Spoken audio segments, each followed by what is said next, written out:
Special Championships. What we just saw there was the Plaza de España, or the so-called Spanish Square here in Seville, which has beautiful 52 benches dotted around representing each of the Spanish provinces. A wonderful place we were lucky enough to go last year. I am Charlie Merriman, Meribane, and speaking of beautiful sights, look at these gentlemen to my left. We have More Wild Marcus, we have Carablas Costa, and we have Ledabali. Let's see your Ledabali. That's what it looks like, right? That could have been many, many Pokemon. Yeah. Sure, okay. Well, I feel like that was more Lady Anne, but... And there's Conkeldurr Charlie. Conkeldurr Charlie. Let's see it. Not bad. Not bad. Right, trained. Drama school, everybody. Anyway, dormiste bien, entrenadores Pokemon? Did you sleep well? Those of us in Europe, we lost an hour last night, and I'm pretty sure that when I woke up this morning, I know exactly how Snorlax felt when he was woken up by that poker flute. But that's okay, because we have a thrilling day of action ahead, don't we, Marcus? Oh, yeah, absolutely. I think yesterday we already saw a very, very high level of play throughout the day, and today it's just going to go more and more as we're moving into the final stretches of this last tournament of regulation set F. And at the end of the day, I like to say it, we'll have one more champion added to our chronicles of competitive VGC Pokemon. So exciting. Yes, the very last event of Regulation Set F, goodness me. But the trainers are still adapting and innovating, aren't they, Costa? Yeah, they truly are. And I think there's so much to bring to the fore, especially given that it is the final major event in the Regulation Set F format. But we do have a couple more events that will be coming up in future formats, of course, starting off with Prague and Utrecht, which are confirmed to be Regulation Set I, the return of the double restricteds, and then Turin, New Orleans, and San Francisco. Just going to be absolutely hype in terms of ending up the season. It's all sort of like the build up towards New Orleans, and New Orleans is sort of like final opportunity for you to be able to try to get yourself into that Pokemon XP and, of course, World Championships later this August in San Francisco. It's such an exciting roadmap we have, but in order to get to San Francisco, our competitors will need to accumulate those coveted championship points. Lee, take us through what these are and how you qualify. Well, you need championship points to qualify for the World Championships later this season in San Francisco. This weekend here in Seville, you can get yourself a boatload of championship points that is going to go a long way in helping you achieve that goal. First place is going to get 350 tasty championship points, and then you can see it increments down as you go further down the leaderboard. And you can see over in the different regions as well, the top placing players in each division will get that invite to the World Championships. If you don't get that golden ticket, of course, as well, it is up for grabs for our first place players. Tasty championship points indeed. We had some tapas last night, didn't we, everybody? Yum, yum. And that's not the only thing we have to sample, those championship points, because we've got those equally tasty booster packs. Costa, yum yum. So much yum yum, because there's 108 yum yums in particular for first, second, and all the way through to 8th place. Obviously, like we said, first place does get the golden ticket, but the fact that you've got, just so many sort of prizes or potential great cards that can be within the booster packs is insane. And, I know there is TCG as well, but there are those of us avid fans of just collecting, so just adds more to the general sort of Hall of Fame of cards that you may have in any sort of binders.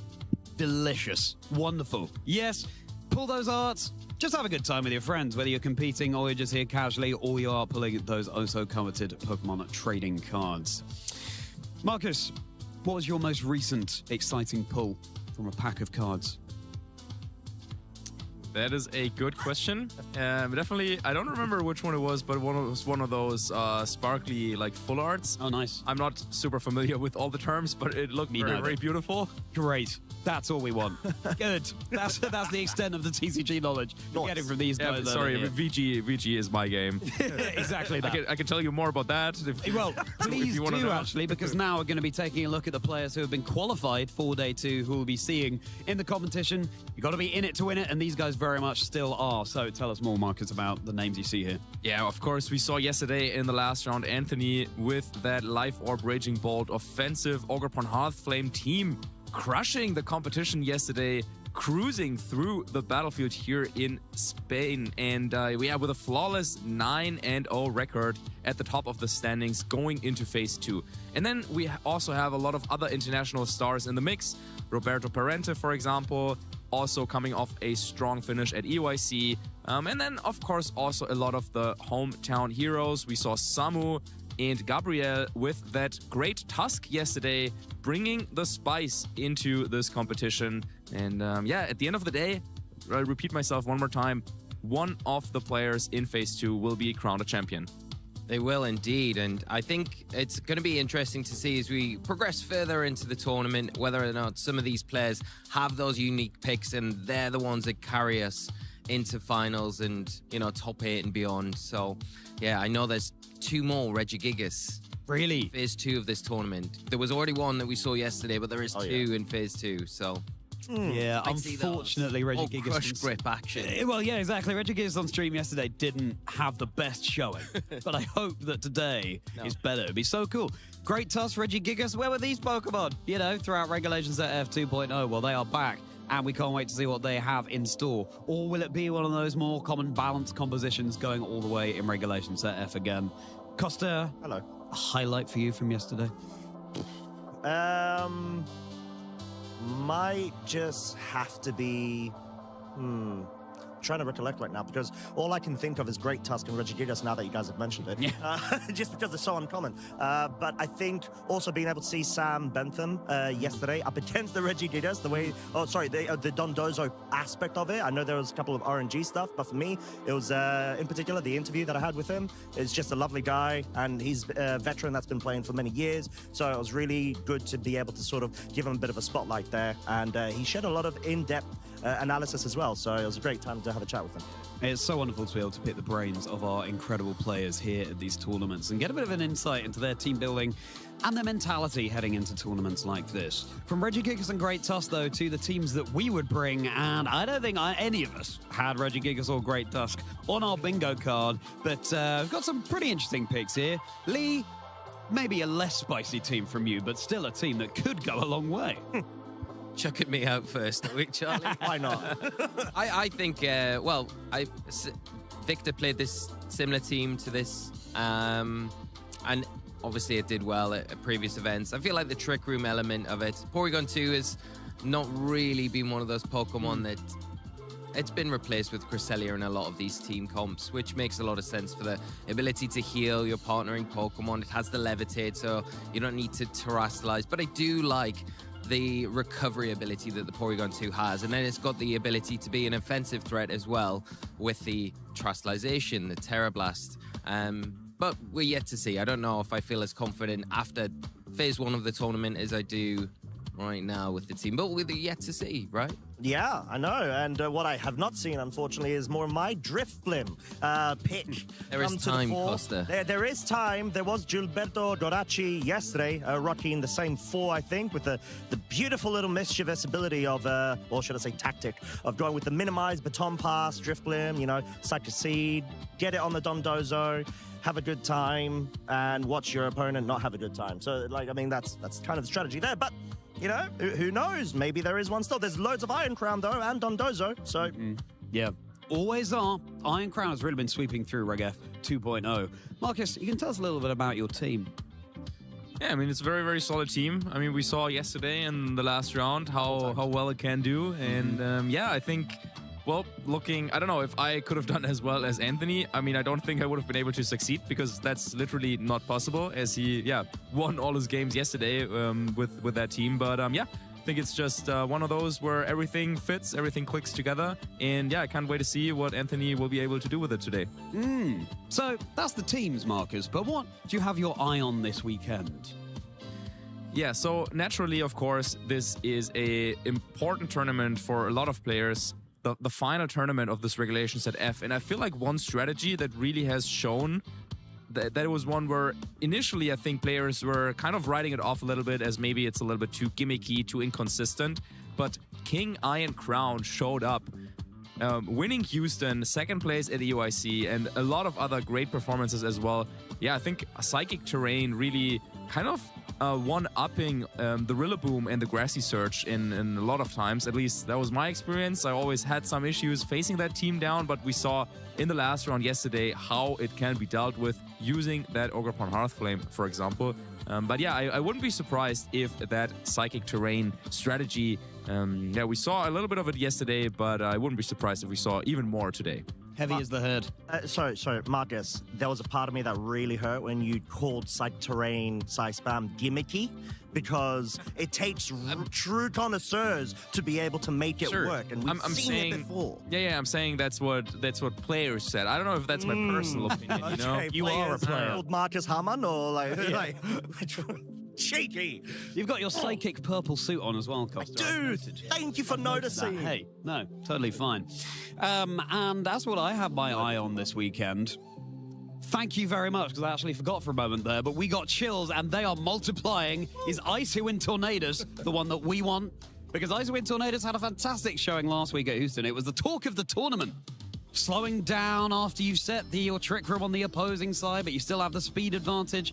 Icy Wind, we saw some Icy Wind Chien Pao yesterday, actually. Yeah, you're feeling the chills. I thought so, yeah. Cold, yeah. Sandy to Madane. But we haven't seen so many Icy Wind Tornadoes this tournament, or at least it hasn't been as dominant, I feel. I might be wrong about that. Do you remember any? I think they're kind of slotting in one of the alternative weather options that they get access to, either Sunny Day or Rain Dance, kind of depending on the team comp around them, rather than the Icy Wind, which is a little bit surprising because of how kind of popular the Icy Wind is just that kind of tool that you've got. But yeah, I think if you've got the Sunny Day for those photosynthesis Pokemon, it makes a lot of sense to have that. And then for the Urshifus, the Rain Dance is great because it's the enabler to making, the Surgeon Strikes turn from doing consistent good damage into picking up knockouts. So you can see why players are maybe trending a little bit more aggressive with those options rather than the passive speed control when you've got it already in Tailwind. And Tornadus is a Pokemon you really struggle to fit all of those moves on. Everybody, if you want to see this thrilling action unfold, you know where you need to be. It's got to be Pokemon.com/broadcast, hasn't it? I mean, when you think about it, that's all you need. That's the one that we want. That's the website right there. What about those channels? How do you watch along? YouTube and Twitch, @PlayPokemon. Didn't even mean to rhyme, but I'm having a great time. This is still going, but now I'm going to end it. Good! And everybody, what's the hashtag we need to use for those socials? We will be improvising a harmony, and it will be beautiful on 3, 2, 1. Play Pokemon. You could say we're the Barbers of Seville. It's an opera joke, don't worry about it. Right, Costa and Lee, get on over to that desk. Marcus and I, we're going to practice our flamenco. So everybody, doesn't it just fill you with cheer? You know the only place you want to be right now is right here. Bye.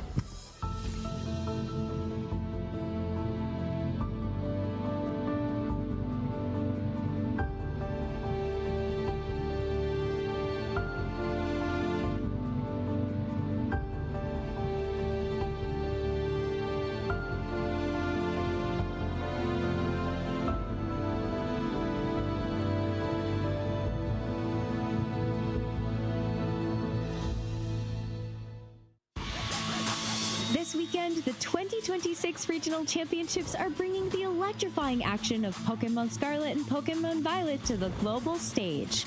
Top trainers from across the world have gathered to compete for a share of over $125,000 in cash prizes, travel awards, and the all-important championship points that could secure their spot at Worlds 2026 in San Francisco, California. The journey to the top is a true test of skill and strategy. This two-day event kicks off with Swiss rounds, where trainers face off in best-of-3 matches using an open team list format. In this format, each Pokemon's Terra type, ability, held item, and moves are fully visible to the opponent, making every decision crucial.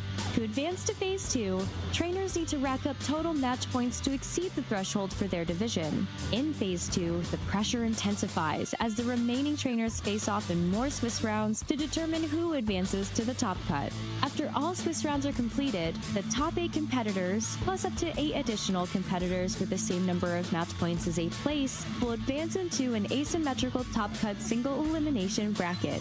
Win and you move on. Lose and your journey ends. Only one trainer will rise above the rest to claim the title of regional champion. Who will will etch their name into the history books this weekend? And who will punch their ticket to Worlds 2026 in San Francisco? Don't miss a minute of the action. Stay tuned all weekend long to watch the battles unfold live. To stay up to date on future Play Pokemon events, visit championships.pokemon.com. Thank you very much, Rose. We are here for Phase 2 continuation of the 2026 Pokemon Sevilla Special Championships. I am Costa, this is Lee, and we were able to find our way with utmost glee from the couch area. I got a bit influenced there by Charlie, apparently. Yeah, so elegantly said, Costa. We winged our way over. Yeah, we tried. We We're see glid? Glid? Glid, is that a thing? That's another new Costa word that I've added to the dictionary. Glid, I like it. Yeah, no. But no Rillaboom on the other hand, just a golden go, and that's fine. But regardless, we are so excited. Could have said we surfed across. Oh, no. Oh, you're so right. Oh, that's so I frustrating. glided and you surfed. There we go. I There mean, we go. I want to try to have a redo of it, but it's too late. Regardless, we are here for more alright. action. Regulation Set F. I can hear the disappointment in Lee's voice. Disappointment? That's let me do the thing. We have got standings from our trainers throughout, of course, yesterday, moving on to today. We did have one round of Phase 2 at the end of yesterday. It was, of course, Swiss round number 9, so quite curious to actually see the general usage stats of how things developed from Phase 1 going into Phase 2. And, of course, we're going to be starting with Phase 1.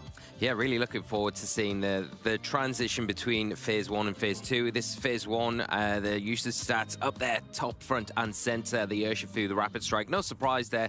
And closely behind that, the Incineroar. You'd expect those. Fluttermane obviously picking up a lot of popularity. Anything that jumps out to you that you weren't expecting to be there, Costa? I'm going to be real. No, because at this maybe the standings per se, we're sort of discussing Rillaboom's sort of drop a bit, but then again, kind of slightly having an uptick, I guess. Yeah, I was surprised at how high it was on the usage stats. Not that it's here in the top 12, because you expect it, but I think it has recently taken a bit of a drop off, like you quite rightly say. I think we haven't seen it as much on those kind of top teams. Yeah. So coming into the event, it's nice to see that players are still having that belief in it, that they think it can carry them through. And if we're seeing more of those balanced teams, it makes sense that Rillaboom is there, because Rillaboom is a key component of that double fake out pivot on those teams as well. Yeah, and it's not the only grass type, of course. We've got the Amoonguss and the double Ogerpon there, Hearth Flame and the Wellspring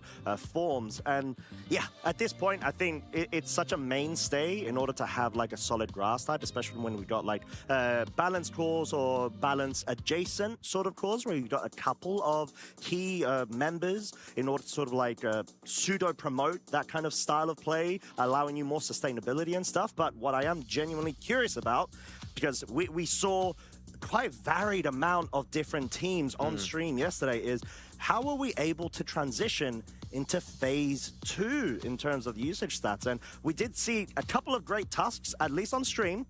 We don't know, however, how everything else unfolded in its entirety on the floor. So I will be flabbergasted you have any like initial if there is a thoughts? great tusk on this. You reckon? No. Right, no. Oh, but Chi-Yu though. Chi-Yu Hello. taking its mark. There we go.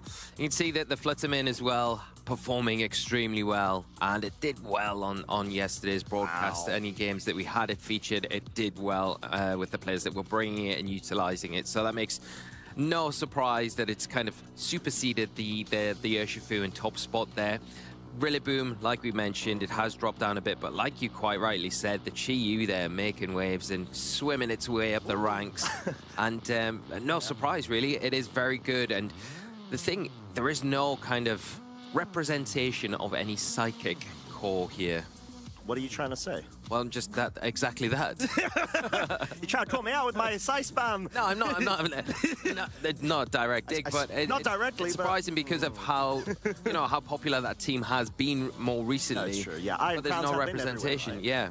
No, you're right. You're on point. And the fact that the Wellspring has actually Completely dropped off, right? yeah. And that's where the Chi-Yu has sort of risen up. But also, I'm not sure if this is like a linked pattern, and may well be.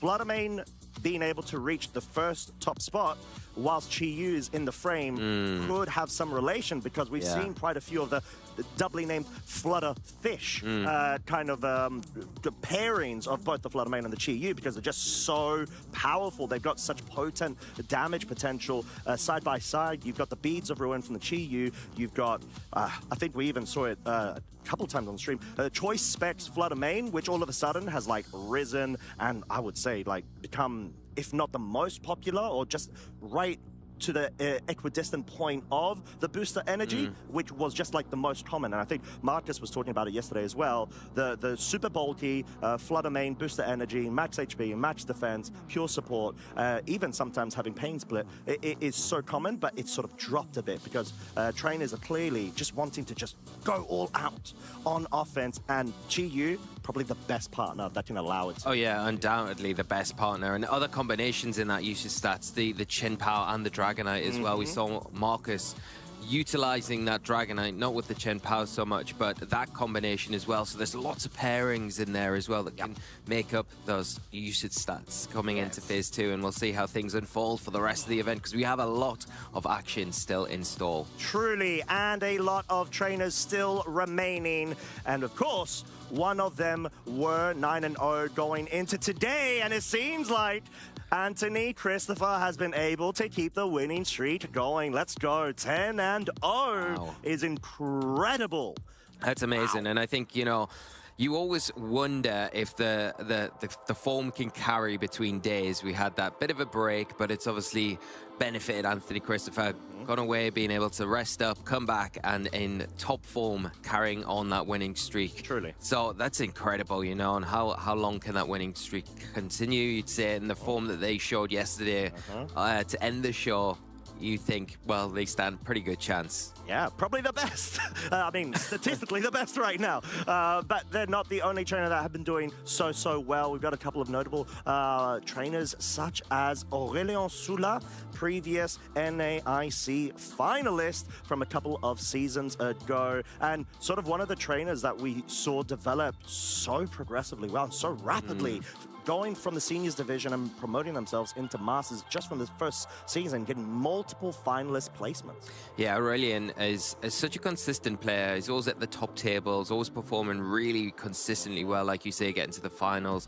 And I say never quite got over the line though, but maybe, and we say this with a few different players that all have that consistency. Is this the event that they kind of get over the line and get that championship title? Aurélien definitely capable of that, and having a great start so far this weekend here in Seville, and hopefully that continues, as well as all of our other players that are holding this really good record right now in the tournament. Yeah, 100%. But talking about other trainers and how things are pairing up, let's have a bit of a preview of the notable matches, as well as the one we're going to be featuring on stream very shortly. Liam Westland versus Alejandro Iglesias. And Liam rocking the Golden Go. And it seems like that's a Carrie Dortona Toronto winning composition, if I'm not mistaken, just in terms of the 6 selected. Yeah, very similar to that. It'll be good to know the sets and the item choices there that Liam's brought, but performing extremely well, and kind of off the cuff as well with what we're used to seeing going up against Alejandro with that Blood Moon Ursaluna, another Pokemon that we haven't seen too much of, supported by that Cornerstone Ogerpon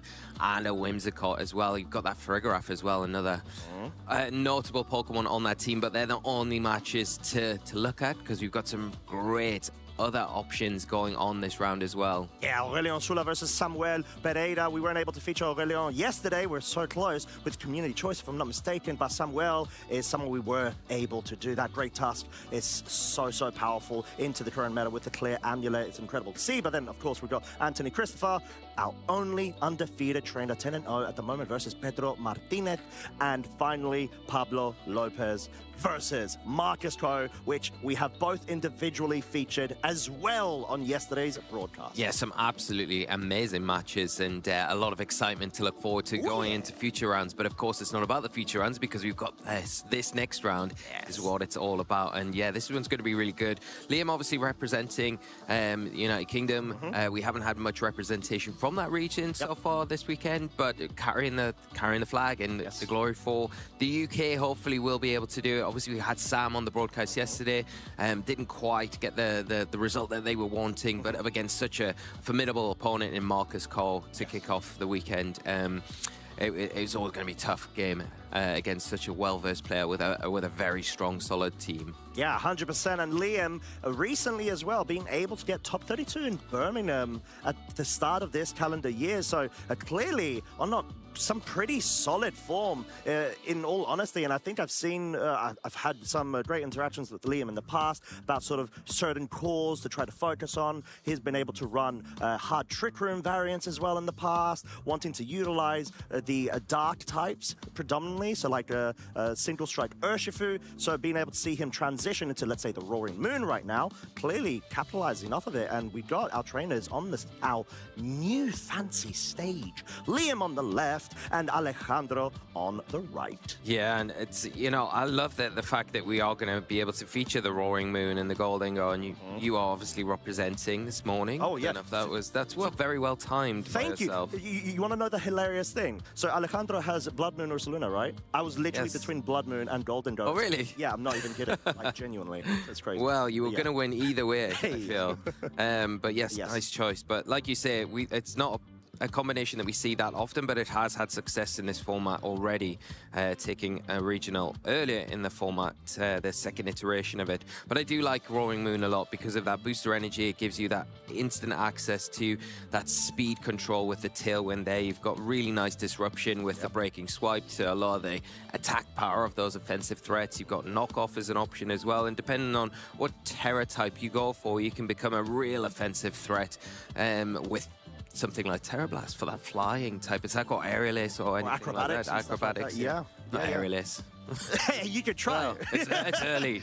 We lost an hour. Forgive me. That's okay. I mean, regardless, it's going to be very powerful if it does try to convert with that set. But regardless, Alejandro, on the other hand, a trainer that's actually a bit more new to the scene in terms of recent accomplishments and, of course, representing the local community too. Great way to do so. 9-1, both of our trainers. And being able to actually get a top 64 last season here in Sevilla, so it must be very local indeed. Yeah, and I think as well, it bodes itself well. I think when you're coming back to the same kind of location and you've performed well here, you kind of feel at home almost. So you've got that comfort level, especially when you're in your own region, where you haven't had to travel, you've got a little bit more rest, and you just that bit more comfortable coming into these tournaments, which does lend itself to performing a little bit better. And Alejandro has done incredibly well to get to this stage of the tournament with the record they've got. I'm sure they're wanting to push on and, add another accomplishment to the ones that they already have attained so far, especially being so new into the competitive scene and doing incredibly well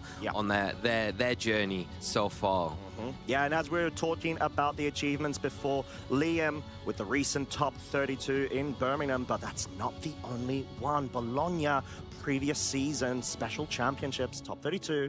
Dortmund, I would say a back-to-back season-wise of some great accomplishments, 25, top 1 to 8. But most importantly, in the seniors division, 2024, getting that top 8. And yeah, what a way to go about it. Liam has been able to do a really good job in promoting themselves into the Masters division and keeping that consistency going. Yeah, exactly that. And yeah, I think wants to obviously continue that going in for the rest of this tournament and add another accomplishment to those accolades already. But here's the team that Liam will be using. We've got the Incineroar, Urshifu, the Rapid Strike variant, the Amoonguss, that is represented on the plushie that Liam's got on the table, the Golden Goal, the Roaring Moon, and the Landorus here. I think if you're looking for strategies, Costa, what are you looking to do to set this team up and get it going? I mean, you've got the utmost burst damage potential with that Golden Go. it's sort of like a pseudo fairy because you've got Specs, obviously a very modest sort of special attack base from itself, but you've got the Terra Fairy Dazzling Gleam, and it's a great way to be able to go on the offensive if, let's say, for example, you've got some very sturdy Pokemon on the other side of the field, but you've also got Trick if you want to be able to handle certain Trick Room scenarios, which, as we saw, Alejandro does have access to via that Farigiraf and maybe an Ursaluna mode. Yeah, you've got some nice options for overwhelming your opponent as well with that spread damage that, you've got with the Dazzling Gleam, you've got the Breaking Swipe on the Roaring Moon, and you've got the Sandsear Storm as well on the Landorus that can just attack and constantly pile on pressure to your opponent if you're in those right positions with that speed control setup. And you've got nice ways to alleviate threats as well with the Amoonguss, with that Rage Powder. So a lot for Alejandro to think about coming into this match, and won't be easy going up against some of those big physical threats. Yeah, 100%. As we sort of were discussing, Alejandro has that most commonly known as tail room composition. At least the Whimsicott, the Farigiraf, and Ursaluna allow a bit more flexibility in order for you to be able to choose what kind of speed control tempo you want to lean towards. But you've got the glue pieces as well, Incineroar, Ogerpon, Cornerstone, as sort of like a built-in focus sash, since the Whimsicott already has taken up that item slot. It's a great way to be able to put the offensive pressure on with a rock type in particular, which is actually quite good going into the current meta with so many flying types. But then, let's not forget, Choice Banded Urshifu, Rapid Strike. It is powerful if it's put in the right position because it sort of ignores any Intimidate spamming from the other side of the field and Patch so much more powerful of a punch or three, let's say. Yeah, especially when supported by that Whimsicott with that Tailwind. With the Prankster ability, you've got a nice way to just get that set up very easily and consistently in this game. The one thing you would say is a little bit of a drawback for that Whimsicott. It has got the Focus Sash, which, yes, it has its positives, is going to be able to take one big hit without being knocked out, but it doesn't give you the alleviation like the Covered Cloak we'd normally see on that Pokemon gives you, and having that immunity to the Fake Out that is present on Liam's side. So Liam can lean into that to get that Tailwind set up and supersede the Whimsicott, maybe put something like the Goldingo on the field and then really pressure that Pokemon from the off. All right, but we've got a bit of a reveal from Alejandro's focus of the speed mode they want to try to tap into for Farigiraf and Incineroar as a lead versus Liam's Roaring Moon and the Goldingo. So already intimidated and at -1 of its attack, as the Roaring Moon is revealed to be the Speed Booster Energy, which taps into the utility that we've seen Caridor Torna do so well at Toronto earlier this calendar year, as you've got the Tailwind option, but also Breaking Swipe can be quite disruptive against certain Pokemon. Yeah, the Breaking Swipe here is a nice option. The knockoff as well, it's going to put super effective pressure onto that Farigiraf, as well as, I think the Farigiraf here from Alejandro, a really nice lead because it kind of deters Liam from going for that Tailwind initially. You don't want to set that up, especially if the Trick Room is reversed from Alejandro's side this turn. One, it puts you really on the back foot straight away, but it does open the door if Liam does suspect the Trick Room to come out to pile on that pressure, utilize that Choice Specs on the Goldingo. It isn't going to be a target of that Fake Out, but you're seeing the Roaring Moon just want to be preserved for a little bit later on. Yeah, it sort of makes sense because, okay, you're having to forego your booster energy with the speed aspect, but that's okay because the Pokemon that Alejandro's actually chosen to go for actually a lot more slower, so that doesn't matter too much. But the most crucial thing here is the Protect from the Farigiraf. You want to be able to scout out what the Goldingo is going to lock into, and the Incineroar from Alejandro's side has not gone for anything just yet. It hasn't moved. It's going to be the Flare Blitz into the Goldingo slot. Not enough to pick up the KO thanks to Liam's Incineroar entering the field, lowering that attack, and we're in a situation where the Goldingo is at -1 special attack, but it's still threatening some good damage. However, Farigiraf does have Terrafire if it really wants to try to get out of an awkward spot to get Trick Room set up. Yeah, there is that. I think a really nice play here from Alejandro. Just wants to ease into this match, not overextend, exactly protecting that Farigiraf because it's a key element of their kind of setup. The Trick Room is going to be important later on in this game for them, so keeping that around, keeping it as healthy as possible, avoiding that big Make It Rain damage, really smart thing to do. And the one Pokemon that can take that pretty comfortably, as we saw, was the Incineroar, and getting some valuable damage onto that Goldingo now. It is going to be in range from a another Flare Blitz. It is choice locked as well with that choice specs item. So it is a bit of a sitting target here. And the Farigiraf on the field, it doesn't allow you to use that Fake Out, but smartly playing it, preserving it for later, switching it straight out of there. Yeah, wanting to make sure that you're able to have that preservation without having to utilize the terrestrialization just yet. Make it rain, even if it was at -1, is enough to bring the Ogerpon straight down to its sturdy, or at least 1 hit point, thanks to the sturdy survival. Incineroar parting shot coming out from Liam's side first, actually maybe having a bit of a reveal of it being able to outpace Alejandro's, and obviously that's a bit more of an insight in terms of Alejandro's, Incineroar's training, given the sort of trick room aspect of his team, or at least half of it. Yeah, there is that. And hovering over the options here, we can see the Roaring Moon potentially coming back in. It won't have that booster energy. That has been used up now that it let out. It switched off the field to come back in. But it will be still in an all right position, especially because that Cornerstone has taken so much damage. And now... Oh, okay. Alejandro's Incineroar going for that U-turn, just wants to get in on out of there, preserve that Intimidate for later on, can drop it again onto the Roaring Moon later in this match, which is going to be really valuable, especially after those 2 Make It Rains that have dropped from that Goldingo. It's going to be sitting on -2 now. It has that choice specs item, which still will be doing respectable damage, but not as much as probably what Liam would like. Yeah, and this is such a great way to be able to... I would say have mid-turn flexibility of your board state. From Alejandro's side, it's just been amazing being able to say, right, the Goldingo is now at -2 of its special attack. You've got the Cornerstone on the field if you want to redirect a potential knockoff to allow the Farigiraf to survive, get Trick Room set up, and maybe get that Ursaluna Blood Moon ready to come out straight away after the Cornerstone does go down. Well, that's exactly what we're seeing, the knockoff into that Ogerpon. It is being utilized. There's a protection here for that Farigiraf. We're going to see another Make It Rain. The Goldingo hasn't switched out. It is locked into this move, but -2.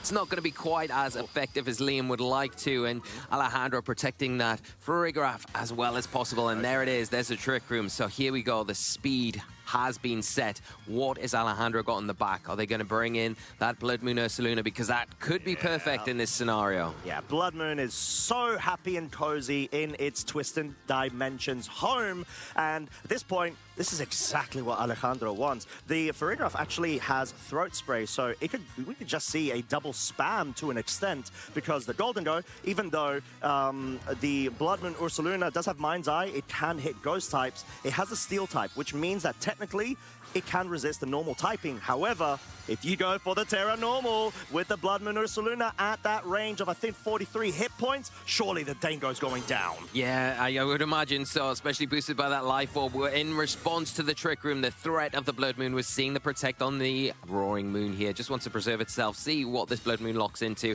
It is that Hyper Voice, though, and it looks as though it will be taking this Goldingo down. Liam's got some value out of this Pokemon, though, you know, taking down the Ogerpon, doing respectable damage to that Incineroar along the way. So it's not like it's going down for free. I think it's been very disruptive and done a job when it's here, but its job is done for this game. All right, so although this doesn't seem the best because your Goldingo is now down for the count, it's still a 3 versus 3 scenario between both of our trainers, but this allows a free switch in from Liam's side. It's going to be the Incineroar. Like we said, the Armor Tail is still enabled at the moment, so Fake Out will not be able to be disruptive and flinching or slowing down the momentum from this Blood Moon, but you may have options where you're forcing respect from either Pokemon and say, right, I either get KO'd with Incineroar or the Roaring Moon. Yeah, and I think the one thing that we identified earlier, which could be quite pivotal here, is that Incineroar is quite speedy, so it's not going to have the advantage under Trick Room like you would normally see it, as we see the Throat Spray activating finally on this Farigiraf. Yes, knockoff into the Blood Moon Ursaluna, actually underspeeding it. That is huge. Showing the training of the Blood Moon, trying to favor Tailwind scenarios, and because of the removal of that additional damage multiplier, it's going to be able to not pick up a KO on either side from Liam's, and the Farigiraf is finally out. Yeah, that speed interaction there was key, because if you go after that Blood Moon, then this looks so different going into this next turn. A really key turn and moment here for Liam, being able to remove the Farigiraf as well. So you've got the Pokemon numbers. If you want, you can protect the Roaring Moon. You can switch that Incineroar out to potentially something in the back. Then when you bring that Incineroar back onto the field, you've got that Fake Out that you can utilize now that Armor Tail is gone. Okay, so going on the defensive with the Roaring Moon, you want to make sure that you find a situation where you can bring that Urshifu that we saw revealed in the back safely. whilst you time the Trick Room expiring, or at least get that Blood Moon Ursaluna, or even the Incineroar within range, but it's going to be the Blood Moon Ursaluna.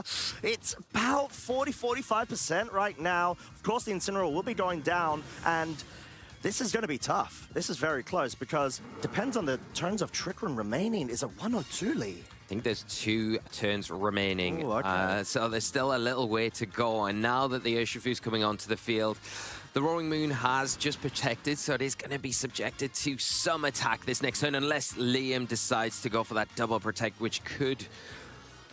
It's a very hard decision, right? Yep. It's very tough. Yeah, the Urshifu obviously threatened right now. Is going for the protect. Wants to just get through these turns that are remaining. Okay, U-turn into the Roaring Moon means that it is now down for the count. But I think the best way to lock this up from Liam's point of view is you've got Urshifu. It is very healthy. You get outside of Trick Room. You burn that Blood Moon as well, which could be so crucial. But that's it. There was only one. This is it. That it's locked up, turn. right, Lee? You just go for the Ursaluna. The Incineroar can never pick up a KO on the Ursh. Yeah, there we go. And because of that, Alejandro has conceded here. So Liam taking game 1 here.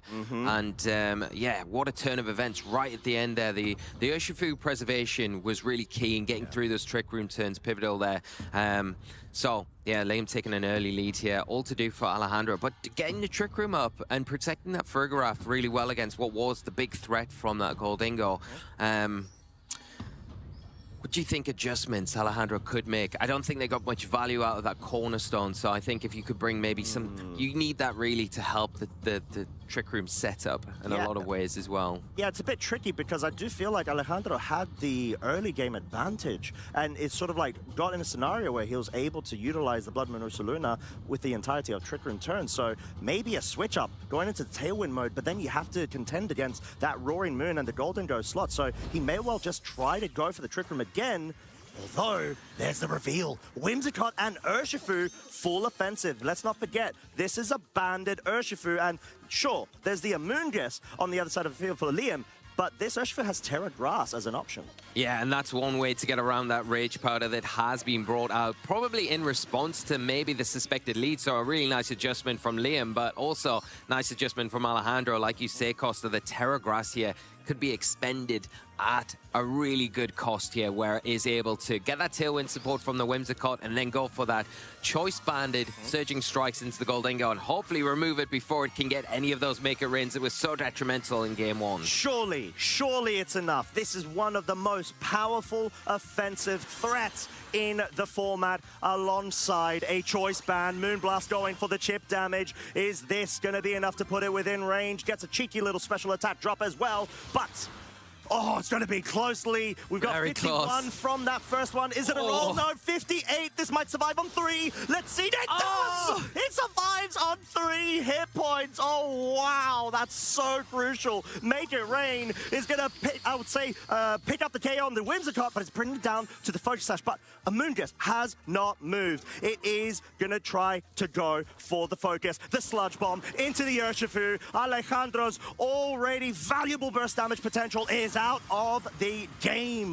The finest of margins there with that Goldingo hanging on and the crucial Make It Rain. Followed up with the Amoonguss as well. I love the fact that Alejandro didn't go for the Tailwind, wanting that extra damage just to try and push that knockout over the edge, but not enough. Showing how well Liam's trained their Pokemon here, and now it's looking not the best of scenarios. But you've got the Tailwind now where you can set this Blood Moon on its way with that Life Orb. Yeah, may even have been better to go for the Whimsicott there to make sure there's no speed control coming from the other side of the field. Blood Moon, not enough to pick up the KO. 12 hit point survival. You can see Liam so exuberant from that Citrus Berry, now proccing, allowing no sort of shenanigans to be taken place. But the most important thing is to Make It Rain. Whimsicott is finally down. Ursaluna at just beneath half of its HP range. Still has the Life Orb intact. And most crucially, Blood Moon is not online, at least for this turn. And there it is. Spore saying, no more Ursaluna. Please give me a moment to breathe. Yeah, you can see the defensive capabilities coming in full force here for Liam. Just being able to take the onslaught of these huge attacks and then respond in such a way where now it feels very, very tough for Alejandro to make any sort of comeback here with just the Incineroar now out on the field. It has got the Assault Vest, so it will be able to take the attacks from the Goldingo a lot better, but pulling in the attacks from the Incineroar, the Amoonguss can protect that for the next few turns while that Goldingo concentrates on getting rid of the Ursaluna that has a guaranteed turn. Amoonguss doesn't even go down. Liam has been able to play this exceptionally well with that survival so crucial in that turn one. Goldingo, sure, it's now down to -3 of its special attack, but there is a chance for the Ursaluna to wake up right now. It still will have the speed advantage. There may be a scenario to allow a bit more room to navigate it from Alejandro, going for the Hyper Voice. It does pick up a double KO, but Liam has a lot more resources available at this point. 2 fresh Pokemon in the back. Incineroar, of course, any sort of move it goes for right now is essentially just going to be nullified and void. However, what has Liam brought in the back, and is, the Ursaluna's able to survive that Life Orb recoil as well.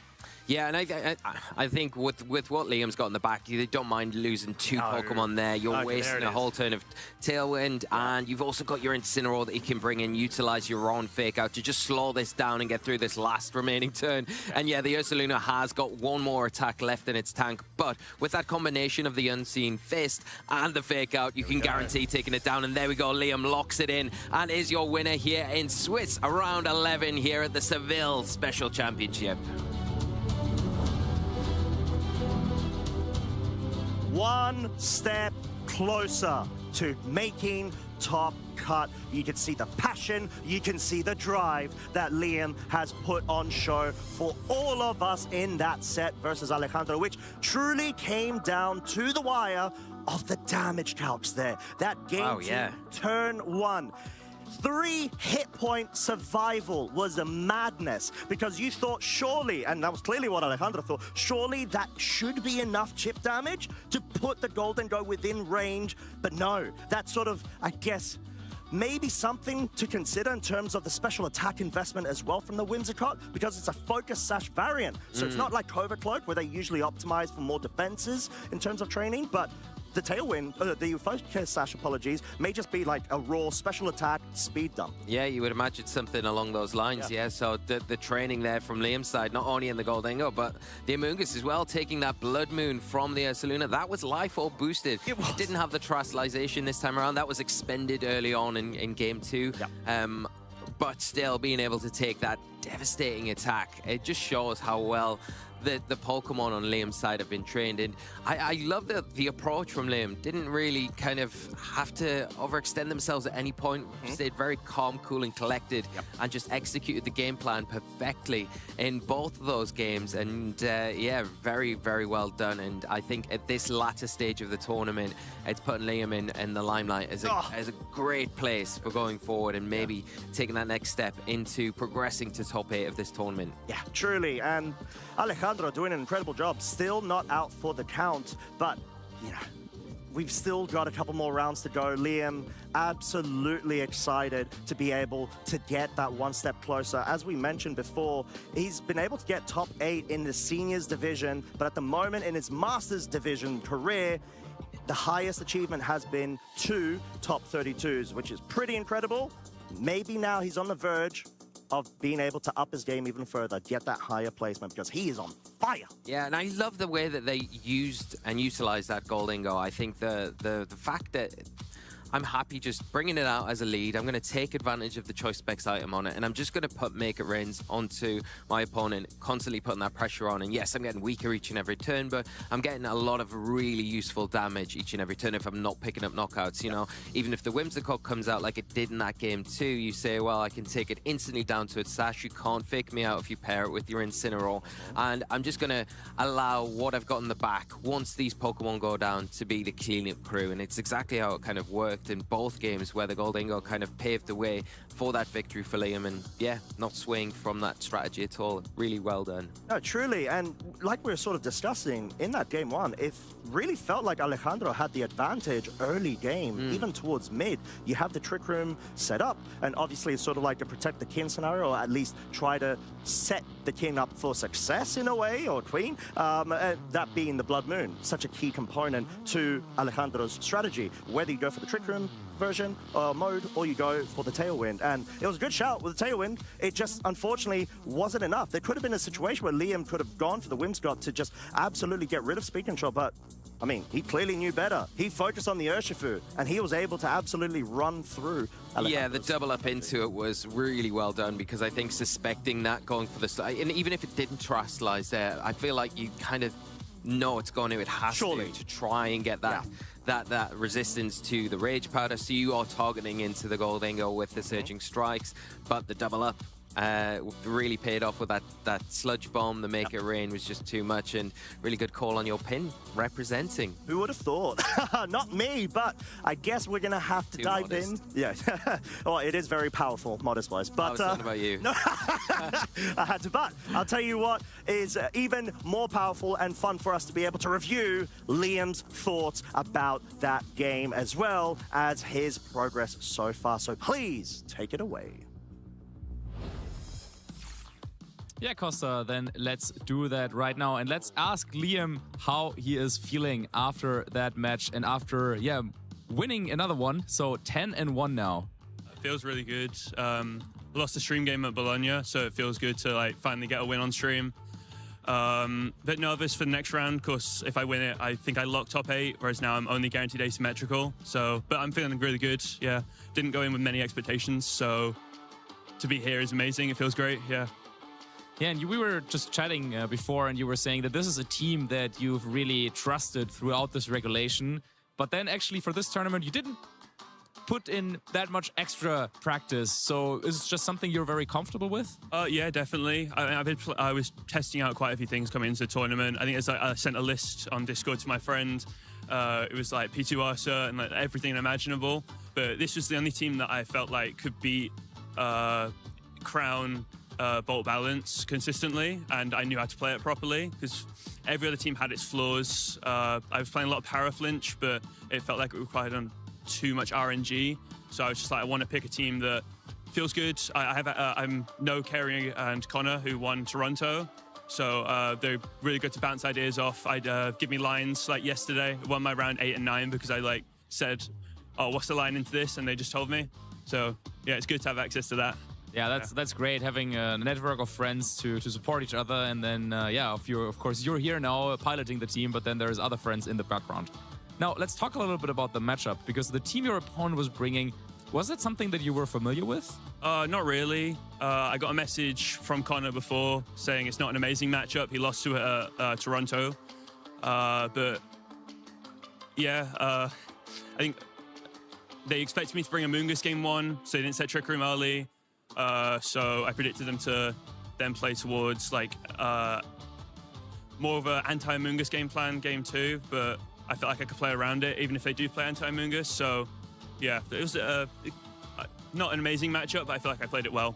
Yeah, certainly. I think in game 1 in particular, there was this one turn where you went for the double knockoff, and Incineroar moving first, knocks off the Life Orb, then the Terra Hyper Voice doesn't KO Roaring Moon, and then you can knock off KO the Frigger F. Is that something that you were kind of confident in, that your Incineroar would move first? Not extremely, but the Blood Moons typically, if it's tail room teams, they're going to be quite fast. When I saw the Farig move first, I was like, probably Blood Moon's moving first. I think you could see on stream I was a bit disappointed, and then saw the Incin move first, and I was really happy. So it's kind of looking at the team sheet, yeah, but in that moment, no. Yeah. Okay. Yeah. It's kind of, it's like really comes down to, right, like how exactly is the training then on those speed points. And then in the second game, two big survivors there. Your Goldingo taking the combination of attacks there with I think it was, what, 3 HP? 3 HP, yeah. Were you confident that it could take that? I knew it could take 3 Surging Strikes. I got told that before the set. I was very scared that he'd Moonblast, and he did. I wasn't sure on the calc. It might have been a roll, but after I saw the 50 on the first one, I was like, and I was on 110 HP left, I was like, I'm confident I could probably survive this, and I did. So yeah, happier about that. Yeah, and then you also, of course, read nicely into the Terra Grass. Yeah. Went for the Sludge Bomb, and then after that first turn, how confident were you that you could bring it home? If there was Farig in the back, a little less confident, but because it wasn't, I felt a lot better, yeah. Yeah, and then of course, yeah, you managed to take that set 2-0, really nicely played. And now, as you said, already locked in for the asymmetrical top cut. But then, yeah, one more round to play to maybe even confirm top 8, depending on how the numbers work out there. But yeah, how are you feeling for the rest of the tournament? I've achieved more than I expected to, so I'm feeling good. I'm feeling really good with the team. It feels like I'm not playing it, it's playing me kind of thing, you know? Feeling confident, yeah. Nice. Yeah, and then finally, you already mentioned a couple of friends. Do you have any other shout-outs, anyone you want to Of course, highlight? Kerry and Connor just helping me prep, make me feel confident in the team. My parents for bringing me to this event. Everyone from Skiddy. So all the guys helped me prep. Leo, Jake, Ben, Merhaf, Ozan, big thanks to you. All right, yeah, lots of friends in the background, and you are here on the couch in top cut already, but can you take it even further? Best of luck in your last round, and then we will be back with more action here from Seville, so don't go anywhere.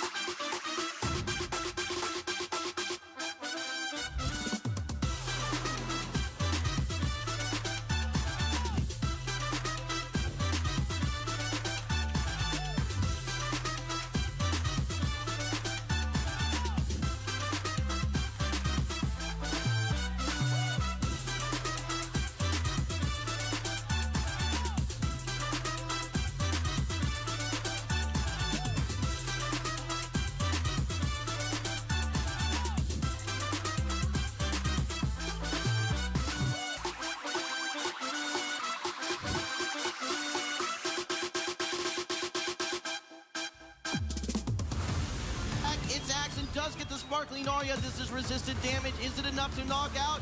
Looks like it takes down the Goliathopod. Parabolic charge is loaded here, but there's only 1 HP remaining on this tiny little Dedenne. It's Axon is going to take a 3-0 series sweep. Rise for It's Axon. He is your 2025 North America International Champion.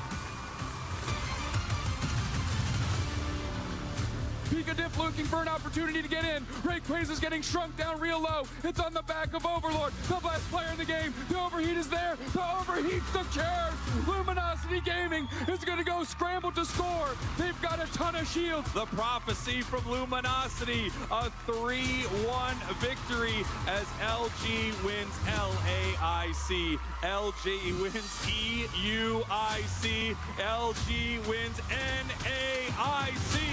One of the best to ever do it, Luminosity Gaming!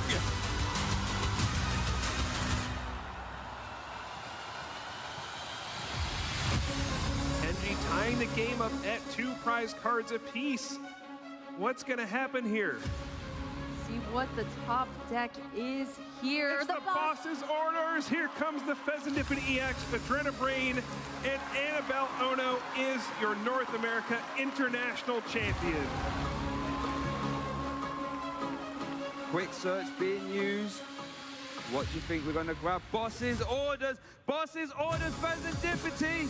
There we're gonna see the big burning darkness. There's the KO. Undefeated, unstoppable, undeniable, ice in the veins. Gabrielle, you are a North American International Champion. Latin America, Europe, and now the North American International Championships, a Grand Slam.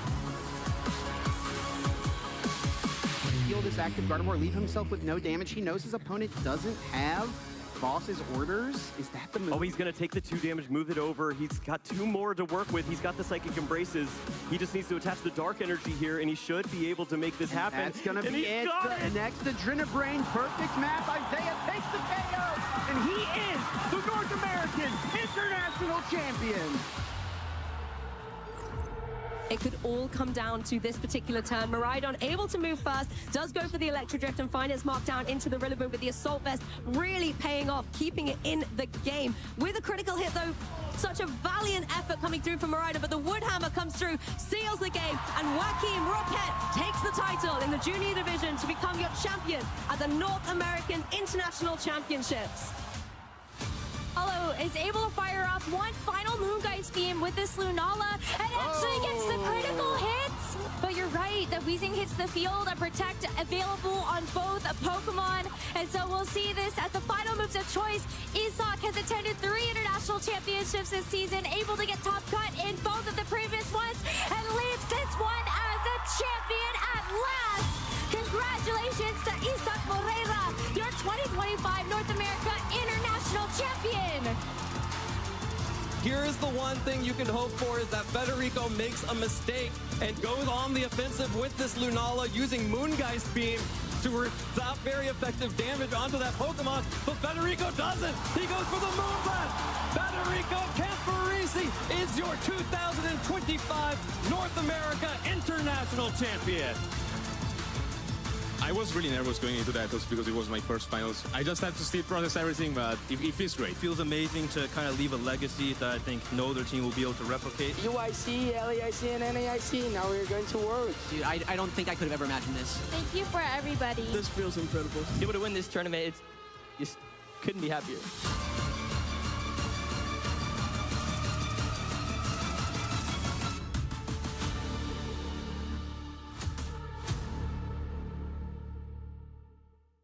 What's up, Pokemon trainers, and welcome to the Pop-Up Pokemon Center here at the European International Championships at the XL London.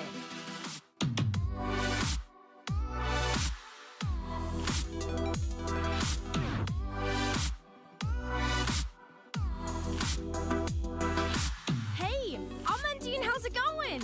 I'm just in a living dream today. Yeah, I mean, check out all these amazing plushies. Which one's your favorite? Probably the sleeping Larian is just here. It's just so cute. Oh, so cute.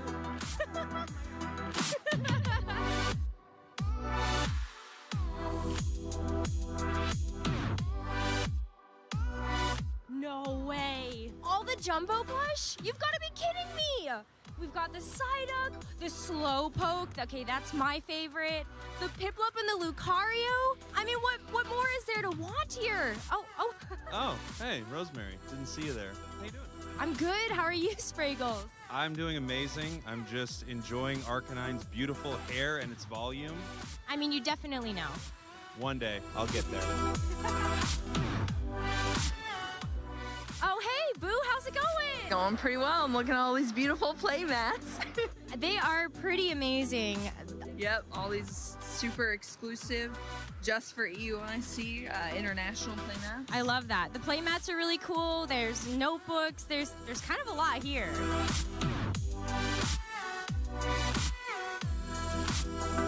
How amazing is this? This is the Pokemon Center at EUIC.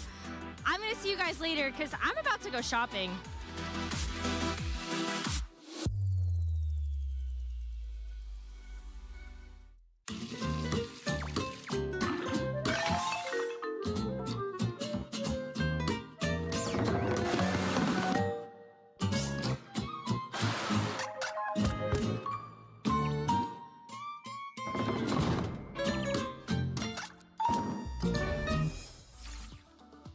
Marcus, my favorite Pokemon and I, we're kindred spirits. Welcome back, trainers, to the Seville Special Championships and our final Swiss round. I'm Charlie Merriman, and I'm merry by name and merry by nature, all the more so to be joined by Marcus Harmon. I'm sorry to put you on the spot, but can you repeat that? I'm sorry, I didn't get it this time. My favorite Pokemon and I, yes, we're kindred spirits. You might not have heard this word. I have not heard. I'm sorry, I have not heard that. Kindred spirits means you feel some kind of deep connection to someone. Oh, exactly. I see. Okay. Yeah. Okay. Here you go. You teach me, and I'll teach you. Pokemon. Gotta catch. That's what we're here for, and I'm beyond excited to be going through that last round of Phase 2 together with you. A lot of players are already confirmed for the asymmetrical top cut, but a lot of others are still fighting for that chance to be a tournament winner here in Seville. We can't wait to see who will be going all the way, and we've had such thrilling action all weekend. And of course, the very last tournament that we have in Regulation Set F right here in beautiful, sunny Spain. And we've seen so many adaptations already, even though it's the very last one. Great Tusk, for example, coming out in full force. Regigigas as well. Lee said there are a couple of those left in Phase 2. We'll see if they progress to the top cut. And what a way to send off Regulation Set F. With so many changes for VGC on the horizon. Reg I, we're revisiting briefly over the next month or so. And then Pokemon Champions, of course. Yeah, and of course we had a lot of tournaments already in this format. Also all the way back in the day. So yeah, we're kind of using this also to relive some of our most favorite moments that we had over the course of this format. Yeah, it's a wonderful idea, and I think the first one we will visit is Utrecht, back in the 2024 season, which was one for the history books. I mean, look at that winning team. Some of you who are familiar with Regulations at F might be looking at that winning team and thinking, well, Articuno, Alolan Ninetales, we see that kind of commonly in Regulations at F. Well, this was the player that went all the way with it and brought it to our attention. Nikhil Reddy with Articuno and Alolan Ninetales. It was the first major win for Articuno ever in VGC. Yeah, Nikhil was certainly ready to take down the competition there. And also Emir bringing the same team there in 6th place. They had this epic mirror match in top 8 with Articuno against Articuno. Not something that anyone expected going into this tournament. But then also beyond that, we have Iker, our previous champion here from Seville, also doing well at that tournament. We've got Aurelien, who finished in 2nd place back then, and now is also still in the running in this one. We've seen a whole lot less Blood Moon Ursaluna than we might have done in previous Regulation Set F tournaments, but we did see one on stream just now that Ricardo was running. And I remember this was a time where there was so much Ogerpon going on everywhere, but Ogerpon Wellspring was actually the form of choice here for a lot of our trainers. And yeah, a lot has happened since then, but yeah, also a lot of familiar Pokemon as well in that. Absolutely, and in fact, heading into Phase 2 at the Seville Special Championships this weekend, Ogerpon Wellspring is no longer on that usage stats graphic. It's only the Hearthflame variant of Ogerpon. So yeah, it's really fascinating to see the different wrinkles we have a couple of years later. That was Utrecht, but what about the Europe International Championships in the 2024 season? Let's see what went down there, because of course our international championships are the biggest event, save the World Championships, in our roadmap over there. Of course, taken down by Nils Dunlop meeting Tim Edwards in the finals, a tale as old as time, where we have one of these veteran players meeting a newer one. Yeah, one of the biggest tournaments at the time. Also a lot of familiar faces. Aurelien, in fact, with that same team, also making a very deep run there into the top 8. And then, well, we didn't know it at the time, but with Luca Teribelli, also a player who would later on become a world champion here with a 5th place. And yeah, I think this is when players really understood, okay, Incineroar is actually that good. Yeah. I remember in Utrecht, this was a time where players weren't that sure yet. And all the talk going into this tournament was, okay, how important is this Articuno meta shift actually going to be? Are there going to be Articunos spamming Blizzards everywhere? Well, the answer was, maybe not that impactful, but this team that Nils Dunlop kind of introduced into the metagame here, and also the team that Tim was using, I think both of these teams had such a big impact on the metagame going forward. And even Jorin's team, I think, with the Roaring Moon is also one. We just saw Liam use a team that has, I believe, 5 of the same 6 Pokemon. So yeah, still a lot of similarities, but I feel like now that we've come back to the format 2 years later, there's been even more metagame advancements since then. Oh, 100%. I mean, for one, look at all those Rillaboom that there were in the top 8 in the EUIC 2024. But Rillaboom's really dropped off, especially since Houston last weekend. I don't think there were any in the top 8 there. And we have Psychic Terrain running rampant so much more than it was back in the first iteration of Regulations at F, Psychic Terrain with Iron Crown. So let's compare EOIC in 2024 with EOIC in 2026, just a month ago, which of course was also running Regulations at F. And there you go, you see you've got Iron Crown in second place, run by Zachary Weed. Not only that, but this Calm Mind variant that's really been rising up. And another Iron Crown there by Roberto Parente in fourth position. Yeah, I think a lot of similar teams. In fact, Paul Chua running the same 6 Pokemon like Tim Edwards back in the day, but of course some slight adjustments in the game plans, in the training of these Pokemon, even the movesets. So yeah, it's just beautiful to see how the players have really used this format and worked on it, trying to make more and more advancements, be more and more efficient with your strategies and everything that goes into battling. And yeah, these are the players that have mastered their craft for EYC. And but of course, well, it's not the last tournament. We still got Seville, but of course, yeah, EYC, I think those were the two big tournaments we had in this format. Back in the day, 2024, and now, once again, this year, just a couple weeks ago. But it continues to evolve. You saw the Thunderous team run by Francesco Piopero on that top 8 graphic as well, which no one saw coming. And then this weekend again, we've got this Regigigas and Great Tusk. And there we go. We've come full circle.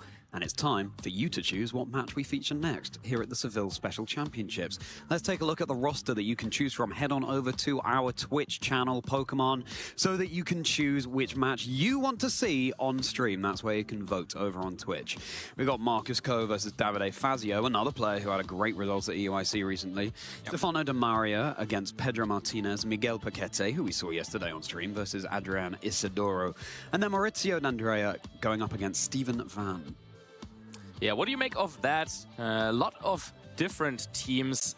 I actually got to play against Stefano using that exact team in Birmingham.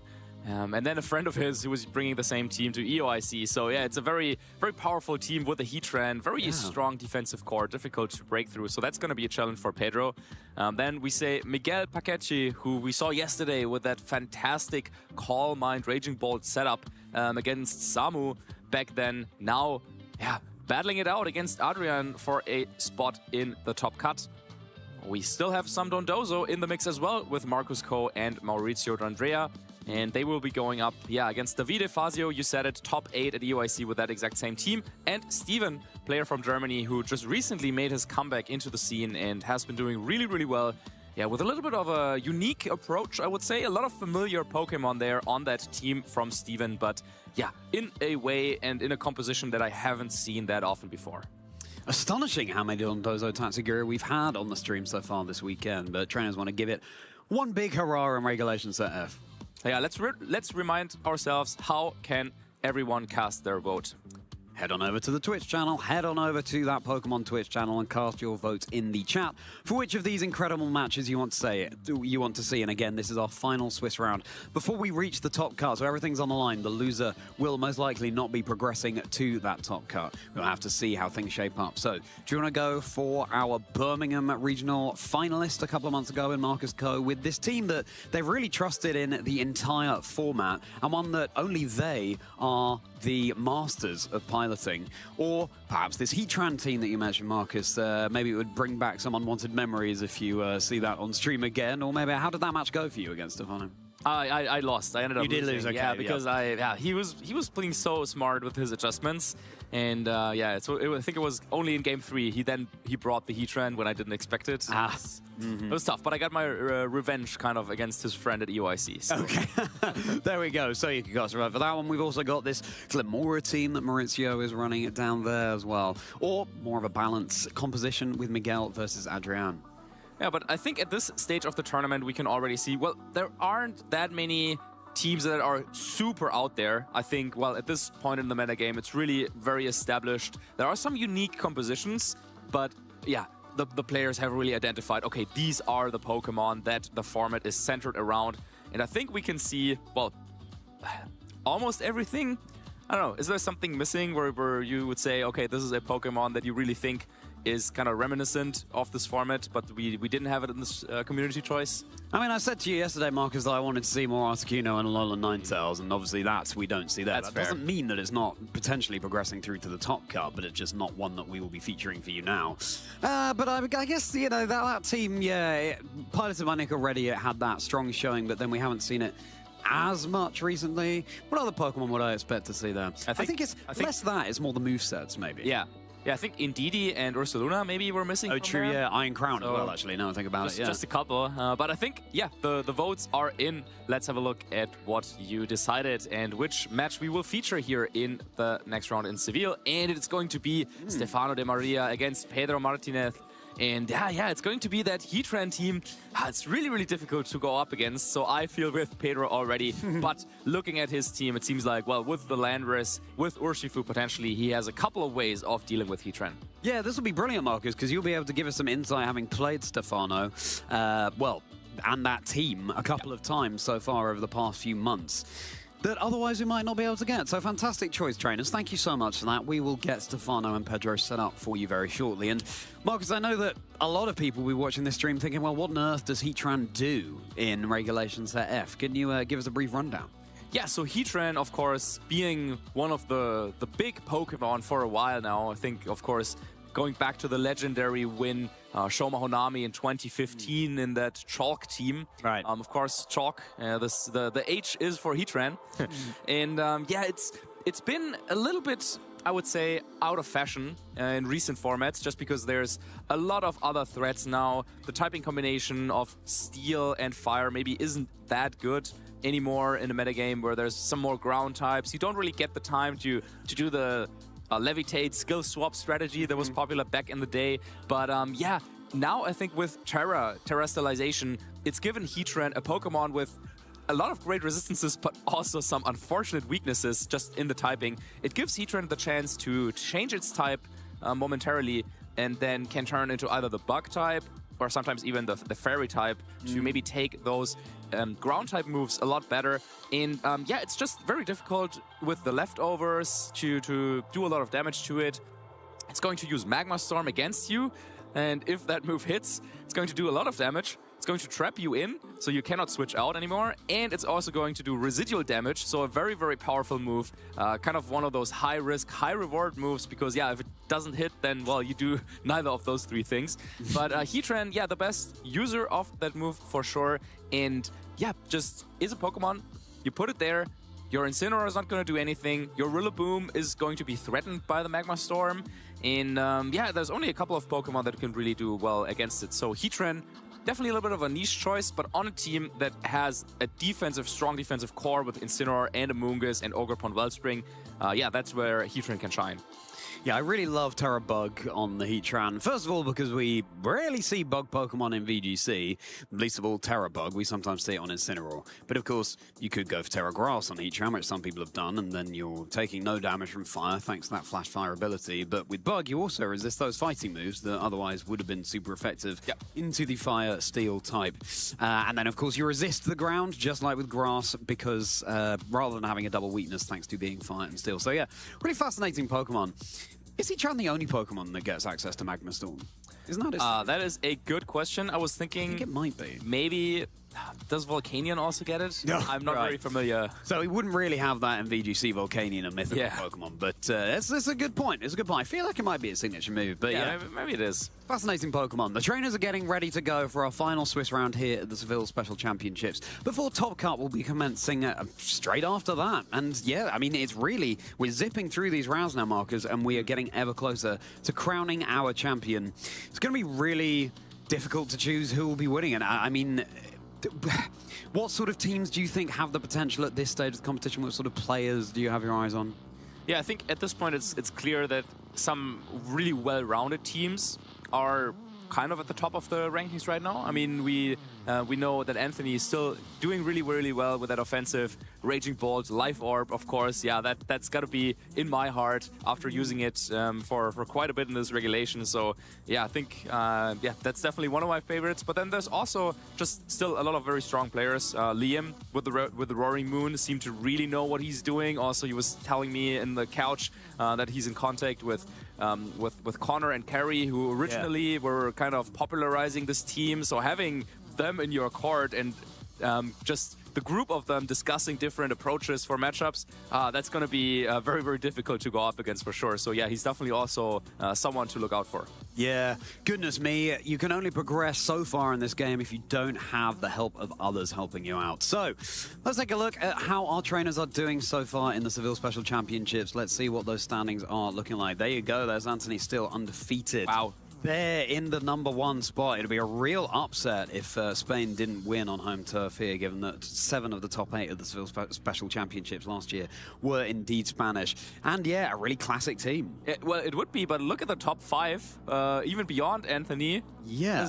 Where are the Spanish pros? Where are they? But yeah, having a look at Anthony's team, it's a team that we've discussed a couple of times already on the broadcast, just having this really, really good defensive synergy between Incineroar and Rillaboom, supporting the team as the defensive backbone.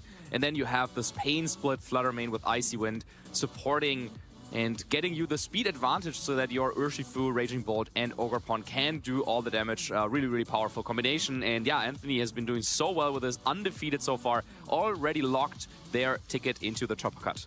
Aurelian Sula there, a trainer who's on the search for their first big win. It's been a long time coming. It's only a matter of time because Aurelian is such a fantastically consistent player. Liam Westland, who I was featured on stream earlier today, and Miguel, who we saw yesterday. Roberto Parente, another trainer who had a fantastic showing at EUIC too. But I mean, the list goes on, and we're shortly ready to get into the game that we'll be bringing you. Absolutely, and here they are on the big stage. And they know that, well, only one of them will be able to advance into the top cut stage of the tournament.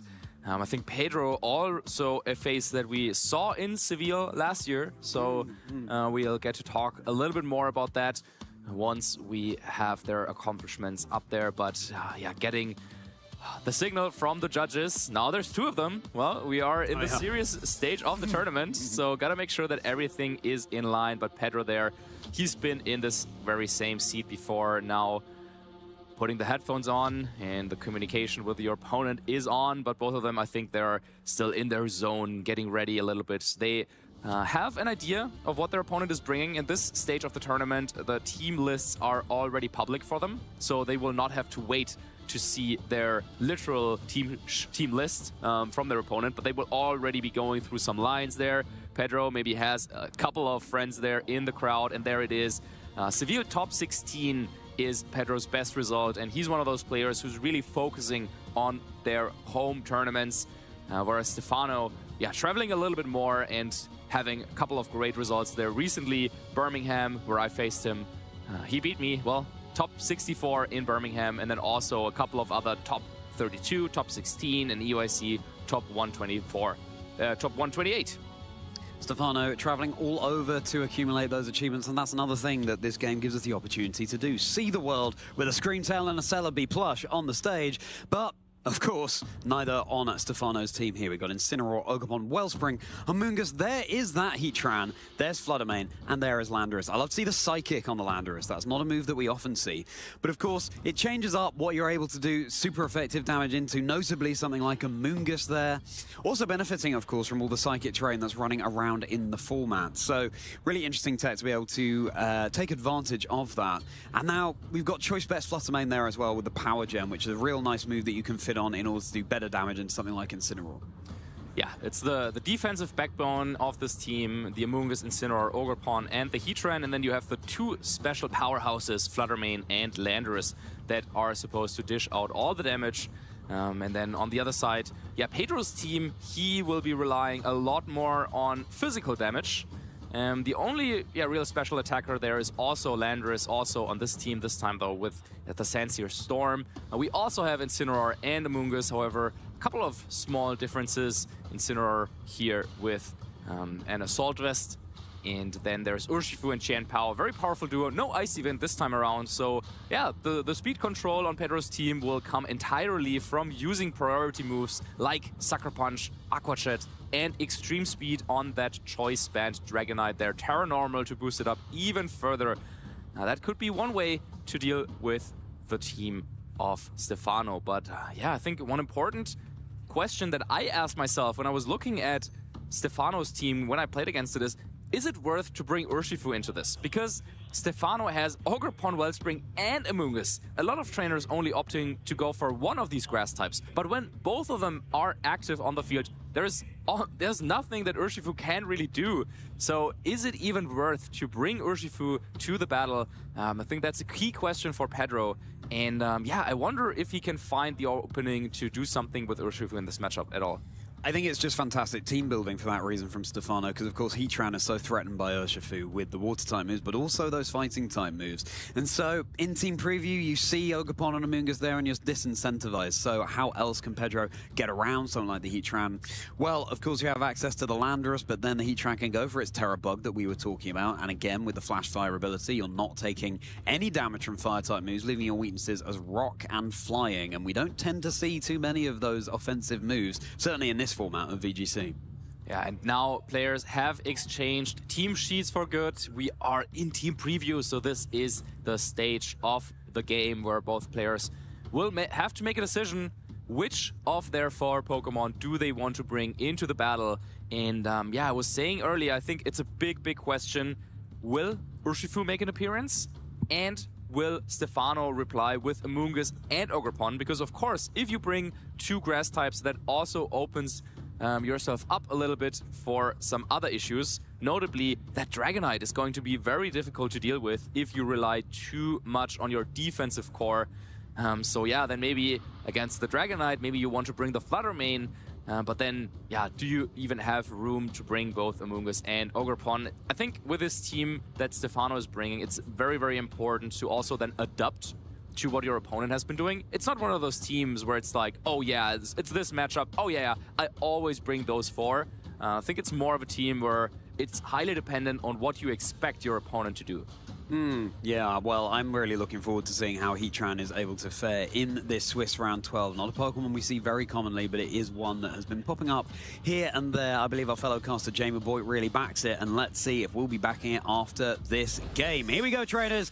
It's our final Swiss round here at the Seville Special Championships. Please welcome to the stage Stefano and Pedro, and please welcome to the field Heatran, Ogerpon, Wellspring, Urshifu, Rapid Strike, and of course Incineroar. And with this lead, Pedro is already indicating that he wants to go on the offensive with Urshifu. So, oh, we got a little bit of a sneak peek there. What Stefano has on the back end, it is not Amoonguss. So that means there's already the big threat of a fake out and surging strikes into the Heatran slot. Not a lot that Stefano can switch in here, because yeah, we saw Incineroar and Flutter Mane are waiting in the back. That's not going to work very well, but Pedro has to expect this potential Amoonguss switch in. Maybe doesn't want to attack into it that early on in the game because of the Rocky Helmet. So instead, Pedro going for a little bit of a defensive play, switching in the Dragonite. Unsurprising to see Heatran go for his Terra Bug here. That Urshifu is threatening it down with all sorts of super effective damage. But how will Dragonite be able to take the moves that Stefano has chosen? This Wellspring Ogerpon going for Ivy Cudgel. Not very effective, of course, into the Dragonite. That's going to be the close combat response into the Ogerpon, which brings it down oh so low, but not quite low enough. Crucially, though, the Urshifu softened up. It's not holding a Focus Ash either, so it could just go down in one, but a Magma Storm won't do that. What it certainly will do is trap it in and chip away at the end of every turn. That Urshifu is now a sitting duck on the field. That's exactly where Stefano wants it to be. Un Turbine di Magma just appeared on the field, locking Urshifu in its spot. And yeah, now this is where, of course, it would be nice to maybe just go for a couple of protects, to maybe just have that Urshifu take a little bit more residual damage. But of course, Urshifu is not going to care about protects. And by switching in Dragonite, Pedro now has the option to go for an extreme speed, knock out Ogerpon, so that it cannot redirect any moves from Urshifu. Really nicely set up there by Pedro with the switch into Dragonite and the close combat into Ogerpon. So yeah, it's already quite tough. Stefano, though, is still trying to go for that protect. Let's see if it's going to protect him. You can't protect in front of an Urshifu, but let's see if you can protect in front of Dragonite. That Horn Leech is enough to secure the KO there onto Urshifu. Back to the dojo you go, and Ogerpon is restored to about half of its HP. Horn Leech, a move that's been falling out of favor on Ogerpon despite that healing. And yeah, that was going to be the aerial ace right into that Terra Bug Heatran, but that protection shield comes in clutch. Yeah, well done here. Both players trading blows as Stefano gets the better end of that turn. Yeah, Pedro didn't want to lock the Dragonite into extreme speed, presumably because, yeah, Fluttermane is waiting in the back and you don't want to have your Dragonite locked on the field into extreme speed against that Pokemon. But now, with Aerial Ace, you already know, well, Heatran was the only resistance to that attack on Stefano's entire team, and now with the Terrestrialization to Bug, of course, it's great against those ground types or maybe against the Surging Strikes, but not very good against Aerial Ace. So this Dragonite, a huge threat now for Stefano's team.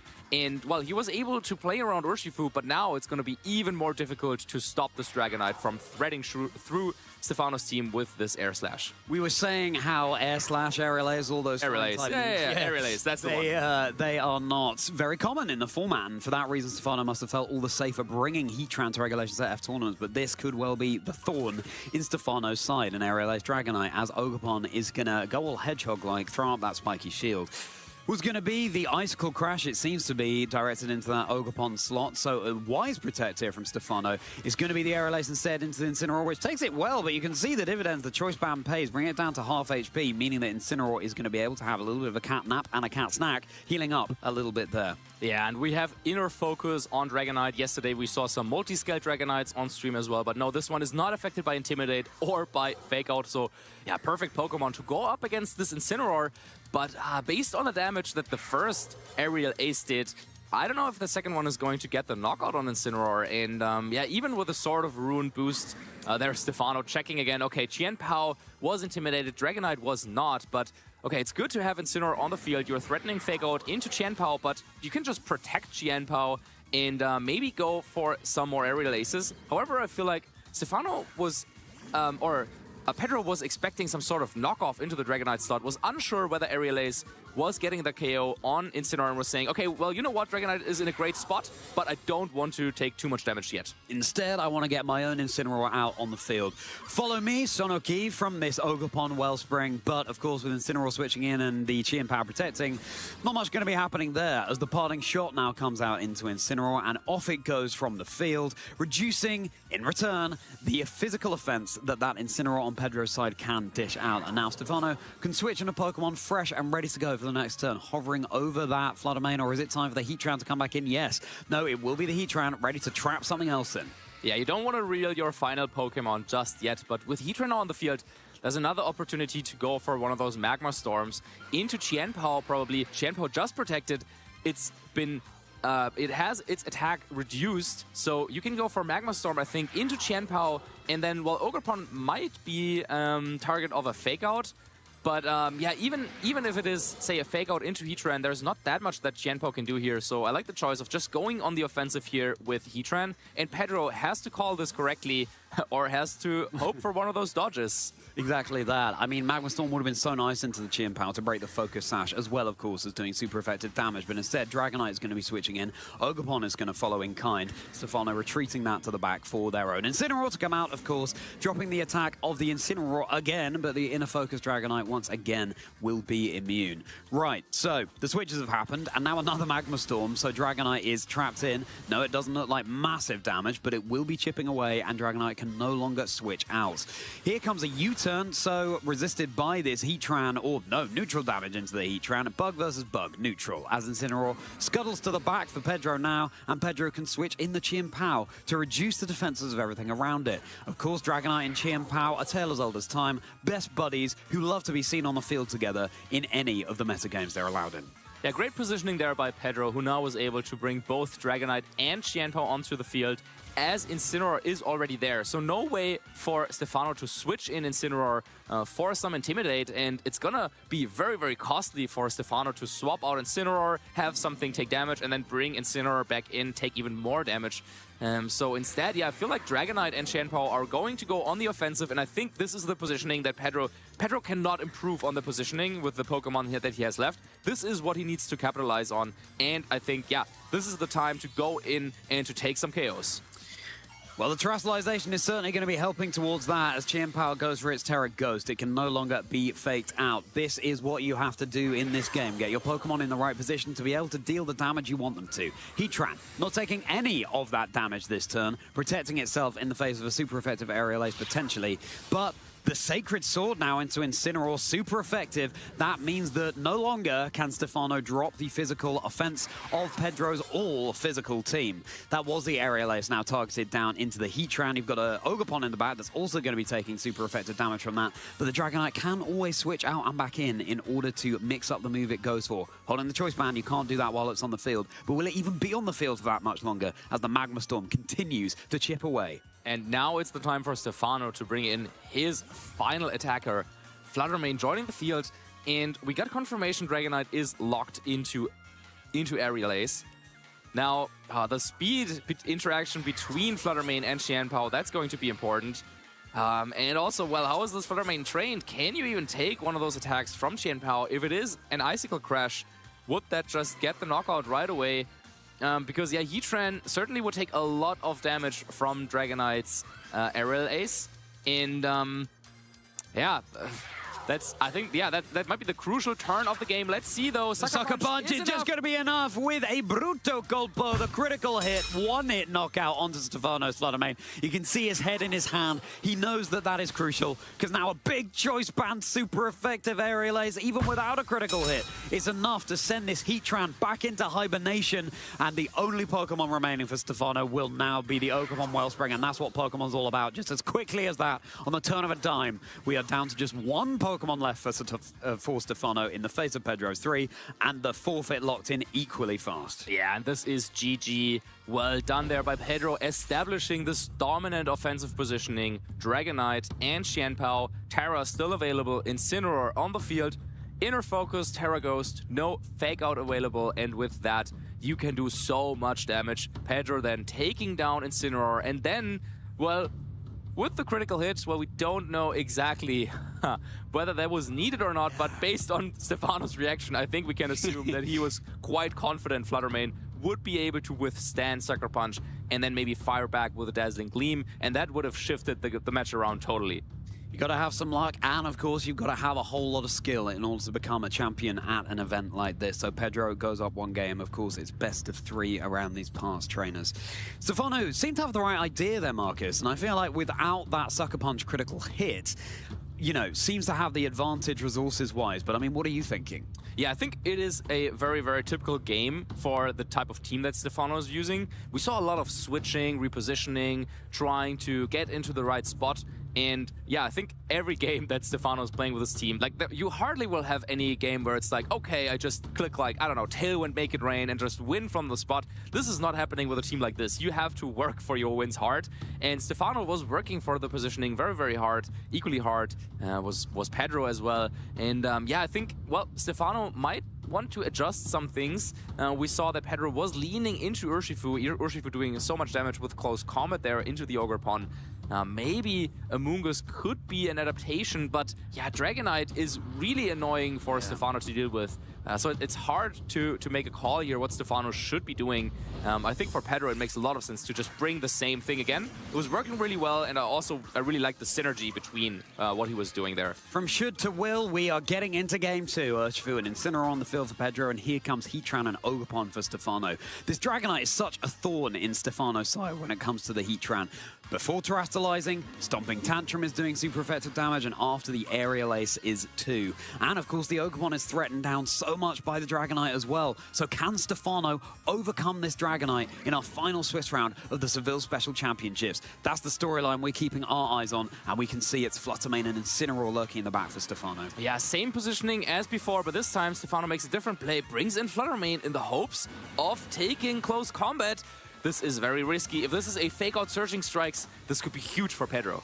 Could it be over on the very first turn? The terrestrialization, unsurprising to see it come out onto Heatran, all the way from the volcano in Sinnoh to becoming a bug in the Paldea region. That antennae atop its head. Let's hope that it's enough to scuttle this Heatran to a victory. That fake out into the Flutter main, of course a ghost type, so it can act. It is going to be the Surging Strike, so a wise terrestrialization. This is probably about as well as Stefano could have hoped this turn would have gone, but is it a Magma Storm that's locked into? Is that going to connect? Is it going to be enough to get Stefano into a Game 3? It is the Magma Storm, and it misses. You can see how frustrated Stefano is by that. At least you have the leftovers for a little bit of recovery, but that's crucial, Marcus. Yeah, we were talking about it before the game. Oh, so crucial. Heatran, well, that is one of the main reasons why Heatran is not used much more in this format. Because, yeah, Magma Storm, so powerful, but also so inaccurate. And yeah, just like that, Heatran taking a lot of damage. Urshifu now free to switch out. Had Magma Storm connected, it was stuck on the field, and there was no way for Pedro to really get rid of Flutter Mane quickly. So yeah, locking into some Fairy-type moves, that would have been the KO on Urshifu, presumably. But now the story is totally different. Yeah, what can you even do here? Once again, no Amoonguss in the back, so you really have to call where is this Surging Strike going and make the right play here. But yeah, if this Urshifu gets another move in, it could be detrimental for Pedro. It's going to be the detect, though, so no damage coming out from Urshifu this turn. The attempted Shadow Ball down into the Urshifu as well, predicting a switch there. Perhaps because, of course, Fairy damage would have been super effective. But then again, you're locked in with the Choice Specs. The Flare Blitz now, that is just going to be enough to get the KO, even without a Chi and Pow on the field. Of course, Flutter Mane, not known for its physical defense, is so much better on the special side. And goodness me, it looks like the cards are falling now for Stefano, Marcus. Yeah, absolutely huge start for Pedro. Such a big lead. And Stefano now brings in Incineroar, confirming that Amoonguss once again was not brought. But yeah, it's hard to justify bringing Amoonguss against a team with Chen-Pao, Dragonite, Incineroar. All of these Pokemon would want to face against Amoonguss. And yeah, now while Ogerpon is threatening a lot of damage, you can go for Ivy Cudgel, maybe get a KO on Incineroar, or go for that Horn Leech onto Urshifu. But yeah, just switching in Dragonite, just look at what Stefano has left. Just Dragonite will can maybe solo the game at this point, so it's just so difficult for Stefano. Yeah, it's such a fair point, Marcus. As Dragonite comes in, doesn't really matter which move it locks into, as the Ivy Cudgel now. Again, there's no multi-scale. This is an inner focus Dragonite.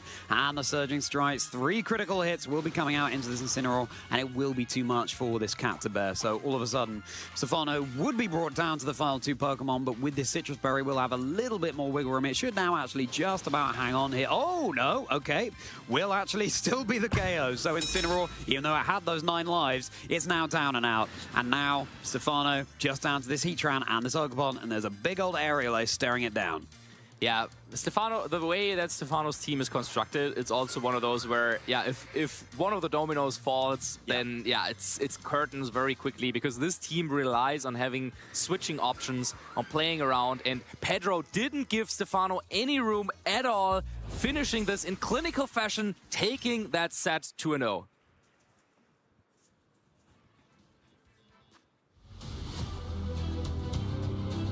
Taking the set 2-0 and advancing into the top cut is Pedro. What a well-played game. You have to feel with Stefano a little bit after how that went, but that's how it goes sometimes, right? It is, yeah, that's the game that we play, and yeah, disappointing way to crash out of contention for top cut, but it is what it is, and there will be another day, there will be another tournament where Stefano has the results that they are looking for. Goodness me. Well, I mean, Dragonite did just about make it onto our day 2 usage stats as well, and you can see why. That Choice Band, we didn't even see Extreme Speed come out from the Dragonite. Terra Normal Extreme Speed with the Choice Band, that tends to be the option of choice when you're running that Pokemon, especially with a Chi and Pow alongside it on the field. Pedro Martinez was here in Seville last year, had a fantastic finish, and I think has now bettered that finish this year. Well, at least top 16, I think. Top 16, okay. Yep. So it all comes down to this next round. Yeah, but that is an amazing streak of results. Not playing that many tournaments, as I was saying, but then, yeah, top 16 last year in Seville, now back here in the top cut, and in a commanding fashion there. this Terra bug Heatran, really, really beautiful to see. Doing a lot in the first game when Magma Storm actually connected, but then this was the position that Pedro was looking for. Qian Pao next to Dragon Knight, unintimidated. First, Incineroar went down, and then this Sucker Punch, crucial critical hit. Stefano couldn't believe it, but that's how it is sometimes. And yeah, then the aerial ace follow-up. Heatran going down as well, and just like that, Pedro takes home game 1. Wow, what an explosive victory there for Pedro, and clearly there is a home turf advantage for Pedro Martinez, having a wonderful result here too. Urshifu and Dragonite, another team of full physical attackers, Marcus, just like Iker Rodrigo, last year's Seville champion, is running this weekend, and was indeed back then last year in Seville, which is sort of going against a fundamental tenet of team building, right? Well, we got the Landorus on the team of Pedro. We didn't get to see it this time around, but yeah, definitely really focusing a lot on those physical attackers. Yeah. Yeah, for sure. That's maybe a trend here in Spain. I don't know. I haven't been involved in too many team building groups here, but maybe they're like, you know what? Special attackers, all physical damage. Yeah, just brute force it. I mean, obviously, as someone with such a storied history within Pokemon VGC, Marcus, what's your approach when it comes to team building? Is sort of the physical and special attacker split, is that forefront in your mind, or is it just sort of what happens, and I'll try and have a balance? Yeah, so I actually brought a team to the World Championships last year, where I had, so this was Regulation I with 2 restricted Pokemon, and I was using Calyrex, Shadow Rider, and Miraidon on the same team. So a lot of special damage, and then my third attacker was a Volcarona, another special attacker. And in hindsight, well, or I mean, I knew at the time, it's quite obvious looking at the team, but I was like, yeah, you know what? This goes against some of my fundamentals. It's not actually what I would love to have, but I feel like it is the team that I need to bring because of the strategy that I wanted to go for. So yeah, it's definitely something that I am considering, but it really also depends on the format. Like, if it's a format where there's like Assault Vest, Iron Hands on the same team with Light Screen Whimsicott,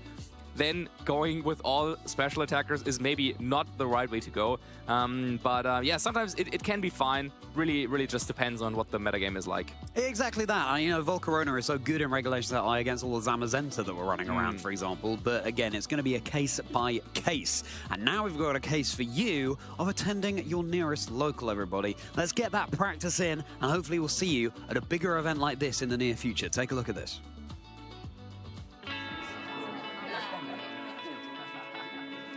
Hey, do you want to play? Yeah.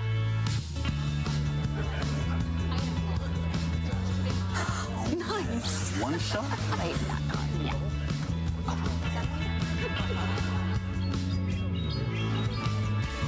I'll use twin cannons. Great game, guys. Bye. See you next week. Come play at your local Pokemon League. So much fun playing at those local Pokemon leagues, and of course you can have fun not only with the Pokemon video game but also with the trading card game and Pokemon Go in some of those local tournaments. So make sure to scan this QR code, have a look at what are some of the stores close to you that are offering these local tournaments. I just noted that trading card game player in the video saying I'll use twin cannons. That sounds pretty cool. I wonder what twin cannons would do in VGC. I feel like a double hit move. Yeah. And maybe it's just that. Maybe it's just that, yeah. Break a focus, I mean, it makes sense. cool. Makes sense for a Blastoise, right? Yeah, exactly, yeah. S2. Boom, boom. Kind of, Yeah. Then a Mega Blastoise, you've got 3 of those. Triple cannon, maybe tri-cannon. Right. I don't know. Right. Tri-attack. And we want to see you at one of these. Isn't there a move that Kingdra can learn? There are many moves. I mean, you've got Scold. You've got Sniper as the ability. Oh, that's what I'm thinking about. Yeah, which I love. I personally prefer that, but thank you for bringing it back to Kingdra, Marcus. Yeah, of course. I mean, I know. Propaganda. Yes. Sniper, yeah, boosting the power of critical hits, and it would be a critical hit to see you at a local, and you can get all that all-important practice in, so you can land some critical hits of your own, or indeed, golpe críticos, at the next tournament you attend, as they would say here in Spain. That's where it all begins. That's the grassroots. That's what keeps this entire scene going. The top trainers that you see here, they would not be who they are today without the locals they attended. Absolutely. And yeah, for a lot of players, what they like to do is actually use those local tournaments to really prepare. And then once they feel ready, they can make it onto the big stage and attend one of our regional championships or maybe even one of the internationals. Exactly that. And it is a different ball game here, being under those lights and everyone at home watching, everyone in the venue watching. Local is a place where you can just chill out a little bit. It doesn't matter either way. Whether you win or you lose, the most important thing about locals is the practice that you get and the people that you meet and the teams that you encounter, getting advice from your opponent. And that's the thing we see time and time again on the stage. After the match, obviously they're locked in during the game, but afterwards they're just decompressing how that went. That turn you did this, I maybe would have done this. And it's all about the advice you receive along the way. Absolutely. And yeah, well, from the local scene back to Seville, the Special Championships. The tournament, of course, is going on. We are looking for the top cut. And one player that has cemented their spot there with a victory over Stefano is Pedro. And Pedro is ready for an interview. So let's hear from Pedro what he was thinking going into that match. Over to the couch. Thank you very much, Marcus and Charlie. Yes, we do indeed have Pedro Martinez here. Going ahead and guaranteeing yourself in Top Cut, my friend. Huge congratulations. You were here last season. You got top 16. Now you are on the moment of the precipice where you can progress further. How are you feeling after that back and forth intense set? Muchas gracias, Costa. Lo primero de todo, me siento muy bien. Estaba un poco nervioso porque perdí la ronda anterior contra el chico que iba X0, pero ahora me siento muy confiado conmigo mismo. Y con respecto al año pasado, pues espero llegar más lejos. Thank you, Costa. I'm feeling really good. Last round, I lost against an undefeated player, and yeah, but now I'm feeling much better. Understandably so, and for a good reason. Stefano was a tough opponent to go through, especially with that Heatran as well. So was that something that you had faced before going into this tournament, or was it just something new that you had to think on your feet in order to adapt against? No me había preparado contra ese equipo en absoluto. Heatran me sorprendió cuando me lo encontré porque obviamente no le puedes tirar Extreme Speed. Y aparte el Landorus también me molestaba mucho porque tiene psíquico. It was my first time against that team in particular. It was my first time seeing Heatran, which I cannot extreme speed against. So it was surprising, yes. Yeah, and I think it's sort of one of those Pokemon that is quite tough because of the ability, the initial type, and then Terra Bug makes it a bit more awkward too. But you did a really good job in being able to handle it through that set, my friend. Are you local to Sevilla? Because at the minute, I mean, just based off of the fact that you were here last season, you got the top 16, which was amazing. I feel like we haven't been able to have the opportunity to see you a bit more often. So is this just your main major event that you try to go to every year, or do you have others as well? Yo voy a Sevilla porque obviamente soy español y es lo que me pilla más cerca. Este año he ido a Lille, el problema es que me fui 1-3 y pude ir gracias a la ayuda de Alex Gómez, que me pagó el café. Y entonces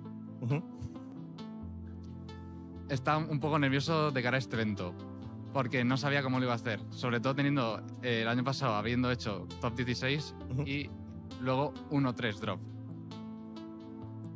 So yes, the Spanish event is much easier for me to go through.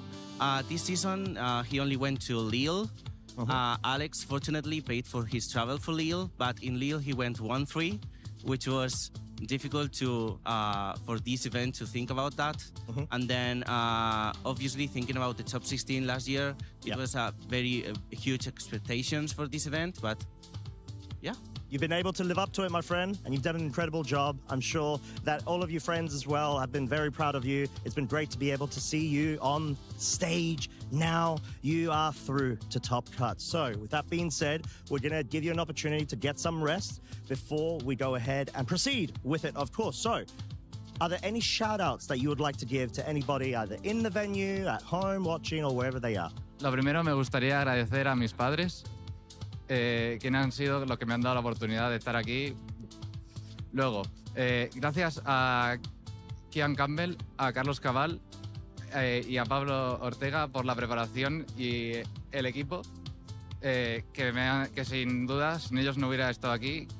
Mis demás amigos que están en el venue y los que estáis en casa, sabéis que me acuerdo de vosotros. Y también a Alex Xavier Álvarez y David Peralta por los Pokémon y a Team Z por estar siempre ahí apoyando. Muchas gracias. Well, thank you very much. This has been Pedro. Huge congratulations. Once again, we are wishing you the very best as we are going to go ahead and get Top Cut prepared. So make sure you get all your refreshments and we'll be back very shortly. Hey, Pokemon trainers. Welcome to Pokemon Championships History, a series where we showcase important matches throughout the history of competitive Pokemon. This was the first World Championships held in the Alola region with Pokemon Sun and Moon. Our classic battle took place in the top 4 match between Tomoyuki Yoshimura and Ryota Atsubo. Japan was guaranteed to have a representative in the finals, but who would come out on top? Tomoyuki had experience playing in multiple World Championships, and this time around he made the right call on the metagame. With Ultra Beast on his team like Nihilego to deal with the Tapu Pokemon running rampant in the format, and Buzzwole to handle Snorlax teams, Tomoyuki was in a prime spot to claim the championship title. But Ryota was not to be outdone. As the reigning Japanese national champion, Ryota wanted to solidify his claim to being the best player in the world. With a twist on the common double Tapu core, Ryota brought a team to support his choice specs Tapu Fini. But the real star of his team was Celesteela, the launch Pokemon. Many trainers feared Celesteela's ability to single-handedly bring back games from the depths of defeat, and Ryota would need a heroic effort out of Celesteela to win this set. In a game that lasted over 30 minutes, Celesteela showed just how unstoppable it can be thanks to Leech Seed recovery. If Tomoyuki wanted to keep his championship hopes alive, not only did he have to win Game 2, but he needed to do it fast. There wasn't enough time left in the round to play another slow game against Ryota, so Tomoyuki would need to be on the offensive. But sometimes the best offense is a good defense, and Assault Vest Salamence was just bulky enough to keep him in the game. That is a big boy Salamence, taking a Choice Specs boosted Moonblast from a Tapu Fini of all things. And I know it's not known for its really big special attack, but it's still one of these Tapu Pokemon. As the trainers actually round out the game, shaking their hands, Tomoyuki will be the victor. The clock was ticking, and 50 minutes wouldn't be enough time to finish this epic set. This meant our trainers would be concluding this match in the most dramatic way possible, plus 3 turns. If a match exceeds the round timer, 3 untimed turns are to be played, and whoever has more Pokemon remaining at the end of the 3rd turn will be the victor. Time was just called in the round. We are a couple of seconds out, so this is turn 0 in the game. And in this turn 0, Metagross taking so much damage, but after the Intimidate, it's not enough. Rounds don't commonly go to time in VGC, especially not in top 4 of the World Championships. Only 3 turns stood between these trainers and their destiny. What would ensue could be considered the most intense plus 3 turns in VGC history. A climactic 50-minute set came down to these final turns, and only one of these worthy trainers would be victorious. Celesteela wasn't the only Ultra Beast to show up big in this match. While the Fighting-type Buzzwole faced off against a Fairy-type and a Flying-type, Tomoyuki made an incredible read with his Z-move to try to make Buzzwole the hero of this story. All-out pummeling from your boy Buzzwole. It's not your boy Guzma like it is in the trading card game. In this case, it's a Buzzwole. It's going to be dealing some pretty sizable damage. It would like to get that on Celesteela, I think, a Pokemon that sometimes people try and bust through the defensive of with all of these fists. But instead, the Crocodile is going to get knocked out by this all-out pummeling, leaving Ryota down with just 2 Pokemon on his side of the field as we go into the final turn of this game. With a 3-2 Pokemon advantage for Tomoyuki going into turn 3, Ryota could see his hopes of victory slipping away. This was Celesteela's last chance to launch Ryota into the annals of VGC history.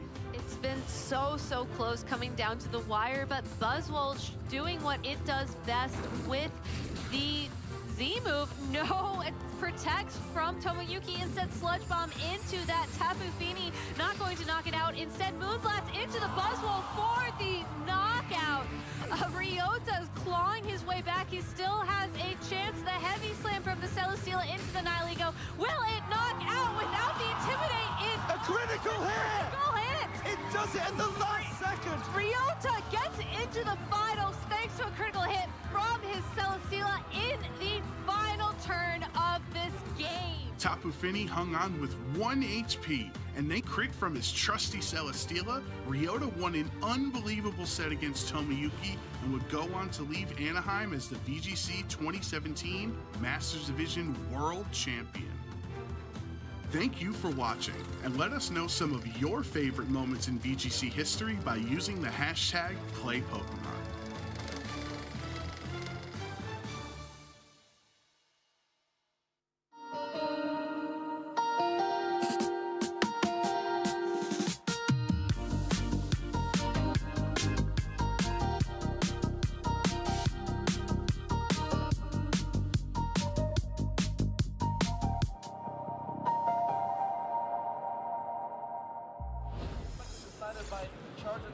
Welcome to Costa's Cinnabar Challenge here in the lovely city of Seville. I have got 2 Victor volunteers who are looking to challenge their might and knowledge when it comes to Poke Riddle Me This. We have got Leo on my right-hand side. Hello. We have got Alejandro. That's me. My further right-hand side.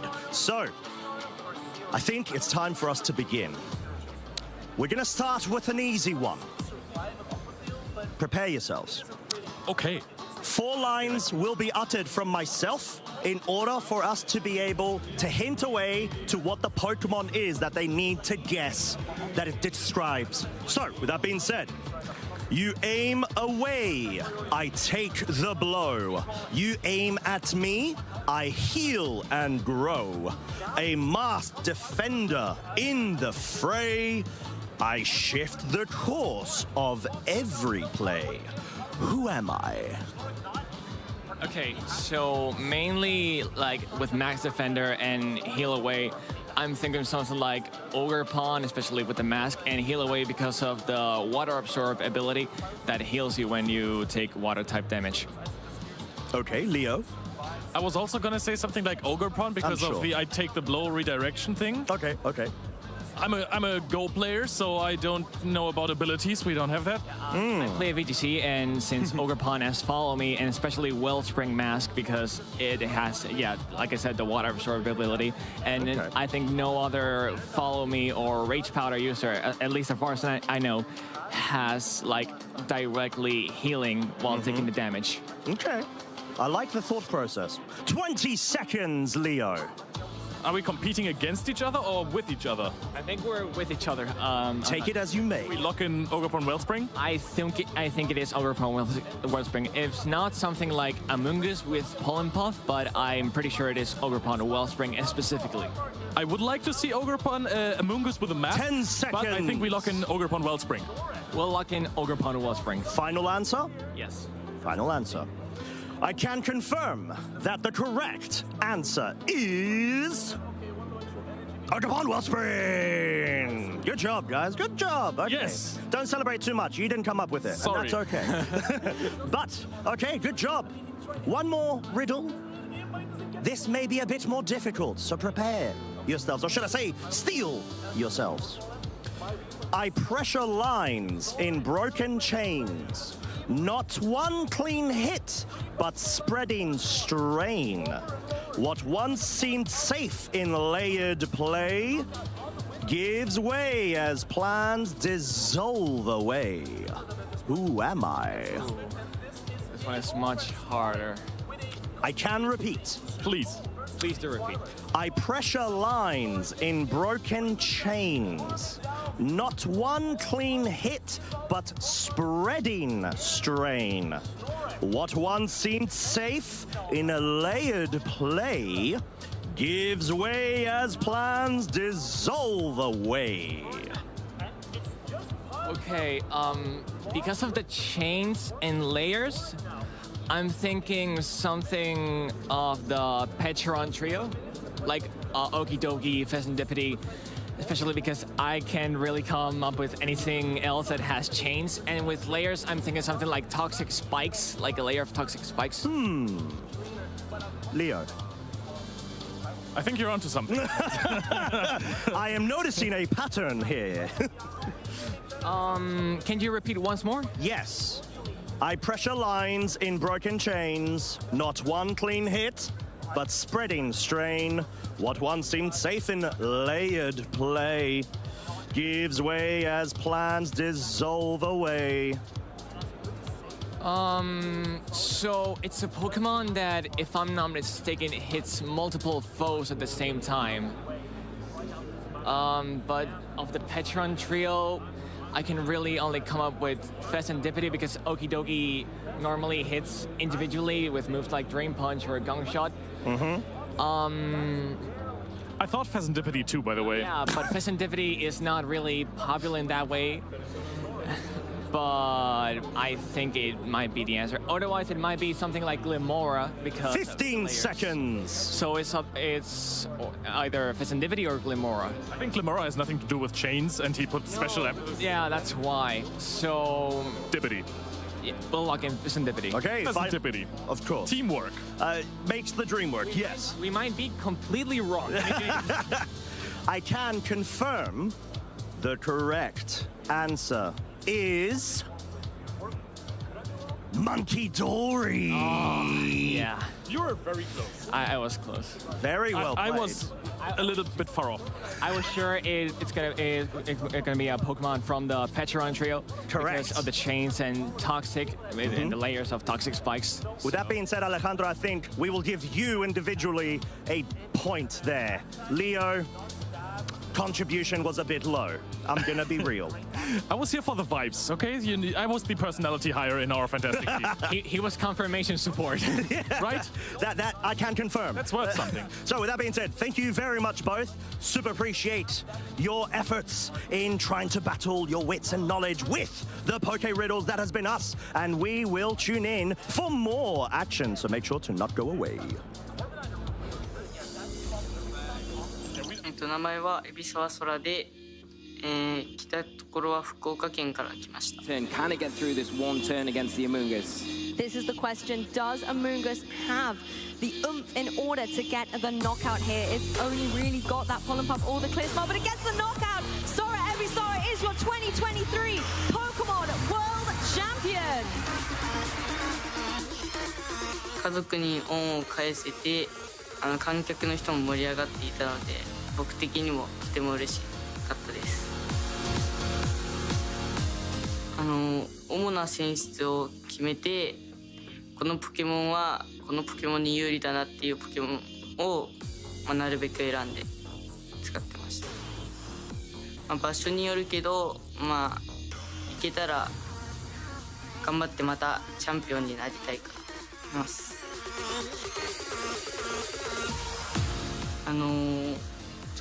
トルネロスというポケモンと、追い風役とトリル役が混ざった構築は読み合いになるので、ちょっとジュニアで優勝したけど、大人の大会でも、緊張なくプレーしたら優勝できるんじゃないかなと思います。対戦、このジャパンチャンピオンシップスに敗退した人も、また諦めずに来年、挑戦してもらいたいかな。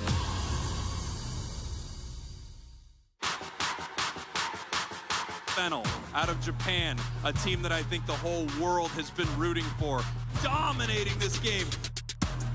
僕たちのチームが一番、このゲームに時間を使ってきたからです。他のチームの誰よりも、プレイしただけではなくて、考える時間だったりとか、ユナイトについて、コミュニケーションを深めていったりだったりとか、そういった、話し合う時間をたくさん取りました。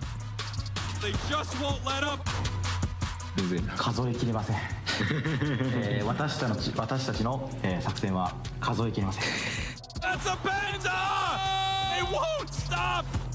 僕たちが最終戦で、使った作戦は、ミュウの、コーチングをうまく使って戦う作戦を使いました。 Fennel can do whatever they want. And they're on the wing. Laser!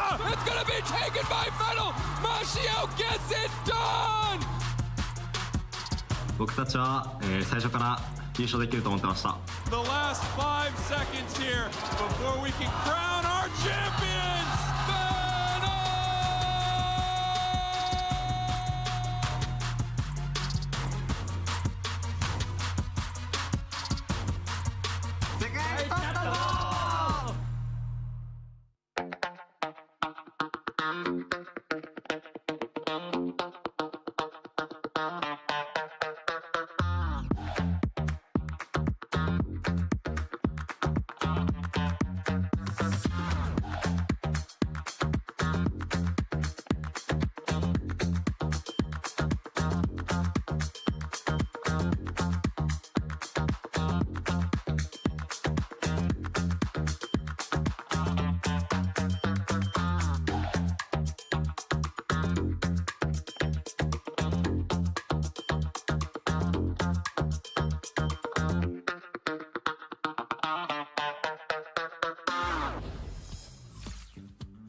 600 players entered this tournament. 12 rounds of Swiss are over. And now only 12 players are left in the tournament. 12 dreams to become a champion. And at the end of the day, only one of them will be crowned our tournament victor. My name is Marcus Hamann, and I'm here with Charlie Merriman to bring you the top cut of the Seville Special Championships. Charlie, how are you feeling now that we are going in to the top cut? It's very exciting indeed, Marcus. I can't believe how quickly the time has gone. Really, we're already here with just 12 players left in the competition. We've had some thrilling action that you absolutely must go back and check out if you're only just tuning in. I mean, where have you been? What other priorities could you have had? We understand you have a life, don't you worry about it. But you want to be tuning in to the stream for the rest of the day to see how the Special Championships here in Seville unfolds. Ooh, can't wait. Yeah, me neither. 12 rounds of Swiss, that's a lot of work that is behind our players and a lot of wins that they were able to collect. A lot of teams that they have played against, a lot of opponents they have defeated. And yeah, one of them is above them all at this point. Anthony, still undefeated. What a magnificent run. 12 rounds, 12 wins. It's an absolutely staggering achievement, Marcus. Of course, all bets are off at this point. If you lose, you're out of the tournament, no matter how good your run has been. But we can take a look at the players that Anthony has faced so far. And you can see all of those green lights up and down that graphic. Win, win, win, win, win. Going up a wide variety of teams, and even some maybe less conventional ones like that are Chaladong, piloted by Jorge in Swiss Round 6. But then we do have Iron Crown compositions that we've seen a lot in this iteration of Regulation Set F. We have Ente down there as well, piloted by Javier, and of course this classic balance team, for example, in the Swiss Round 2 run by Jose. Yeah, and Anthony was able to complete this fantastic day one of the tournament by winning against 8 Spanish players. So, yeah, well, Anthony definitely, I don't know. Be nice to your opponents down here in Spain, but I'm sure he was being treated well. But then he continued this run also in the second phase of the tournament, also then taking down Roberto Parente and Aurélien Sola, some of the international superstars. Yeah, Anthony themselves, of course, being from France. So, going up against fellow French person Aurélien in Swiss Round 12 just then. Aurélien still looking for that first major win. And just to complete the sort of roster of the teams we expect in Regulation Set F, we do have that Reggie Drago there, run by Roberto, who, let's not forget, finished in the top 8 of EUIC just a month ago. He was 4th, in fact. So, real dominant display from Roberto there, and now Anthony cuddling that Amoongus despite the fact that it's not on their team. Let's see if this undefeated streak can go all the way to becoming champion. Yeah, some players and viewers have talked about the curse of being the undefeated player going into the top cut, and of course, well, yeah, sometimes it works out and that player goes all the way, but sometimes, yeah, they go out as early as the first round of the top cut. But nevertheless, already locked into top 8. That's going to be a fantastic finish for Anthony, regardless of how the next couple of games will go for him. Exactly that, and you must come away from a tournament like this, even if that were to happen, feeling so proud of having an undefeated run through all of the Swiss rounds. And at some point, it will be your time to shine, whether it's this tournament or another one. That consistency, very hard to beat. So that's Anthony, but what about the other trainers in our top cut? Let's take a look at our standings here at the Seville Special Championships, which trainers are still in contention for becoming our champion. Yeah, and let's not forget, in order to make it into the top cut, you need to finish with a record of 10 wins or better. In this case here in the video game. And so, yeah, only 12 players were able to do that. Anthony with the flawless 12-0 victory. Actually, no trainer finishing with 11-1. At some point, Anthony was left with undefeated opponents to play, and so they had to give him some other players that had already lost, but even against those, he just kept on winning. But there we have it, all the way down until 12th place. Steven from Germany. Those are the players who are duking it out. Unfortunately, Miguel Paquete, Alberto Cano, Antonio Sanchez and Marcus Go all went out, but still finished strong here in the top 16. It's really interesting because, of course, Marcus Coe, for example, has been having a fantastic season with Regulations ZF a couple of months ago, coming second place at the Birmingham Regional Championships. Antonio, a former regional champion themselves, so some big names out of contention, but my goodness me, some big names still in contention. We were just talking about Roberto Parente there and Aurelien Sula. Could this finally be Aurelien's time to shine? Davide Fazio, who had an incredible showing at EUIC a month ago as well. So at this stage of the tournament, I really like to look for potential repeated champions. Oh yeah. Who is there, who has already done it and has already taken down a major event. And maybe I will need some refreshing in some history lessons, but I don't see it. I'm not sure if any of them have won a big regional or special championships up until that point. So yeah, it might be our duty to crown a new champion at the end of the day here. A brand new winner, and of course only 2 Italians left there. An Italian has won every single regional level event of our 2026 season so far, and if they want to do it again, all hopes rest on Roberto Parente and Davide Fazio there, which would be another unique winner as well. Just astonishing. But let's see. And how many Spanish players do we have in this top 12? We have 5. 1, 2, 3, 4, 5. Yeah, 5. So actually, last year our top 8 was 7 of them were Spanish players here in Seville. This year only 5. So yeah, the other regions have been saying, okay, we see you from last year. We can one-up that.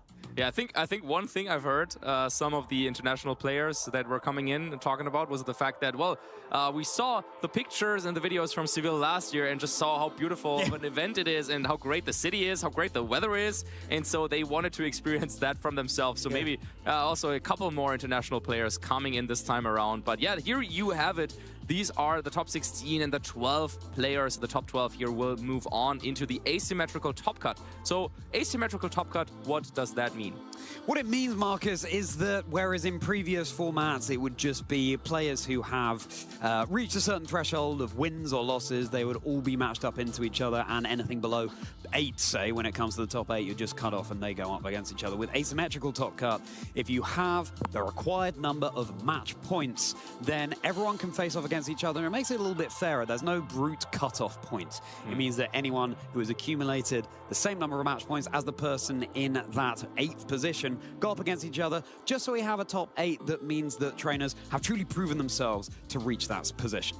Absolutely, and so that also means that a couple of these players are already through to the top 8. In fact, Anthony, Juan, Roberto, and Aurelien, they already booked their ticket into the top 8 already. They can sit out the next round and just have a look at the competition, see what's going on with the other players as they are battling it out to face those players who are guaranteed to be in the top 8 already. Goodness gracious me, I was talking with Leon Costa earlier about how, of course, Victor Medina is still looking for that first major win, and could this finally be, in Seville of all places, home turf, Victor's first win? But no, but instead we have Aurelien Sula, who is also on the hunt for that first major win, who's been not only in top cut, but that second place position so many times. The North American International Championships 2024, for example, going all the way across the pond to compete there. And yeah, maybe just hopping a little less far afield over from France to Spain is what Aurelien needs. Who knows?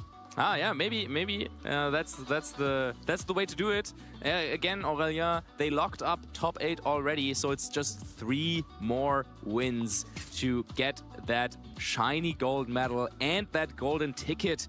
And I think also, of course, let's not forget that for a lot of these players at this point in the season, the championship points race is on, so you really need to get those points, and well, they have definitely done so. Lots of championship points, so we might see a lot of these players back again in August at the World Championships, even if they don't end up winning the golden ticket. Absolutely that, yeah. Accumulating all those championship points. This is a new way it works this season as opposed to previous seasons. Just the top so-and-so number in any particular region will be qualifying for the World Championships rather than a threshold of points that you have to meet. And as the season draws to a close, the contested positions as to who's going to be just eking it into that top bracket is going to be heating up. Let's take a look at the matches that are going on in the venue right now and the match that we'll be able to bring you. Davide Fazio versus Adrian Isidoro. Yes, Davide, who had this phenomenal performance at EUIC. We're going to be bringing them to you live and direct here from Seville. But we've got a couple of other fantastic matchups going on and incredible teams. Look at that from Kusha there, Marcus, Articuno and Alolan Ninetales. Yeah, Kusha Kanani there taking a look at what some of the Japanese players, namely Yuta Ishigaki, the second place finisher from Worlds in 2024. Yeah, it was 24. Yeah, was bringing to tournaments recently. And it is that duo of Alolan Ninetales and Articuno, but paired with some new friends here with Kingambit, Rillaboom, Landorus, and Ogerpon.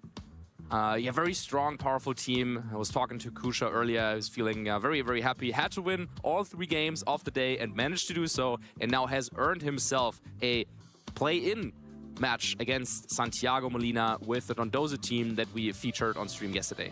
You know, it's easy to look at that graphic and have the Articuno stand right, front and center, but it's the Kingambit as well that has been so massive for Kusha during their tournament run. Trainers not really prepared for that Pokemon, of course, was Defiant, getting a boost to its attack rather than a drop thanks to the Intimidate from Incineroar and Dark and Steel. Really fascinating typing, so bulky as well as offensive. So yeah, it's definitely a Pokemon that's been overlooked. But casting our eyes down, we've got Liam Westland there with the Roaring Moon. That's a Pokemon that did well earlier on in Regulation Set F. And then I'm so pleased to see that we do have a Great Tusk making it into Top Cut. If you're just tuning in, yes, Great Tusk has been the talk of the town this weekend, and we do have one that could see itself in the top 8. Yeah, still quite a lot of unconventional picks there with Articuno. Great Tusk is around, and yeah, this is the bracket that will be played now. Again, only 12 players managing to make it into the top cut. At the end of the day, one of them will be a champion, and it's going to be a new champion. Someone is winning, someone is fulfilling their dream of winning one of these big events for the very first time. Very, very exciting here. And yeah, Anthony, Aurélien, Roberto, and Juan already slotted in top 8 based on how well they did in the previous stages of the tournament. And then the other 4 matches, we just saw the matchups with the teams on stream. That is going to be so exciting and to see who will make it into the top 8. So that means that the match we'll be bringing you, the winner of that will be going up against Juan Nunez in the top 8. Meanwhile, if it's Kusha or Santiago, they'll be going up against Roberto Parente.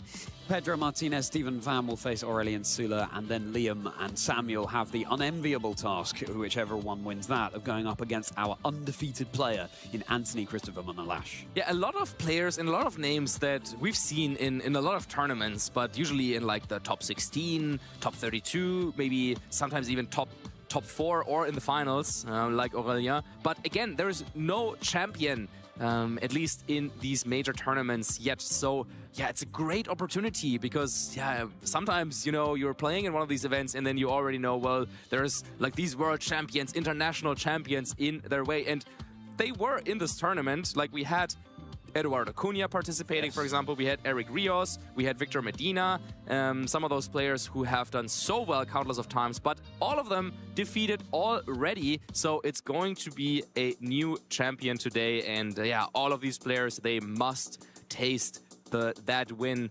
already. And maybe someone like Roberto Parente, just coming off of a top 4 performance at EUIC, now again in the top 8, definitely feeling really, really hot with their team. And I think The same also goes for the other Italian player that we will get to see now on stream, Davide Fazio, also finishing in the top 8 at EYC. So these Italian stars really doing so well and kind of taking that momentum from EYC and bringing it into Seville, the final stretch of Regulation Set F.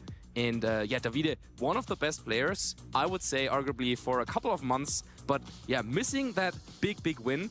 He was able to win the Grand Challenge all the way back in Regulation Set H. This was with the team that was later then called, I think, the Lele team. You know, yeah. You remember that? The Yawn Ursaluna Blood Moon. Yeah, doing so well with that team, winning the Grand Challenge. But I think he was actually the first that was bringing that team, as then Emanuele Briganti brought it to Frankfurt to win that. But yeah, Davide, one of those names that is maybe a little bit more in the background, but now with some really strong performances also in Gdansk and at EYC, cementing themselves as one of the best players in Europe, bringing this standard-looking team. I can talk a lot about this team, but let's get to it later in the preview. But a player that really likes to go with very solid Pokemon that allow you to play into any matchups, but usually don't really have that big of an advantage. It's a very a particular choice to make.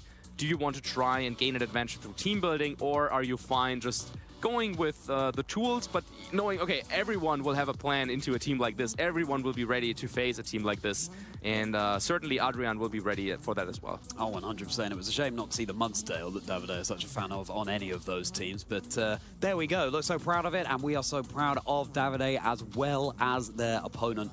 Let's take a look at this matchup. Let's remind ourselves of the achievements of Adrian Isidoro. Stockholm Regional Top 8 in 2025. And those achievements going back to 2024 there. So a trainer with a real recent winning streak. Incineroar, Chien-Pao, Urshifu, Raging Bolt, Landorus, and Rillaboom. So another fairly classic composition for Regulation Set F, but this is what this stage of the tournament is all about. Who can pilot these really tried and tested teams better?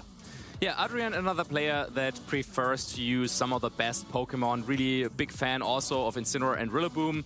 I remember their team from Stockholm, top 8. This was a Calm Mind Kyogre team. Very powerful with the Roaring Moon in the mix as well. Yeah, a classic matchup going up against Michael Kelch there in that top 8, but eventually losing barely there. So definitely a player who has been to this stage before, to top 8, but this was their best result. And yeah, now they have another chance of kind of knocking at that top 8 and maybe making it even further. Very similar team to what we saw from Davide. But yeah, one key difference there in the Pokemon they're bringing.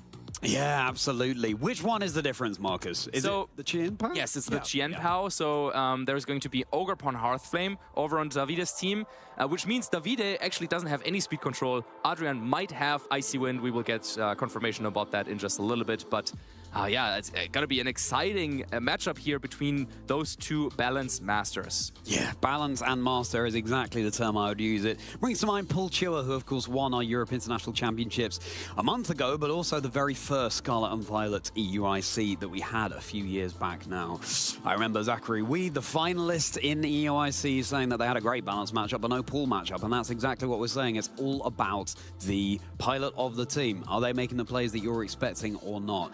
Also, even if you see the same 6 Pokemon they're expecting, that doesn't mean that the sets will be the same. It doesn't mean that the held items will be the same. And crucially, it doesn't mean that the training will be the same. And that is the one thing our trainers don't have access to, even in this open team sheet format. You cannot see how much investment there is in their bulk, in their offense, or indeed in their speed. And that can really catch trainers off guard. Just yesterday, we saw some Pokemon surviving some massive physical attacks on stream, which no one was expecting. And that can be the difference maker. Wonderful to see the trainers waving to the camera there. And we cannot wait to wave them into their top cut game. Great that even though they're locked in and focused and ready to go, they are able to have some fun up there too, because at the end of the day, everybody, we are playing Pokemon. And there's that proud Luxray welcoming us in as well. Yeah, I think that's just awesome to see there. Davide being locked in, but being really happy to have made it that far. Again, he finished in the top 8 of EUIC and now has the chance to get into top 8 once again. Loser will be out though, and well, while a top 16 finish would also match with a lot of their achievements, and yeah, the next time we will see them on the stream, then maybe it will be part of their list of accomplishments. But yeah, Davide is looking for more. Top 8, top 16 already. We were looking at those achievements just before. And yeah, both players having a little bit of a chat there, having a friendly time. Yeah, I really like to see that. Absolutely. Even in this heated stage of the tournament, they are aware that it's all about the fun, but also just keeping the pressure off themselves. I think it's so often that we see the trainers, and just generally in life, who are less in their heads and more in the moment, having a fantastic time up there, and not only that, but playing some of their best Pokemon. And this is something that these trainers are no stranger to. So let's take a look at these teams again in more detail. We've got a Shuckerberry Incineroar with no Fire-type move. Urshifu here with the Focus Sash. Rillaboom, we've got the Raging Bolt, the Carmine variant, Substitute Landorus, and Swords Dance Ogerpon Hearthflame. Yeah, so as I said, I could talk about this team a lot. There were a lot of French players like Théotima So and Louis Fontivet that were kind of piloting this, I think, for the first time. It looks a little strange because there's no immediate speed control. Once again, you rely on those priority moves, and you have 4 of them. Even if we're not counting Fake Out, well, you have Grassy Glide, you have Thunderclap, you have Aqua Jet. And then, yeah, because you're using Landorus on this team, you can actually afford to drop High Horsepower and Rillaboom and can go with U-Turn instead. So that is going to be an option that Davide will have available for him. The Shuckerberry really needed on Incineroar because, yeah, Landorus is one of the most annoying Pokemon, I can speak from experience, to face when using a team like this. And then having Helping Hand is a little bit of a specialty of this Incineroar. If you know your damage calculations and you can kind of tip the scale a little bit with that Helping Hand boost, something that maybe would not have been enough for a knockout, all of a sudden with Helping Hand, that is enough to get the knockout, and that can change the matchup around completely. And yeah, over on the other side, we have Adrian's team. We have a lot of the same Pokemon, but some key differences. Notably, we have the safety goggles on Incineroar, which will not come up in this matchup at all. There's no powder moves to be avoided here. So essentially, Incineroar doesn't really have an item. And then we have Taunt and Flare Blitz. So a little bit of a different moveset here on Incineroar. Urshifu also having a different item and different moveset. Well, same moveset, but different item, and therefore probably being trained a little bit differently. It's the Terra, Steel, and Mystic Water set. And then, yeah, I think the big difference is going to be that Qianpao that we were talking about before. Icy Wind is going to allow Adrian to establish some sort of speed control. And Landorus, notably, Sandsear Storm. Interesting choice there. Usually, Substitute is preferred on these type of teams to make use of the double Fake Out. Sandsear Storm, of course, will be connecting with both of the Pokemon over on the other side of the field, if that move does indeed connect. It's not 100% accurate. But nice to have that option for more damage, but equally, a Substitute Landorus can just clean up the game for you if you're in a winning position. Of course, sacrificing some HP to put a Doll in, and that Doll will be receiving the damage instead. Fascinating. I always love to see teams going up against each other that are mirrors or near mirrors, as is the case with these two teams. And again, all those tiny little differences in the movesets. It'll be fascinating to see which of them is able to come out on top. Will it come down to the team, or will it come down to the pilot at this stage of the competition? You know, all of the trainers are firing on all cylinders. You just have to make that extra read, go that extra mile to try and get into their heads. Marcus, how's it looking to you? Yeah, well, very mirror-y. Yep. But yeah, I think that Qianpao might be one way for Adrian to get an advantage here in this matchup. I don't know how important Ogerpon is going to be, because facing down against this double fake-out kind of playstyle can be difficult for Ogerpon to shine. Incineroar and Landorus are hitting the field alongside Urshifu and Incineroar on the other side. So Landorus immediately under the thumb from super effective Surging Strikes damage here, but of course that fake-out can turn things on their head. Yes, it absolutely can, and getting some info here with the Intimidate timing is, of course, going to help our players identify which of these Incineroar will actually move first. And yeah, Raging Bolt, by the way, we didn't talk about it that much in the preview, also so crucial, because if you can knock out your opponent's Landorus, then Raging Bolt will have a field day. So already, with a combination of Fake Out and Surging Strikes, this Landorus over on Adrian's side might be under a lot of pressure. Let's see if it will make it through this turn. Yeah, Landorus is sitting pretty on that field. Incineroar for Adrian will be flinching. Yes, that's just going to be the immediate Surging Strikes into Adrian's Landorus, and that will be a KO, because 3 of those will connect down as always. So an immediate advantage here for Davide. Yeah, big KO, and this is not what Adrian expected, so I'm very sure this is a modest Landorus. And I was theorizing Davide's team as well, and I came to the same conclusion. I think if you're using these exact same 6 Pokemon, you need to have a jolly nature on your Urshifu, or else the modest Landorus is just too difficult to deal with. And this is exactly what we're seeing. It's a big, big surprise to come out here, unleashed by Davide in the very first turn, giving him a big KO and a huge advantage in this game 1. Down, but certainly not out, because this is, of course, crucial information that Davide can now take into our game 2 and potentially a game 3 as Rillaboom hits the field, providing a fresh fake out for Adrian. Just because they lost that Landorus so early on does not by any means mean that Adrian is losing this game. Yeah, but it's going to be so tough. Landorus, a key piece. There's Raging Bolt waiting in the back potentially for Davide. And yeah, that's going to be so difficult. But Adrian makes the right call here, going for the fake out into Urshifu. Yeah, that Focus Sash is broken, so it can go down now to any successive hit as the parting shot, reducing the attack of the Rillaboom. Urshifu exactly what that wants to see, because of course it is taking super effective grass-type damage. Now Davide will be switching something in. We can now see it's Incineroar, Raging Bolt, and Rillaboom of their own here. Let's see if Raging Bolt can get in the position it wants to. Certainly with the Landorus removed, it's going to have a far easier time of doing that, as Rillaboom is providing the drum solo, but Incineroar's on the vocals. That parting shot switching out so Adrian can switch something else in from the back too. Yeah, let's see what Adrian brought. Maybe, yeah, with Qianpao or Raging Bolt, maybe there's something you can do if you get a couple of reads right. Okay, it is going to be Qianpao trying to take advantage of the one Pokemon that you have that your opponent does not have access to.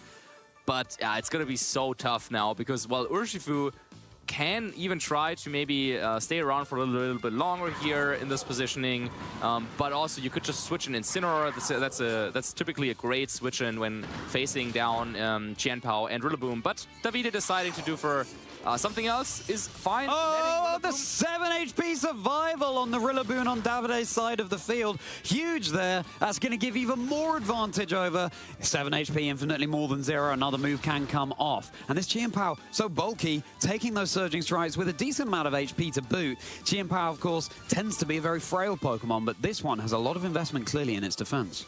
Yeah, well, as we got confirmation that this Urshifu is jolly, we can also expect it to do a little bit less damage. And then, yeah, something that trainers have been doing is to actually boost up the defense on Qianpao just a little bit, so it can take those surging strikes a little bit better, and that's what we might be seeing here. Oh, the Grassy Glide, though, not enough the KO onto the Qianpao. It's sticking around, again paying dividends as the Icy Wind, enough to get the KO on Rillaboom, and crucially, drop the speed here of Urshifu. Adrian very much playing to their outs in this situation. Everything's on the line. That's absolutely what you have to do if you want to remain in contention of being our Seville champion. And now, the big wood hammer coming down into Urshifu, the Focus Sash broken, and all of a sudden Davide brought down to their final 2 Pokemon. And this is exactly it. It can turn on a sixpence. Adrian now has the Pokemon advantage with 3, but crucially, Davide has this Raging Bolt. Yeah, that was a really big turn. That's not, I think, not what Davide expected. He was probably sure that Grassy Glide would be enough to knock out Qianpao, but yeah, proving to be a little bit too bulky there. And just like that, with the Icy Wind, that is the speed control we were talking about. Rillaboom gets to move before Urshifu knocks it out, and now all of a sudden Davide is at the Pokemon disadvantage. But this Raging Bolt still standing strong there, full HP, and the only Pokemon that can really touch it would be Qianpao, but because it's so low, yeah, it might just be knocked out by a Thunderclap. However, we've seen this time and times again with Thunderclap, of course, being a little bit inconsistent. Well, you cannot always rely on that move hitting just because, well, your opponent could go for a Sucker Punch. They could switch out. So, yeah, it's maybe not so straightforward for Davide to take this game home after the big advantage that he got from turn 1. It's really interesting. Davide seems to be considering not targeting down the Qianpao at all at this turn, and it will be retreating, of course, under the thumb because it had the threat of the Thunderclap that could come into that slot, and Davide seems to have piloted that turn masterfully as Incineroar rejoins the fray. Another beautiful thing about Raging Bolt is it can shrug off this Intimidate. It's a special attacker. It does not mind that one bit, that drop to its physical attack. Here comes the Terrestrialization. Let's get those crystals going. Let's channel that power of Area 0, and Raging Bolt right now, all the way from Area 0, that Paradox Pokemon has become a Fairy type, totally shedding its previous Electric and Dragon typing. There's that knockoff, so Rillaboom no longer has its Assault Vest, that fashionable item of clothing, and now a Dragon Pulse flowing through Rillaboom's locks, and it's going to be enough to get the KO here as well. So Qianpao now forced out, but at least you have the Incineroar to provide a fake out, but you can just protect away from that anyway.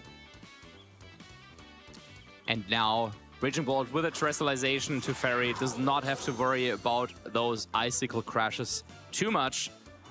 The one downside of the terrestrialization would have been Rillaboom's Woodhammer, but yeah, because Davide chose the right targeting, now this Raging Bolt ready to take the game home. Of course, Qianpao can play some Sucker Punch mind games, but yeah, Sucker Punch is not going to do a lot of damage in this positioning. And yeah, just Davide, yeah, looking to take this game now. Qianpao is going to go for the Protect. It doesn't like the look of their Thunderclap. And of course, what Adrian can do here is consider their game plan heading into game 2, taking all the time they need to lock into their moves. Another parting shot now onto Adrian's Incineroar, so it won't be hitting this Raging Bolt quite as hard. And now a Flare Blitz coming out, meaning it won't be doing as much damage. You can see the dividends that the parting shot paid there. Raging Bolt brought down a little bit, but just not low enough. And that Thunderclap is still ready to go into the Qianpao on the next turn. Adrian could just keep clicking Protect, even if it's not going to be protecting the Qianpao, just to get around the Thunderclap, because of course the opponent has to be readying an offensive move for Thunderclap to do anything. Yeah, I think you could even consider maybe going for a Protector with this Raging Bolt, as it's clearly the center of attention. But yeah, I like your suggestion there, trying to go for the double Protect, and he does get it. Wow. Gets the double Protect, no damage into that slot. Are we delaying the inevitable, or is this what Adrian needs to come back in? The Thunderclap is going to fail once more. Attempted the parting shot there once more into the Qianpao for Adrian, giving Adrian's Incineroar a free turn now. Another Flare Blitz, and you know, even though it's not doing as much damage, that is racking up. That Raging Bolt down to about a third of its HP here. And Davide is just giving Adrian the room to get this damage off. Davide needs to clamp down now in order to get the advantage. Yeah, wait a second. Is Adrian really working on a comeback here? Of course, powered by Sword of Ruin, this Flare Blitz, even with the attack drop from Parting Shot earlier, is doing some significant damage after the terrestrialization to Fairy. And now, yeah, it's really coming down. I don't know. I think a knockoff might not be enough to knock out this really, really bulky Qianpao, even from this low range. So, yeah, I just wonder... I mean, is Adrian trying to go for another Protect in this positioning? Would it be a triple Protect, or would it just be a Protect to stall out the Thunderclaps? Here comes the Terrestrialization. It's going to be Terra Stellar as well. So Adrian going all in with their chips into this Qianpao. Try and get the KO onto the Raging Bolt. It's going to be the Protect, though, from the Raging Bolt here. Davide now all of a sudden feeling the pressure when on turn 1 it looked so good for them. Attempting there what looked like perhaps a Icicle... No, Sucker Punch. A Sucker Punch, yeah. It would have failed because there was no attack being readied by the Raging Bolt. The knockoff now, you get rid of the Focus Ashes, not enough for the KO against such a bulky Qianpao, but it can't take one more of those. Yeah, so this time around it is a double target into Protect, just like the turn before. Well, now, though, Qianpao can go for another Protect. Let's see, did Davide call that, or is it going to be another Flare Blitz into Raging Bolt? It's going to be the Thunderclap into the Incineroar. It's not going to be enough for the KO here. And if this is going to be another Flare Blitz, that Raging Bolt won't be able to take one more attack before going down. So has Adrian done the unthinkable? Have they brought this to the KO and potentially winning game 1? But no, Raging Bolt hangs on 5. This is absolutely thrilling. Whatever else you're doing, trainers, get your attention on the stream right now. Okay, so Davide now can look for a guaranteed victory here, because even if Sucker Punch went into Raging Bolt, I think Incineroar from Davide could have taken it, so Thunderclap into Qianpao fails, but now there is going to be... Oh my goodness. Oh wait, another move into the Qianpao? My goodness me, this Qianpao really does have 9 lives, doesn't it, trainers? The Incineroar now actually goes for a Taunt onto the Incineroar on Davide's side, so it cannot get off any further parting shots, or indeed helping hands this tech move that we've seen that Davide's Incineroar has access to. Could it all come down to this turn? Can Adrian turn this, what seemed to be a game loss, into a game win?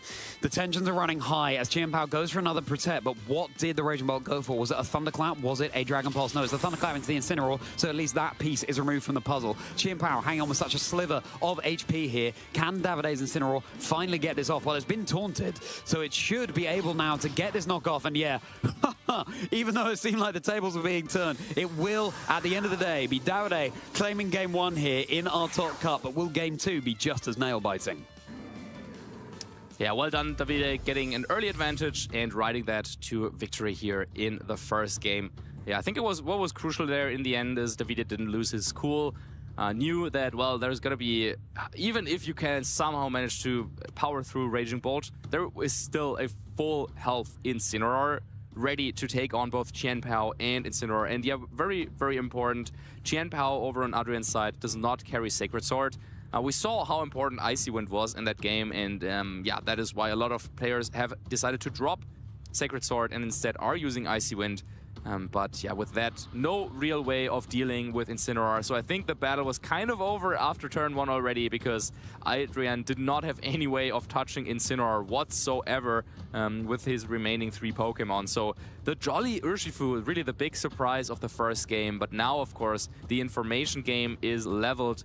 We learned also about the bulky Qianpao over on Adrian's side. That also played a big role there in that first game. However, I have to wonder, was it wise to reveal this information already? Because yeah, I think the game was kind of over already after turn 1, to be honest. That's real fascinating insight, Marcus. Thank you for that. Yes, this what seems to be modest Landorus versus a Jolly Urshifu.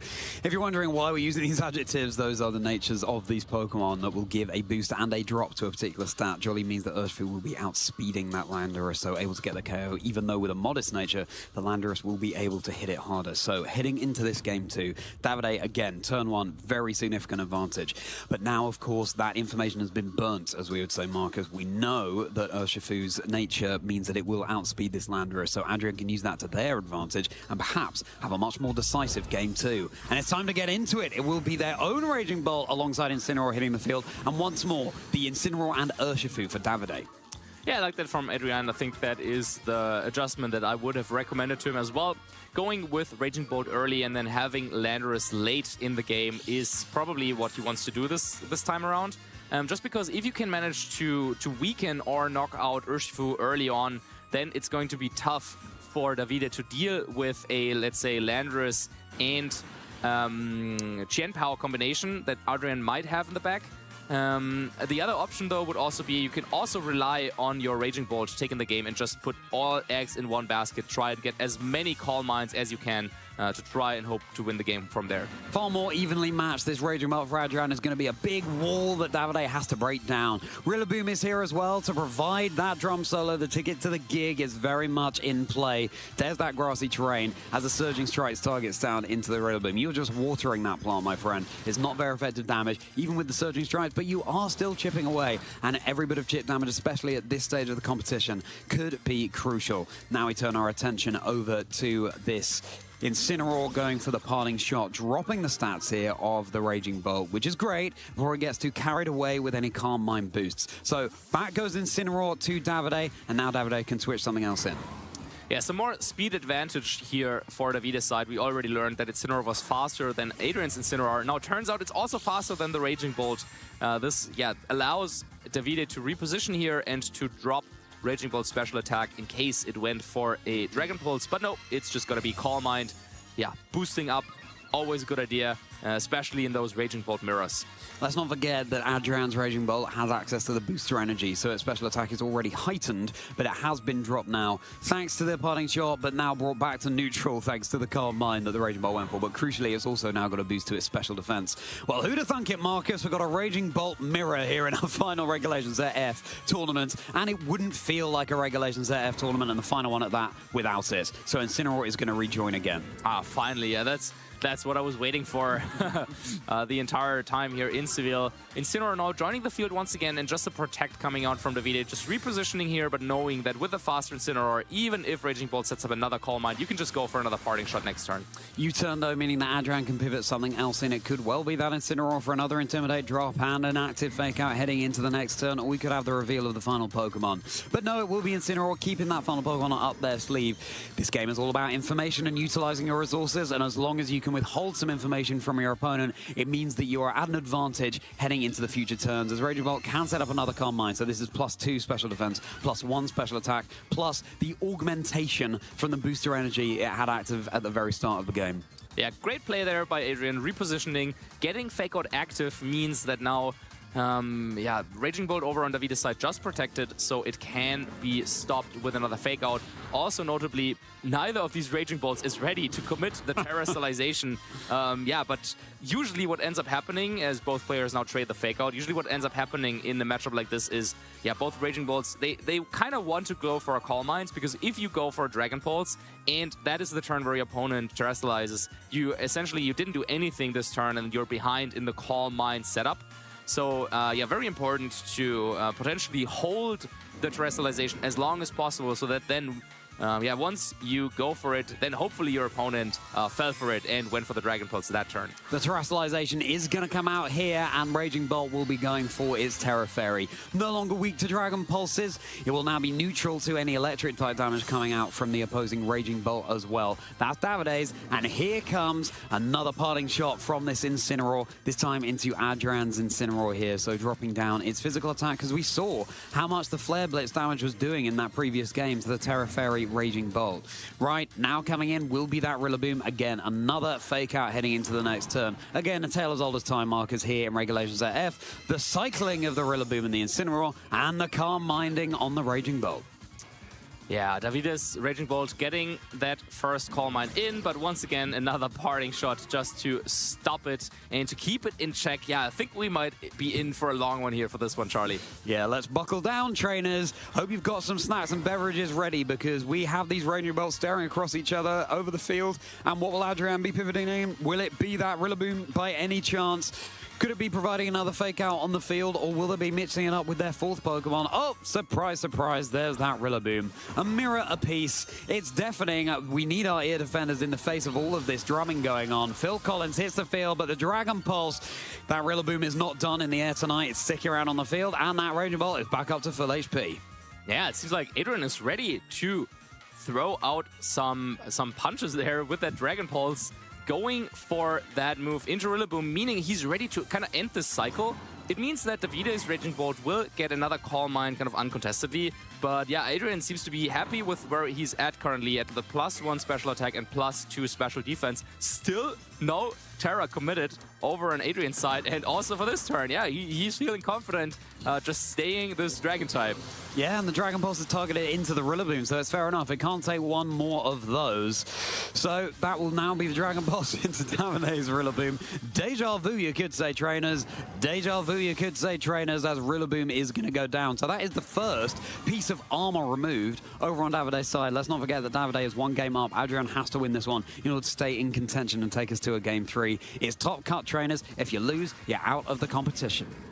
Aggressive Terrain expiring means, okay, now there's a little bit less recovery for each of these Pokemon, but yeah, Raging Bolt still, both of them at full HP. Incineroar now bringing the fake out, meaning that now is where Davide could go on the offensive potentially.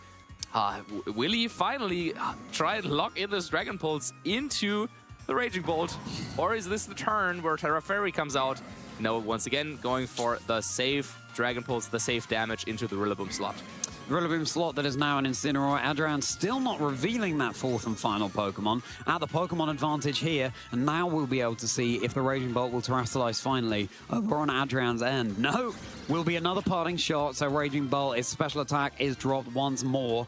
Of course, now the Incineroar will switch out into the Urshifu, which is wonderful in the face of Adrian's own Incineroar. Again, trying to claim that advantage, but Adrian can just switch in that Rillaboom to soak up any water-type damage, or indeed that fourth Pokemon that's lurking in the back. Another Dragon Pulse, and that will be an Incineroar taking that. Can't take one more of those. At least we're stepping on the gas now, trainers.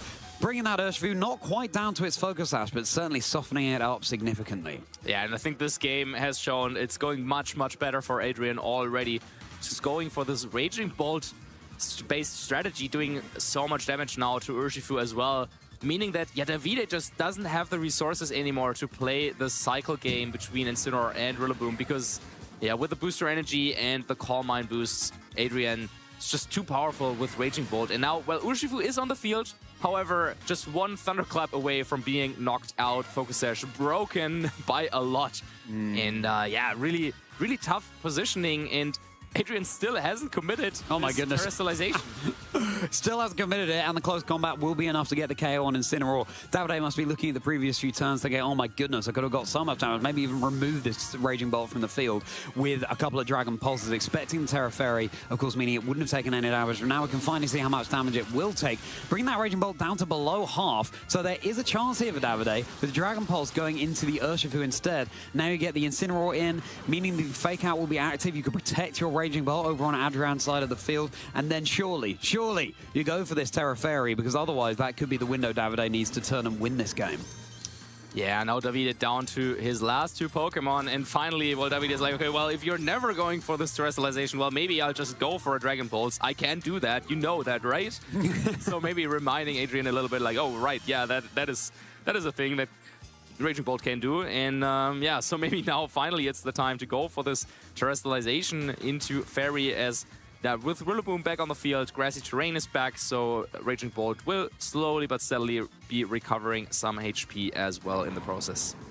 So yeah, you can target the Dragon Pulse down into this Rillaboom slot and drag out Adrian's fourth and final Pokemon. Davide is desperate to see here, of course, hasn't been revealed for the entirety of the game. And then, how can this Terra Fairy Raging Bolt over on Davide's side be dealt with over on Adrian's? It all comes down to that fourth and final Pokemon. I feel like in both games so far, Marcus, it seemed to be heading very much in one trainer's favor. But then the opponent has found the way to maybe make it more even than it might initially seem. And that's what it's all about at this tough stage of the competition. Yeah, it seems like finally it's time to go for that Terrestrialization here. Raging Bolt finally turning into the Fairy type. And that is what we were all waiting for. But yeah, I think it is the correct moment now for Adrian. Though, yeah, it will be stopped in its tracks. Fake Out, stopping both of the Raging Bolts from moving this turn. But the health bar is looking oh so much better over on Davide's side, and it all came down to that one Raging Bolt Dragon Pulse from Davide into Adrian's own. Again, that Raging Bolt could have been removed from contention totally had the Dragon Pulse come out sooner. But Davide was thinking, no, surely you're going to go for that Terra Fairy. Surely that means that you won't be taking any damage. I don't want to waste that Dragon Pulse here. Adrian has to play around it. Yeah, absolutely. And with one Pokemon still unrevealed for Adrian, of course, there's also still a big question lingering over this battle. What is it going to be? Is it going to be that Landorus or maybe Chien-Pao? Yeah, just like that, Davide, well, is he opting to go into this Thunderclap mind game? That is also, of course, always something to worry about in these Raging Bolt mirrors. That's going to be the parting shot now onto Adrian's own Raging Bolt, so it won't be hitting as hard, and that's exactly what Davide needs in order to try and get their own in the prime spot. So one more Dragon Pulse, that's Rillaboom down, and now finally Davide has the intel of seeing what Adrian's fourth Pokemon is. Another Calm Mind, though, being set up by Adrian's Raging Bolt here means that it will be mitigating that drop to its special attack and another boost to its special defense. And let's not forget the fact that Thunderclap is the only way of these Raging Bolts hitting each other. So there is a chance that we will end up in this 1v1 Raging Bolt against Raging Bolt, as now we get confirmation it is Chien-Pao as the final Pokemon for Adrian. But Davide also has this win condition of just having more health on their Raging Bolt and then playing this 1v1 to the timer in the end. Yeah, and this is the Chien-Pao that doesn't have access to Sacred Sword as well. So Adrian is going to be wanting to target down the Incineroar with the Raging Bolt, but you're so right to bring up the timer there, Marcus. This is sometimes what the games can come down to in these Raging Bolt mirrors. The Thunderclap is enough very much to break the Focus Sash onto Adrian's Chien-Pao here. Attempting the Icy Wind, but it's going to be a dodge on the Incineroar. Will be connecting with the Raging Bolt, but you can see how little damage that does. It's not about that, it's about the speed drop here. Now the parting shot, reducing once more this Raging Bolt, except, reducing that special attack of the Raging Bolt is attack physical, can't go any lower after all of the Intimidates as well. The Dragon Pulse connected into the Incineroar, and we're whittling away here, but which way is this game going to go? Yeah, Icy Wind miss on Incineroar actually a little bit annoying for Adrian, as without that miss, had that move hit, then Incineroar would have been slower than Raging Bolt over there, and Dragon Pulse definitely would have done a little bit more damage, as now those continuous parting shots definitely adding up, and Davide showing why it's important for him to have Incineroar outspeed opposing Raging Bolts there. And yet Chien-Pao, well, Icy Wind was good, but now has to go on the defensive, it doesn't want to be knocked out by a Thunderclap right away. Can Adrian win this game? Can they take us to a game 3? Could it be Adrian after all progressing through to our top 8, or will it be Davide, our winner of the first game? If Davide wins this, then that's it. That is them going through to top 8. Yeah, let's have a look here. Dragon Pulse into Incineroar. Yeah, after all those parting shots, just not that powerful. And yeah, it seems like Davide's Raging Bolt might be the one with the better end after all. How is this game going to be wrapping up? It all comes down to this. You can see just how low the attack is of this Incineroar after all of those drops from the Intimidate and the parting shots. Where is the targeting going to go? You've got a couple of fairies staring at each other, and the grassy terrain is really benefiting Adrian's Raging Bolt. It was in range of another Dragon Pulse there, of course. Now it's fairy, so it wouldn't take any damage from Dragon Pulse anyway, but it's now back up into the green. The Thunderclap, but look how little damage it's doing to Davide's Raging Bolt there with all those Calm Mind boosts. The Icicle Crash, though, does connect. But the Raging Bolt is going to hang around on the field. Will it get the flinch? Only time will tell. The knockoff, of course, even less damage because the booster energy consumed. The Dragon Pulse now into the Chien Power. It's enough to get the KO. So can it be that Davide's Incineroar is the linchpin that's going to secure this game for them? No flinch from Icicle Crash. Very important for Davide to get that move off because Adrian was really banking on a potential flinch there. If that Raging Bolt didn't move, then maybe there's a way to come back here. But now, well, you need to knock out Incineroar to maybe have a chance to end up in this 1v1, because right now Adrian's Raging Bolt actually has more HP, and this is why Davide says, okay, now is the time for me to do some damage there, as Davide, well, will get another, a little bit more room to breathe, as it's another Calm Mind actually coming out. Yeah, you may as well just go the whole hog here. If there's one way in order to come up against Davide's 2 Pokemon, it's to get to absolute max with your special attack and special defense. This could really go either way. Of course, Davide's Incineroar does not have access to Flare Blitz. That means it's going to be resisting the Raging Bolt, any knockoffs that the Incineroar can go for. At this point, you've just got to chip away as much as you possibly can. Of course, Flare Blitz would have been neutral damage into Adrian's Raging Bolt here.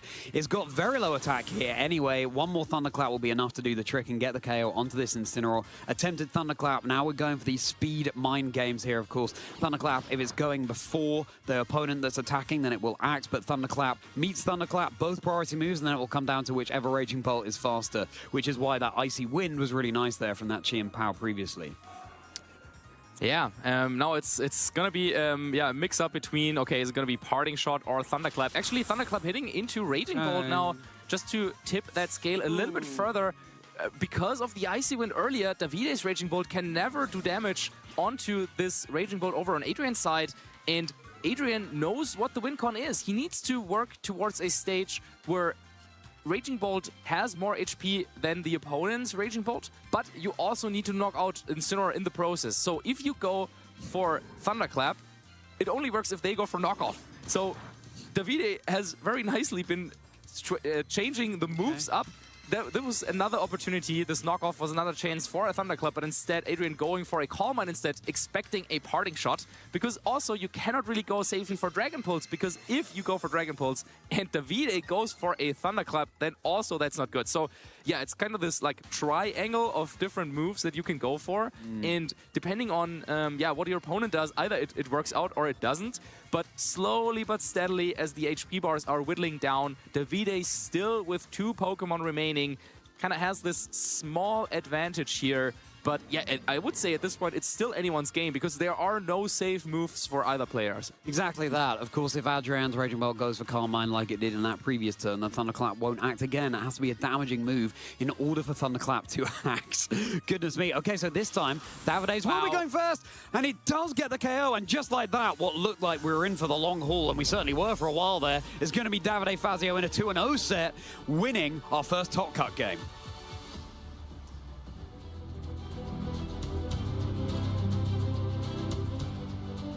Winning our first Top Cut set and moving into top 8 after this epic Raging Bolt battle, especially in the second game. And Davide just showing that he understood the situation completely.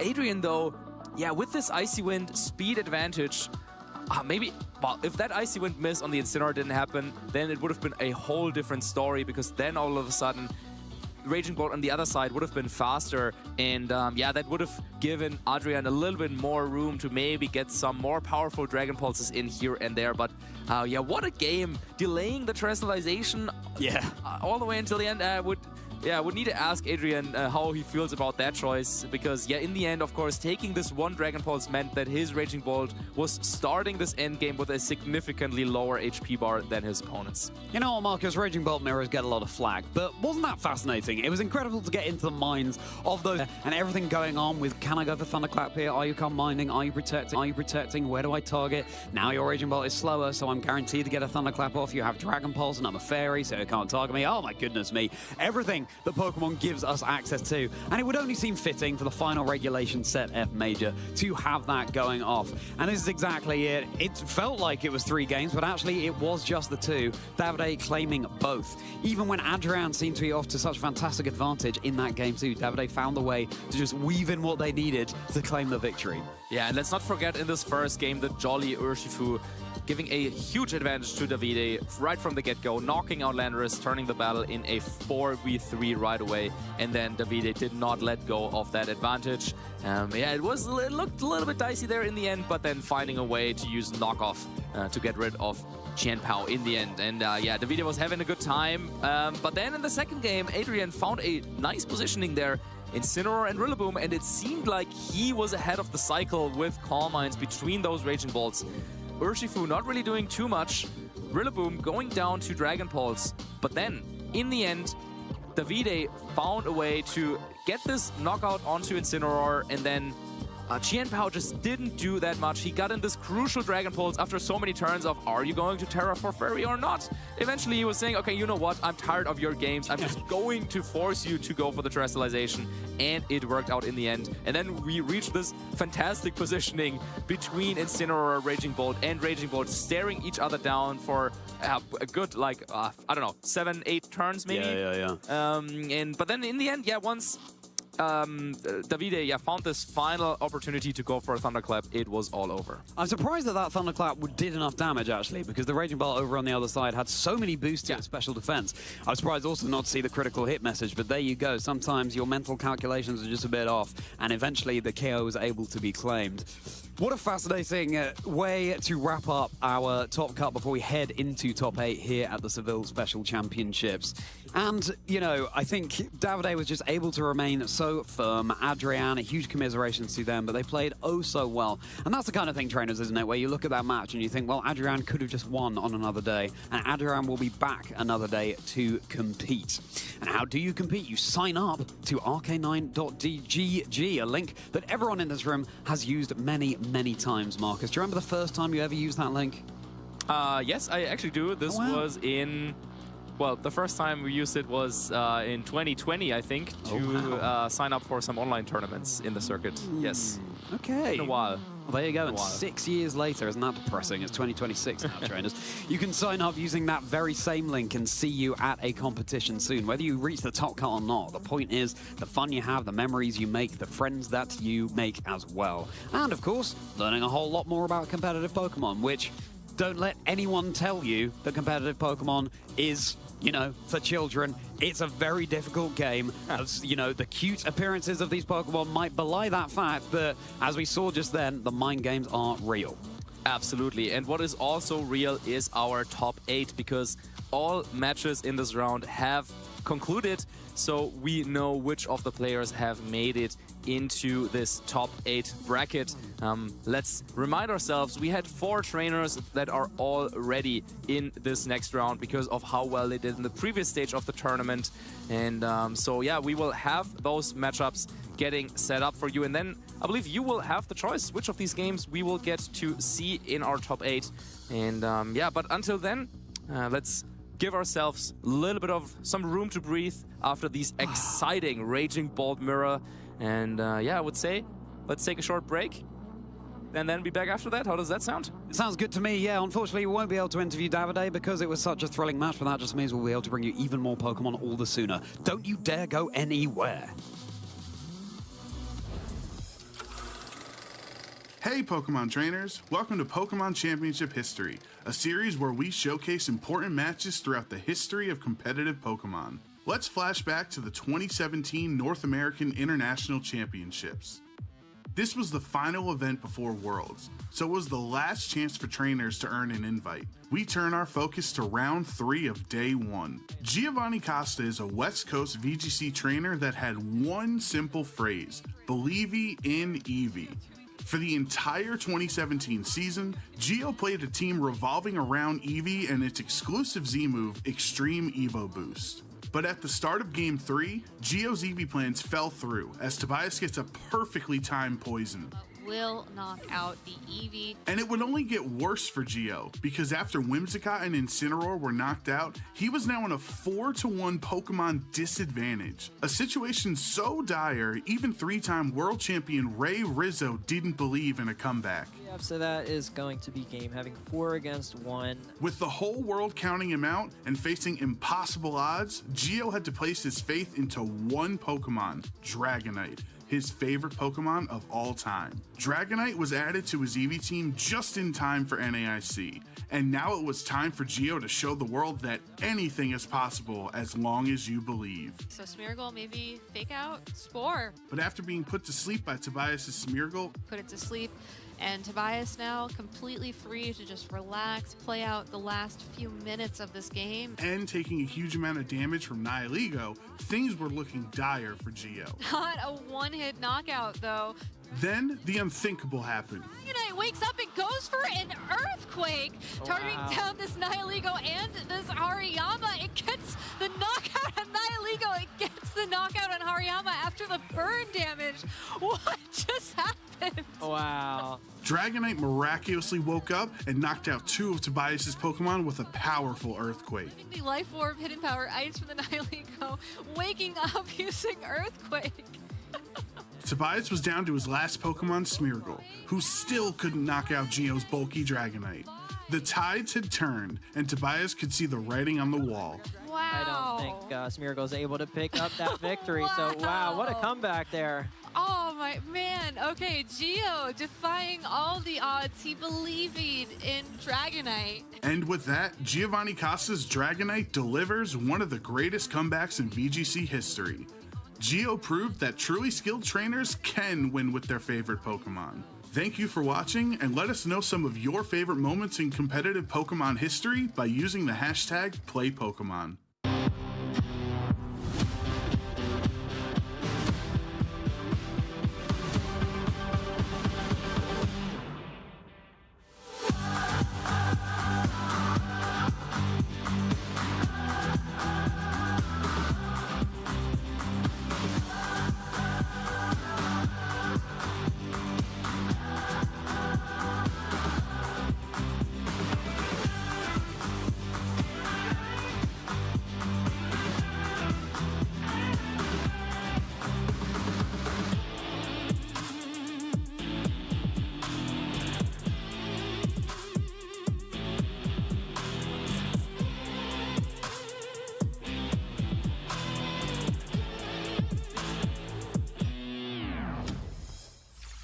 Thank you very much, Pikachu, for delivering all of those lovely little care packages across the venue. Did you get one as well, I Lee? did not, yeah. You skipped over me. Like, it was kind of staring at us as well. I felt like, okay, come on. You Come this way. Come on, please. Like, Maybe later. Maybe later, Maybe. who knows? We might have a word or two with a little male man or girl Pikachu. Anyways, but point is, we have got a treat because we are now... do you? Like where? No, I'm saying we do have a treat, yes. I'm curious, if you do have a sweet, I'd be down for it. I don't. Special delivery Pikachu has not been... Not passed out here yet. Post yet. No, that's fine. That's okay. If I get one, though, I'll pass it on to you. It'll be all right. But we've got, I believe, the next phase of this tournament underway. And it's going to be a cracker of a match. But, of course, we've just generally seen so many high-level battles, one after the other. And still, at the minute, we've just seen everybody put out all of their stops. And there was an undefeated trainer that remains. We've got a bracket as well to further elaborate on my squabblings that you all can check out as well. On the top is the trainer I was speaking about, Anthony Christopher, still undefeated, now on top 8 versus Samuel Pereira. Yeah, if they actually end up going all the way in and taking the championship this weekend, you know that they will have been undefeated the entire weekend, which is an incredible feat in itself. But a long way to go before then. We've got our top 8 solidified now. We know which trainers will be facing which as we progress deeper into the tournament here. Some absolutely corking matches, of course. We've got Steven Van up against Aurelian Sula, Roberto Parente representing Italy, holding hope out for that region and taking another title for Italy here. But Santiago Molina up against them, not going to make it easy. No, and he's not the only Italian representative. We've got Davide Fazio as well, still holding that torch, like we mentioned, in hopes of being able to clean up with the winning streak and keep it going, of course, in terms of regional event wins. So, like we said, these are our top 8. A bit of variation in terms of representatives, in terms of, obviously, the different communities and the locals that they come from. But I think, genuinely, it's a really good way to be able to try to go into this final regulation set F format major event, because at this point we've actually genuinely seen some great adaptations based off of what the meta was previously going into this. A lot of hyper offensive leaning onto. Obviously we saw a masterclass of, you know, the good old classic Raging Bolt previously, and don't get me wrong, there's still a couple of more, but there is a bit of variation as we can see on screen. Well, the decision is down to you at home. Get voting which match you would like to see. The top 2 will be the ones we feature from our top 8 selection. And you can't go wrong. I always say this, but we're in safe hands, Costa. I know. We're going to get 2 matches to feature, and we'll be guiding you through the first top 8 match that is selected, and then we will have the second one. Following on from that, which one, if you were to pick one, Costa, if I had to really push you for a decision, put you on the spot, which one are you going for? I mean, you know me, I'm a good old classic spam enjoyer, in all honesty. So Roberto Parente versus Santiago Molina, in particular for Roberto, the sort of high-level consistency this trainer has been able to go ahead and essentially pick up on his efforts. You know, EUIC top 4, still rocking the same team, which is amazing. So that would be myself and Santiago Molina. We actually saw yesterday going up against our very own David Partington, if I'm not mistaken, earlier on in the day. Yeah, we did, and I think it's really good to highlight Roberto, especially coming off the back of that incredible EUIC run that they had, and continuing it into this event as well, showing that it wasn't just a one-off here, and Roberto, just one of those very consistent players, played extremely well, and like you said as well, plays to such a high level. Really, really strong trainer, and definitely one of the favorites to go deeper into this tournament, but you can't put anything or take anything for granted at this stage, because every trainer has done incredibly well to get here and will be feeling like they've got a chance of taking this championship title. They are 3 sets away for that to be the case. However, we are moments away as well to figure out which match we are going to be featuring. Of course, a reminder once again, the choice is yours, a lovely audience at home or wherever you may be tuning into the broadcast.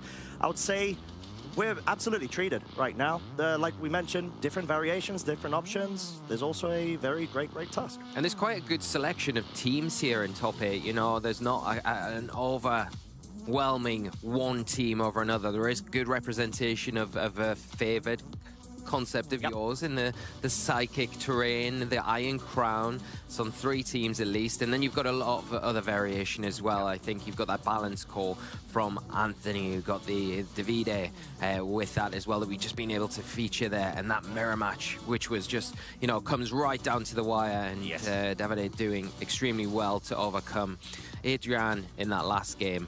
Yeah, and something to note as well, we don't have, at least in comparison to previous major events, the high-level, I'd say, plethora or arsenal of all of these exceptionally established trainers with high achievements and ceilings that they picked. Obviously, we've had like Aurelian Sula, for example, there, IC finalists and whatnot. We've got loads of trainers being consistent with top 8, top 32s, but also about Anthony Christopher, currently only undefeated trainer.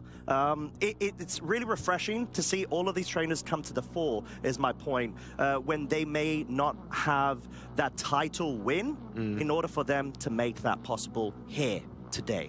Well, the results, I believe, are in, so we can see who our viewers have selected for our top 8 matches to here we go. And it will be Anthony Christopher versus Samuel Pereira and Roberto Parente against Santiago Molina. Yeah, I think absolutely great choice.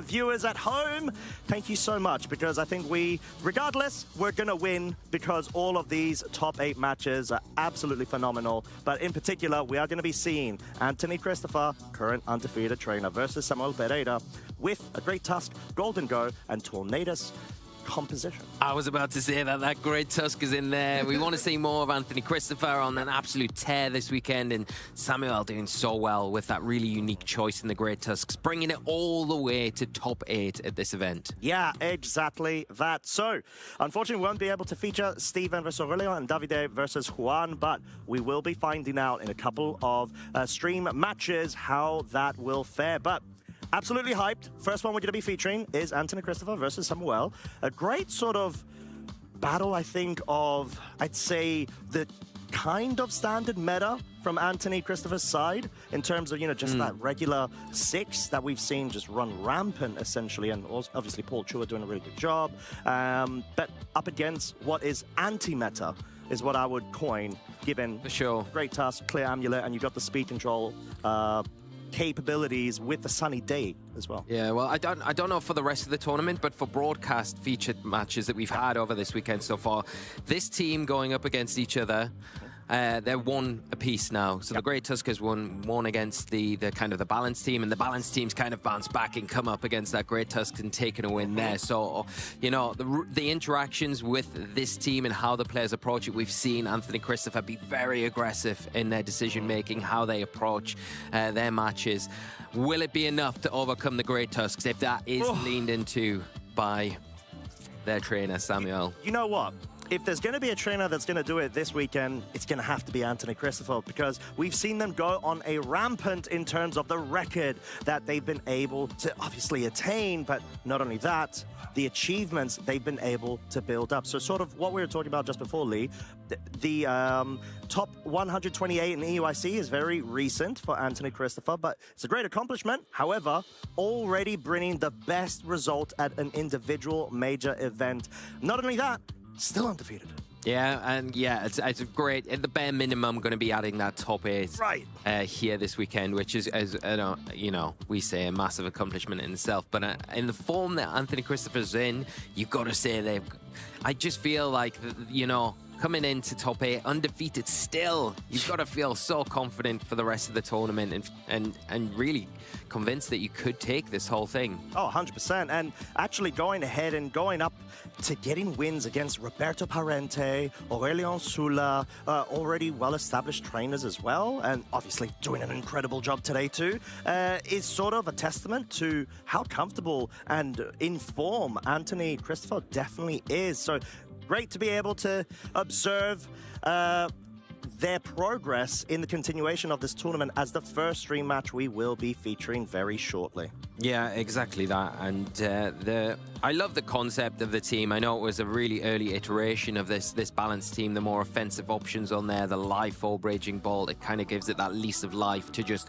start attacking straight out the blocks. Yep. And, I think the culmination of the match that we were able to feature at the end of the day. Remember that the end of the day yesterday, Anthony, after all of those games so far, was so explosive still in that last match to end up yesterday before we progressed today. Yep. But not only trainer we need to highlight and feature and take a closer look at, Samuel Pereira is our other trainer that we'll be having in top 8, made their way here in style along with that Great Tusk. Style and skill, I would say a lot of skill, but the Great Tusk definitely give you the style points with this team indeed. Yeah, bringing the Spanish heat with all of the flair on display.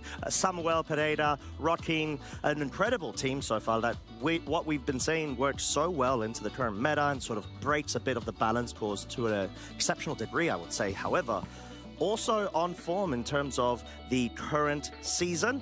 Top 64 at EUIC as well as Gdansk, and Utrecht, previous season top 32, Seville, also top 8 here last year precisely, which is an incredible thing to see Samuel accomplish that, sort of meet that level of achievement and say, right, I am now one step away from being able to build up on that. So it must feel so good for Samuel to be in this spot. But also, I would understand, a bit nervous because there's additional pressure, right? You're like, oh, I've literally been here before last year in this situation.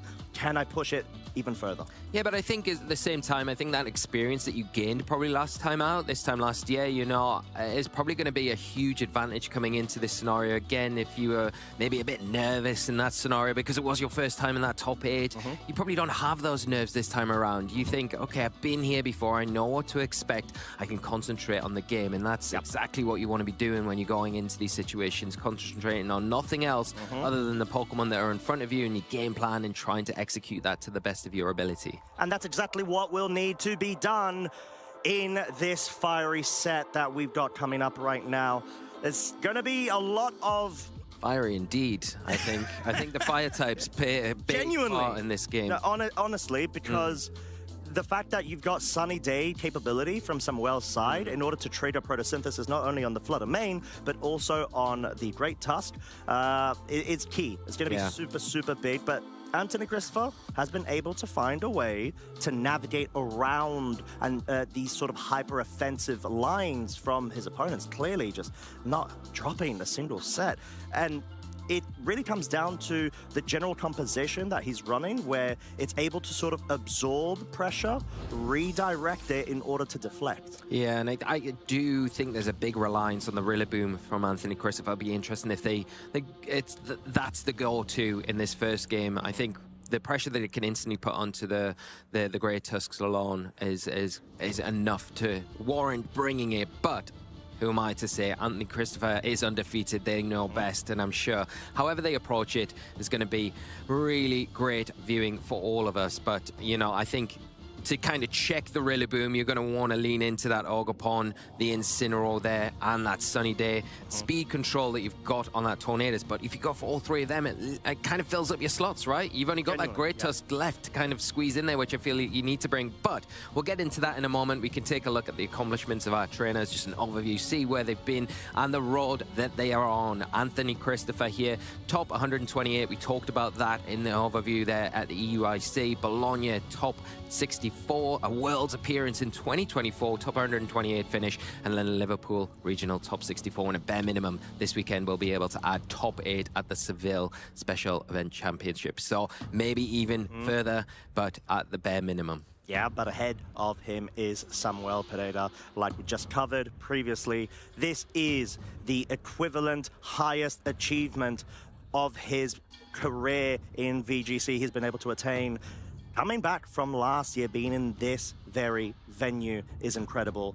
And now he's one step closer to being able to make good on a higher accomplishment. Yeah, and we can take a look at the team. We saw Anthony on broadcast yesterday, so we know what to expect. We've got the Incineroar there. With that Citrus Berry, can be really useful, especially against those Surging Strikes. It can make the difference between surviving or not surviving. But the big hitters on the team, the Sword Stance from that Ogerpon, got access to Grassy Glide, can take advantage of that from the Rillaboom, setting that terrain there. You're going to have to watch out from the the Ice Spinner on the opposite side from that Great Tusk, but a great check in the Rillaboom to that Pokemon. And once that drops, it frees up the Raging Bolt. You can really lean into that. And if the sun is brought, Raging Bolt, one of those Pokemon that will really appreciate that with its photosynthesis ability alongside the Flutter Mane that has that speed control in Icy Wind, which could be quite key in this match to kind of combat the speed control on the opposite side on Samuel's Tornadus. It's a beautiful way of being able to take what works really well for your opponent's team and take advantage of it, essentially. And that's what sort of works so well with this team composition in order to still have that Flutter Mane. It's just so popular and for every good reason. And that's why Samuel has also decided to bring it too, even with this sort of anti-meta sort of composition. Choice specs, Terra Fairy, it hits like a truck. It does, and it's a bit of a variation from the one that is on Anthony Christopher's side, where they've opted for that booster energy. You've got the choice specs here. You've got that Sunny Day that can activate that photosynthesis, stack those attack power even further, especially when you add in the Fairy Terrestrialization, and you can really start to remove those threats quite quickly. You put on a lot of pressure onto that Raging Bolt as well. It's a really useful Pokemon to have in games against that, especially if that Terrestrialization's been eaten up. But we've talked about at the top of this match, we'll talk about it again, the Great Tusk feels like a key component for Samuel. Protecting it is the main aim, but utilizing it in that late game is going to be where it comes in clutch. Yeah, and Ice Spinner is such a good coverage move here in order to make sure that it not only super effectively threatens like a Rillaboom or any sort of a Raging Bolt as well at minimum, even though you'll opt for the ground type, of course, you're able to get rid of that grassy terrain. So, question is, what are our trainers leading? There is no Rillaboom over on Anthony Christopher's side. However, we have got the Ogerpon Half Flame and the Incineroar. A stead and true kind of lead. Fake Out, you've got potential for setup versus the Tornadus and Flutter Mane, similar to what we saw yesterday from Samuel, going on the immediate offensive. Yeah, and Christopher needs to be very careful against this particular Flutter Mane because it has access to Power Gems. So that's going to be super effective into the Ogerpon and into that Incineroar, especially if the sun's set up. But it is that double-edged sword. Do you set the sun up to activate your photosynthesis, but also at the same time you're powering up those fire types on the opposite side of the field. And if you miss the knockout on any of those targets, then things can go downhill very quickly. Yeah, as we actually have Samuel opting to preserve the Flutter Mane, acknowledging, of course, the threat of that Ogerpon Half Flame, because, like we said, Anthony Christopher could easily go for the Terrestrialization here. They want to go on the full offensive, but instead they go on the defensive. Spiky Shield as the Incineroar from Samuel's side is now on the field. But most crucially, the Intimidate has been able to reduce the damage output from Anthony Christopher's side.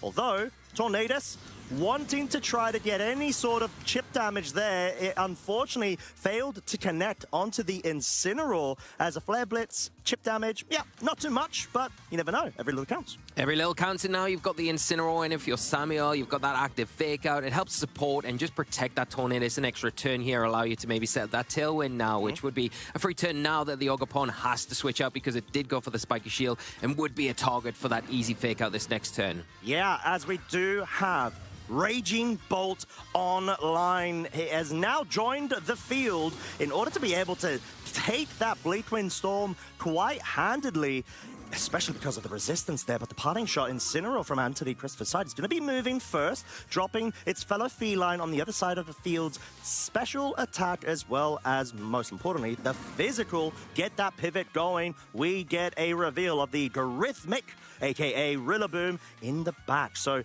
clearly something Anthony Christopher's done a really good job in prioritizing this quad, which has such great synergy with one another. Yeah, and the pivoting here is really nice because you get rid of that initial Intimidate onto the Ogerpon that was maybe slowing it down slightly. We are going to see another pivot from Samuel in response to that, so keeping that Intimidate in the back, ready to come back in once again to drop onto that Ogerpon just to try and keep it in check, because once that does Terrestrialize, once it gets an attack boost, you want to try and mitigate that as much as possible because it would be potentially picking up knockouts on things like that Tornadus, things like the Flutter Mane that don't have that alleviation initially from those big Ivy Cudgels. Yeah, and it's so crucial because we saw Anthony Christopher yesterday on stream go on an absolute tear with that Terrestrialized Ogerpon Half Flame, just picking up one KO after the other, and there could genuinely be such an important interaction right now. Clearly Samuel trying to focus in on which Pokemon to bring in, because it could be susceptible to a KO, whether it's a Flutter Mane or perhaps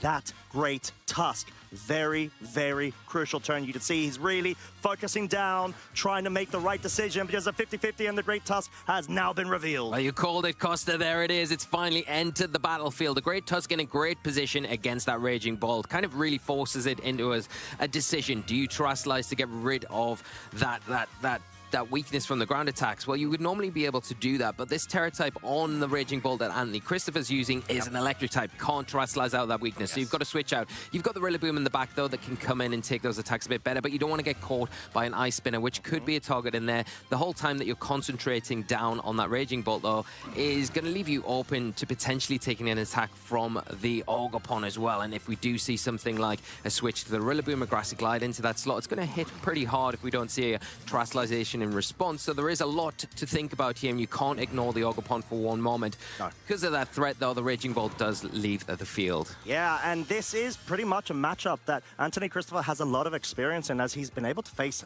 this exact 6 yesterday as well, even though not Samuel Pereira themselves. And this is a testament to how each individual trainer will have their own play style. But terrestrialization is in effect. We've got Embody Aspect now raising the heat as well as the attack of this Ogerpon.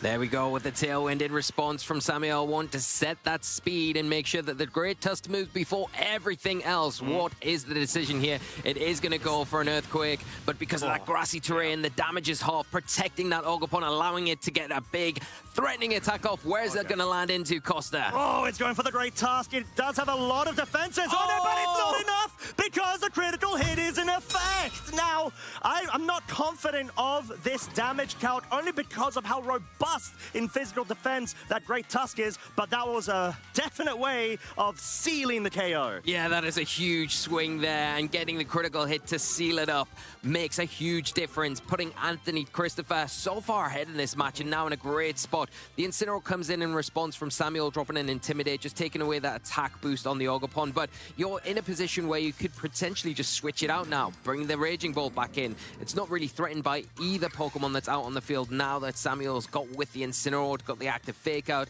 and the Tornadus only threatens with that Bleak Wind Storm, which, again, the Raging Bolt doesn't really care too much about. No, it really doesn't, and that's sort of what Anthony Christopher has been able to identify, making sure that the Great Tusk sort of feels exposed to a KO and never safe. Even when Tailwind is set up, you've got great ways to be able to deter the offensive prowess of this Pokemon as long as you play your cards right. You have indeed, as the Ogerpon is switching out of harm's way. Going to reset that Intimidate drop so it can come back in later and hopefully clean up and execute the plan that Christopher's put in place. Meantime, the Incineroar coming back onto the field, dropping an all-important Intimidate onto the opposing Incineroar, and a double switch. Double header here. The Raging Bolt going to make its way onto the field, and it's going to protect that Rillaboom from those potential Bleak Wind Storms. Indeed, a great way to be able to sponge up that damage, as we do have a double connect from the Tornadus, a speed drop onto the Incineroar, which actually, I would say, if Samuel's Incineroar would stay on the field, could be crucial, but it does not.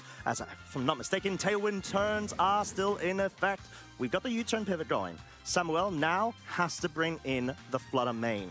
They will still have the speed advantage, and the Flutter Mane is quite healthy, so it should be able to handle any sort of individual attack into its slot, but it's ready and primed to go for damage. Yeah, and is this the turn where your Samuel, do you kind of double up on that damage with that Sunny Day to activate that photosynthesis ability, just to make sure, you know, the Raging Bolt already threatened by those fairy-type attacks, it can't terrestrialize because that's been taken up by the Ogerpon, and the Incineroar has taken enough chip damage where potentially it would go down to maybe a spread attack, maybe a Dazzling Gleam with the Sun in effect. Ooh, potentially. Potentially. Yeah. So there is the potential here for Samuel to dictate the match a little bit in a way, but if you miss a knockout on anything, like we said before, we missed the knockout on the Incineroar or the Flare Blitz. If the sun does go up, you are going to be susceptible to getting knocked out on either of these Pokemon. So have to have your conviction in your decisions.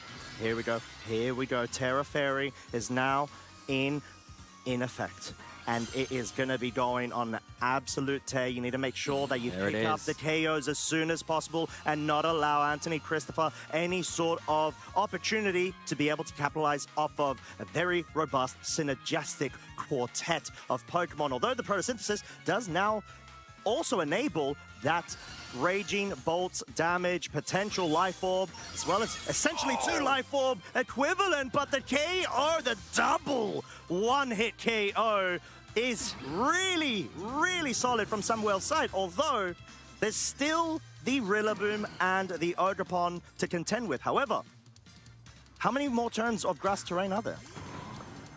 That's going to be something you have to consider, but I think the bigger picture here is that Samuel is locked into the Dazzling Gleam, right? But you've got the Incineroar on the back, so you can switch if you want that Fluttermane out and then bring it back in later. You can drop an all-important Intimidate onto the field in front of these two physical attackers. You've got the Bleak Wind Storm. Sunny day is not the best weather to have out at this time for that, but hopefully you can hit and do that respectable little bits of damage that you would need to hopefully put that Fluttermane when it does enter the field again into a position where it can choose something else and clean things up. So everything to do for Anthony Christopher here. Things looking a little bit tougher than they did a few turns ago. So this sort of may invite Anthony Christopher to focus on the Tornadus if they're going to try to make the read of the obvious switch in of the Incineroar. But then again, Samuel might try to read into that, and keep it on the field, thinking it's going to be ignored, but that's not the case. Incineroar does indeed enter and apply the Intimidate drop.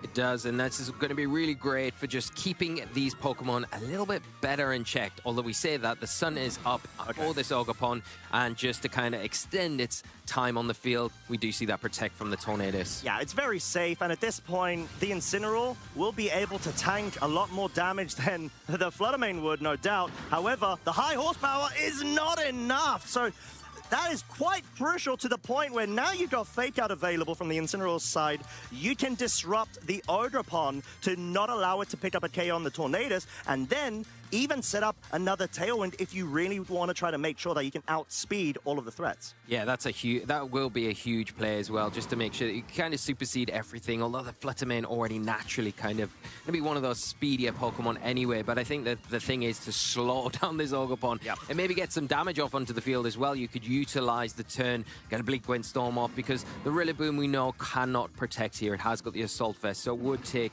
damage if the Bleak Wind Storm comes out, and it does connect. Of course, that Ogerpon can just go for a Spiky Shield to avoid any unnecessary damage. That's what we might see from Anthony here. And there is the opportunity where you could potentially, if you were Samuel, do you switch the Incineroar out, expecting those Protects, and maybe try and get another Intimidate onto the field?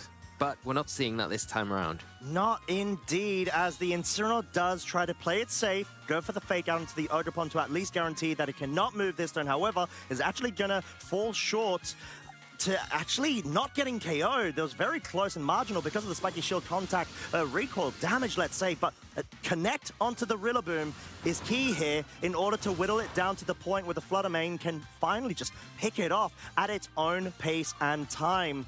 Because I think if I'm not mistaken, around the 100 hit point mark, 105 is where Rillaboom's at. And even though Grass Terrain's in effect, currently, it's no longer. No longer in effect. No recovery for those two Pokemon on Anthony Christopher's side, but you still have the Sun in effect from the Ogerpon, and it's not any immediate threat from being knocked out from this Tornadus' Bleak Wind Storm.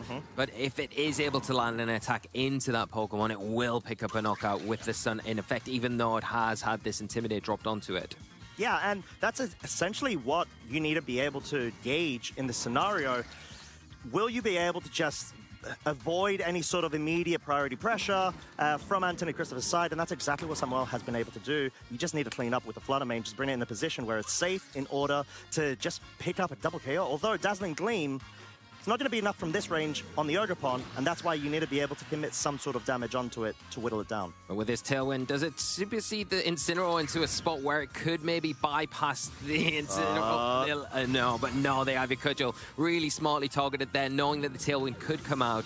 You don't want to lose the Rillaboom. I think when the Fluttermane comes onto the field, you kind of want to have that Rillaboom gone so you can easily Power Gem into the Ogerpon, but yeah, smartly done to get rid of that Incineroar and take away that potential threat of an Intimidate coming back onto the field if it did switch out. The awkward thing for Anthony Christopher is the fact that the Rillaboom, even though it's been given 2 clean opportunities to deal damage onto the Tornadus, can't deal enough damage because it only has the Wood Hammer outside of terrain and the high horsepower as well to be able to give it some respectable damage, and that's not the case. So this is going to be a wrap-up from Samuel in what seemed to be a tantalizingly big disadvantage in the early game. Was able to bring it back as long as he safeguarded the Fluttermane to bring it in at the most opportune moment, and that is now.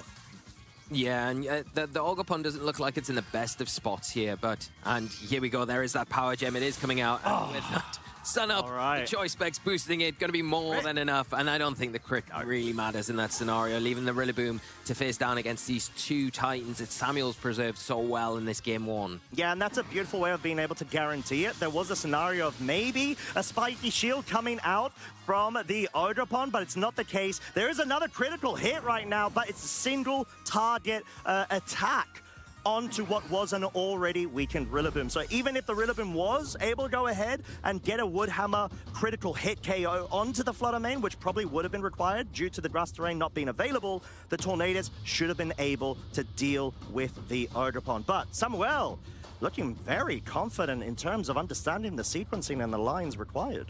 Yeah, especially after losing the Great Tusks in the way that they did to that critical hit. Yeah. Because I don't think without the critical hit, Great Tusk very good defensively. Yeah. It probably is going to be able to take that attack, you would imagine. Should. So yeah, and you feel like to kind of keep composure after that point and then be able to execute, like you say, the game plan perfectly to get a lead in this top 8 set is just a phenomenal. But it's not over, and there's a little way to go before you can move on to potentially top 4. And Anthony, I'm sure, has maybe been in these scenarios over this weekend, come back from these positions. Can they do it coming into this next game? There's a lot to do it. Yeah, back against the wall, but like you said, not anything that he would not already be familiar with. He needs to be able to win this game 2, force a game 3, and pick up the set in order to keep his winning streak and his tournament life on the line. It's going to be tough. This is going to be a lot of potential damage coming out from Samuel's side as the same lead is on the 4 alongside Anthony. Christopher's side too. You've got the Fake Out available as well as the Ogerpon. You do, and the Flutter Mane's still going to be pressured here because can it pick up the knockout onto the Ogerpon here? It does have that Power Gem. It does have the immunity to the Fake Out, so it has a free kind of swing at the Power Gem into the Ogerpon if you want to. But we saw Anthony, Christopher go for the Spiky Shield turn 1. Game 1, so whether or not you want to waste it into that, or do you want to preserve that Flutter Mane because it was so valuable, maybe keep it for later and switch in that Incineroar, but it doesn't look like any switches this time around. Okay, going on the defensive, wanting to scout out what the Flutter Mane does. A lock into Sunny Day, now in effect. Incineroar has not moved as of yet with any sort of cheeky fake outs. Now, Flutter Mane, where do you attack? Oh, it's the Rayon Gem, which is definitely the power gem.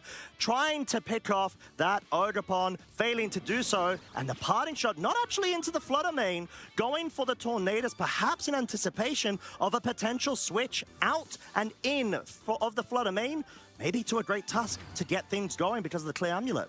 Yeah, it could be. And I think the nice thing here is for Anthony, they know what the Flutter Mane is locked into now, so you don't have to worry about any of those Fairy-type moves. So something like the Raging Bolt here could come in, put a lot of pressure onto the Tornadus, and also just not have to worry about those Fairy-type attacks that you would generally otherwise have to. So even if you are a bit threatened with something like your Ogerpon now, you've got the ability to switch it out. You can utilize and leverage this Rillaboom that has its grassy terrain on the field, maybe put on the pressure for that Flutter Mane to feel a little bit more pressured in this scenario, so it does switch out, leaving you a little bit of room to maybe go for a high horsepower there, suspecting an Incineroar. And I think you need to make some calls at this stage of the game to try and get that leverage for that momentum swing to kind of tie things up. Yeah, you need to pick up KOs hot and fast if you want to be able to break down this core, get the advantage. Like we said, a tournament life on the line for both of our trainers, but in particular in this scenario, Anthony, Christopher having the disadvantage. That's the Incineroar being brought in. Is there going to be a double focus here, or even some sort of respective high horsepower, as well as Terastallization? No! Rillaboom switches out in order for Anthony to bring in their own Incineroar. You've got Fake Out, Mind Games available if there's no Tailwind in effect, but most crucially, wanting to be able to get that additional pressure the following turn. You've got the parting shots. You've also got the Flare Blitz, which could be powered by the sun. Yeah, but more importantly, the Terastallization's being commit on the Ogerpon once again. It's going to take full advantage of the sun. It's going to get that Embody Aspect ability activated, giving it a +1 to its attack stat. And this Tornadus, without that Protect, was in a very vulnerable position, but going to keep itself safe for at least another turn. Yeah, and I think that is a really good play. And Anthony, Christopher, identifying Tornadus has such great utility, and you need to try to get rid of it. And then again, Samuel just doing an incredible job defending it. So even though the Ogerpon is at neutral right now because of the Intimidate drop, it still would have picked up a KO on the Tornadus because of the Sun. Yeah, it would have. And now it's in that spot where you can potentially go after the Tornadus again. I mean, you could potentially just double into it now and say if Incineroar fakes out one of my targets, at least I'm going to get a big, powerful fire type attack off into that Tornadus in hopes of removing it. But we see the Incineroar not up for that as the Great Tusk makes its way onto the field. It's a great switch in order to cover for what should not be an Ivy Cudgel into that slot or even a Grassy Glide because it was previously an Incineroar. However, Ivy Cudgel now, yes, it's going to target the Tornadus at neutral is actually not enough. It somehow survives even with the Sun in effect with the multiplier of the Terra 2. That is a huge survival. How did it do that? How did it survive that? You inevitably thought it was going to go down, but it is able to hang on. It is going to stick around for another turn and maybe even alleviate a play where you can utilize that Tailwind later on in this game, which would be so valuable. But now that Great Tusks is in play, it is going to be able to put on a bit more pressure onto things like the Incineroar, the Ogerpon that are now going to be susceptible to those ground type attacks. Can't really utilize the Earthquake with the grassy terrain in effect, but you can utilize Headlong Rush, that you've got that single target attack, and now with the Tailwind putting you above everything else in the speed tiering, you're going to be able to target things before they are able to target you. You do have to worry about that Grassy Glide, though, that Ogerpon has access to. Yeah, because it's going to be hitting very, very powerfully. There is a scenario where Samuel could even try to go for the Ice Spinner, but before that connects on both targets with that Bleak Wind Storm. There's the Ice Spinner into the Rillaboom slot, picks it off, gets rid of the grassy terrain, and all of a sudden has all of the momentum behind him with that Tailwind pressure. What a call there into that Incineroar. It switches into the Rillaboom and you pick it up. And here we go with the Ivy Cudgel. It is into the Great Tusk and it is able to take it. So that critical hit from game one did matter. Yeah, confirmed it right there. Now Anthony Christopher down to their final three Pokemon. One of the most key value members there, the Rillaboom, is no longer in contention. This automatically means, aside from the grass terrain no longer available, you don't have that synergistic pivot action going between the Fake Out Bros. Yeah, now with that grassy terrain gone, you've got another problem. You don't have the priority Grassy Glide, and everything that you've got remaining on Anthony Chris's side of the field, the Ogerpon, the Incineroar, the Raging Bolt we know is in the back, are all susceptible to Earthquake. That cannot be reduced in damage. Yes. Everything will be hit so hard by that one attack on the Great Tusk, and it has the Clear Amulet to avoid the Intimidate. It's incredible. The fact that the Tornadus was also able to survive to further enable this Great Tusk to essentially do what it's meant to do in terms of the role against balanced compositions. Yes, it doesn't have close combat, but clearly that's respecting, like you mentioned before, Lee, the grassy terrain being available in order to lower the damage output of the Earthquakes. So, yeah, no fighting type access in terms of offensive prowess, but it doesn't need it. You don't need it at all. You need to get through this turn where the Fake Out's active here, but you do have Protect, so you can double Protect here. It is going to eat into those Tailwind turns, but that's fine because you're still going to have one remaining after this one and put yourself in that spot where you can utilize that Earthquake with that Flying type next to you, so you don't have to worry about damaging your own Pokemon in the process. Yeah, as we do have the safe Protect from the Tornadus, once again wanting to preserve its role on the field, or should I say above it, followed suit by the Great Tusk. Oh, but Anthony Christopher raising the temperature as with that Sword Stance, now bringing it up to +2 of its physical attack. So great way to be able to capitalize off of what was essentially a stalemate-free turn for himself. Yeah, and I love that in response. They say you're not going down without a fight, and that's exactly what you have to do. But you've got to try and get into a position where you can utilize and leverage this Ogerpon without taking heavy damage in the process. You wanted to get through this next turn of Tailwind. You could protect it, switch in the Incineroar, but has it got enough in the tank to take an Earthquake on that switch? And that's the big question here. That's the play you go for. Yeah, as the Spiky Shield wanting to further preserve the Ogerpon, Sunny Day is now on the field. And this actually could be a really good play from Anthony Christopher in order to bring Fake out onto the field at the same time if the Raging Bolt does go down. Like we said, the Thunderclap, because of the ground typing, is not going to be effective at all onto the Great Tusk. So the only way it's going to be dealing some damage here is if there is no KO onto itself, which is something very difficult to avoid. But it's a Pokemon that could do it, and it does not! Because Earthquake! There's another critical hit! That's a huge, huge knockout there. The sun setting up, activating the photosynthesis on the Great Tusks here, boosting the power of that Earthquake even further and really pinning Anthony Christopher down. We need to check to see what the roll was, or if there is any sort of roll with that damage count. Once again, I'm not any sort of Great Tusk connoisseur myself, so I do not know those counts. However, Samuel does. And we see the white flag being given from Anthony Christopher. Samuel Pereira has been able to do it. He's in the semi-finals.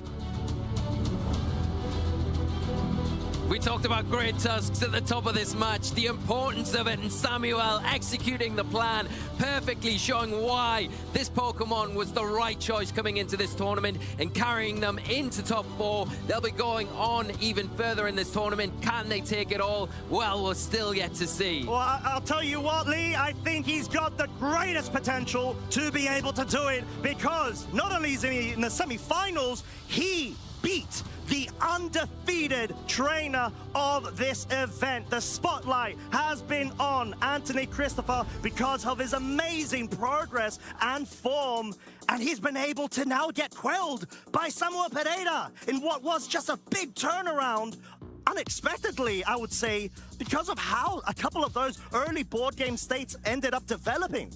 Yeah, I mean, what a great example of why this team was a great pick coming into this tournament, right? We know the balanced teams were going to be here, and it matches up so well into it. And Samuel showing how well they know the team inside out, what they need to do. And especially after that game 1 where the critical hit into the Great Tusks, you thought things are falling apart here. And probably going to go to a game 2. Anthony Christopher are going to probably win this one out from that point on, because that outlet was gone. But no, you've got other options. You've got other ways to get around these threats, utilizing and leveraging that Flutter Mane with the Tornadoes so well to close out that game in fine margins. And then game 2 is where we saw the Great Tusk shine and really come to the floor. And what a way to do it. What a way to kick off top 8 here in Seville. And Samuel will be progressing on in fabulous fashion. Yeah, I don't think he could have wanted any sort of better flair potential from himself with that sunny day up in the game as well as in person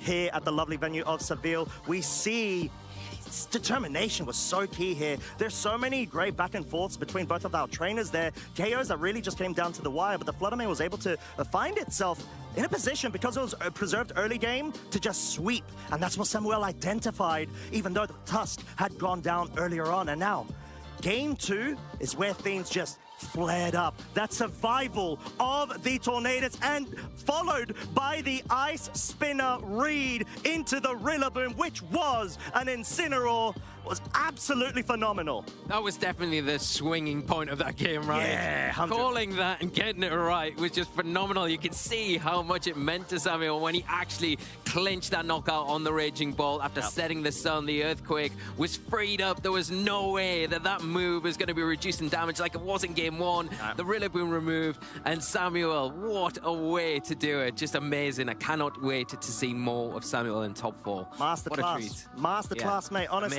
Amazing. You know what? We saw Samuel on stream yesterday, right? We already mentioned it a couple times. But he was up against Miguel Paquete. Yeah. Which essentially had the same 6 as the Anthony Christopher. It was a bit more, I think, offensive with the choice specs variant, at least certain... Calm Mind. Booster Energy, Raging Bolt. So it's more along the Poltua build of that balanced team rather than the life. Exactly, but at least when it comes to his preparation on identifying when to bring the Great Tusk, when to be able to bring the Flutter Mane to essentially just dispatch early piece from your opponent's side, or act as an in-game sweeper. He's got that experience built up, you know, and clearly it's worked. that allows him comfortability and confidence, most importantly, in making that type of read, the ice spinner into the Rillaboom switch in, because he understands what his opponent has to do in order to further progress their own board state. He's like, yeah, you know what? Let me just take that thought, just chuck it in the bin. I'm just going to show you that I'm going to win. It's a brave decision to make in that moment, because if you do that and there's no switch there, yes, you get rid of the terrain, but there is the possibility of losing that piece, and that was a valuable piece that you needed to help deal with the likes of that Raging Ball that would otherwise be a little bit more of a thorn in your side on the road trying to clinch the match. But yeah, just such a good call, getting it right, and it looked great when it came off. Fantastic. And Samuel has been able to already through to the top 4, our first semi-finalist, being able to just further advance his own personal achievements generally in terms of what has been able to accrue with accolades, with major events, but specifically from this venue last season in Seville, top 8, now top 4. Yeah. Who knows what's next? Well, you said it at the top of this match. Will that experience from last year pay dividends? It definitely did, but more importantly, we've got Samuel waiting on the couch. Let's hear more from them. I'm dying to hear about how they thought through that match and how they're feeling after that incredible top 8 win. Yes.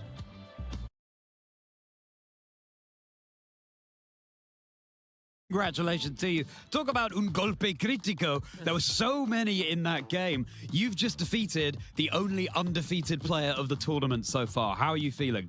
Me siento increíble, la verdad. No me esperaba llegar tan lejos. El año pasado hice top 8 aquí y mi objetivo siempre ha sido superar ese top 8 y conseguir la medalla, y hacerlo venciendo a la persona invicta. Estoy muy feliz.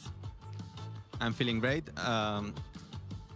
Last year here in Seville, I did top 8, and this year I wanted to improve that result, and winning the undefeated player, it's great. Well, that you have, my friend. You have improved that result to no end. You've now reached top 4. You could even go all the way and become the champion. How did it feel sitting down in front of a player who hadn't lost any games? ¿Cómo te sientes después de haber te enfrentado a alguien que no había perdido ninguna partida todavía? Bueno, siempre tiene que haber una primera derrota, ¿no? Y la ha llegado en eliminación directa hecha por mí, así que bastante feliz. There's always a first time for the defeat during the tournament, and he feels great because it was against him during the top 8. Yeah, absolutely incredible. And it was a pretty swift set as well. Did you feel like when you saw your opponent's team, you had the advantage? Si creías que tenías ventaja contra el equipo de tu oponente. Creo que he preparado muy bien el matchup. Lo tenía entrenado con un amigo que teníamos testado muchas líneas y creo que podía ganar. Estaba bastante convencido. He tested the set against a friend and he was pretty confident that he had the advantage. Oh, really good. But then there were all those critical hits that you had as well, un golpe crítico, as they say here in Spain. How important do you think they were? Quiero que importó el crítico, dice. ¿Cómo de importantes crees que fueron los críticos? En el Game 1 él me mete un crítico a mi Greytas, que creo que me quita toda la ventaja que tenía hasta el momento, pero he conseguido recuperarme. Y en la segunda no estoy seguro si influye el golpe crítico que le meto de Earthquake al Raging Bolt. Creo que lo mataba igual. In the first game, he thinks the crit that he got into his raid task was important, but in the end he managed to win. And in the second one, he is not sure if the crit into the Raging Ball matters, but it was still a huge impact for the game. It all helps. It's all going to help you get that victory in the end. There was that moment where your Tornadus hung on with 1 HP, it looked like. Were you confident that it would hang on? ¿Cómo me siento con el Tornadus que haya aguantado, no? Si creías que lo iba a aguantar o no. No estaba seguro si lo iba a aguantar, pero hablando con el amigo que me he preparado, que es Gabriel Jansó, antes de Londres teníamos un spread distinto al que tenemos ahora y lo hemos cambiado para hacerlo mucho más tank, más bulky. Y yo creo que eso ha ayudado mucho y no estaba seguro, la verdad. Pero pienso que podía ganar aunque muriera el Tornadus. He wasn't sure about the spread. It's bulkier than the spread that he used before at UIC. But even if the Tornadoes was defeated, was KO'd, he was confident that he could win anyways. Wow. Okay, well, it was such a hype moment, and may there be many more for you, Samuel. Now, we want to let you rest and get ready for your next game. Do you have any shout-outs that you want to give? Saraos, sí. A ver, esta es la parte que nunca quiero que llegue porque siempre me olvido de alguien, pero para empezar, gracias a Gabriel Jansol, sobre todo, que es el creador del equipo, él ha hecho el 90% del equipo, yo he puesto una mano.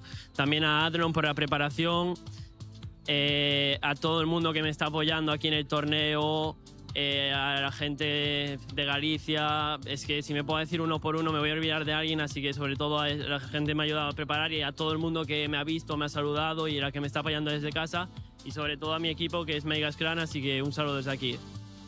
So that's to all his friends, everyone who helped him during the preparation for the tournament, to his team, Megas Clan, and to everyone who's cheering for him.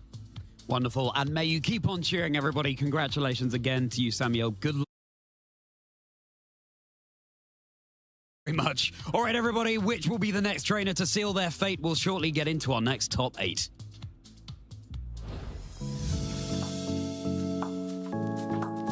It's been amazing to see Nicholas Morales' journey throughout the Baltimore Regional Championship.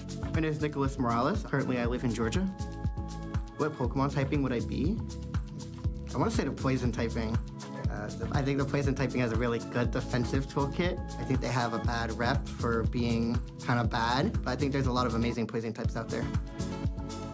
I first got into competitive Pokemon when I was around middle school, actually. I found it on the internet pretty much, just like competitive Pokemon videos during the Platinum days. That was my first step into it. I actually skipped Gen 6 and 7, but I really picked up during Double Restricted in Swish. I really liked that VGC format. The overall strategy was just playing towards rain. You know, Archaludon, it's almost impossible to one-hit. You know, you have Basque Legion 2, who is a massive threat. So multiple threats, multiple big number guys.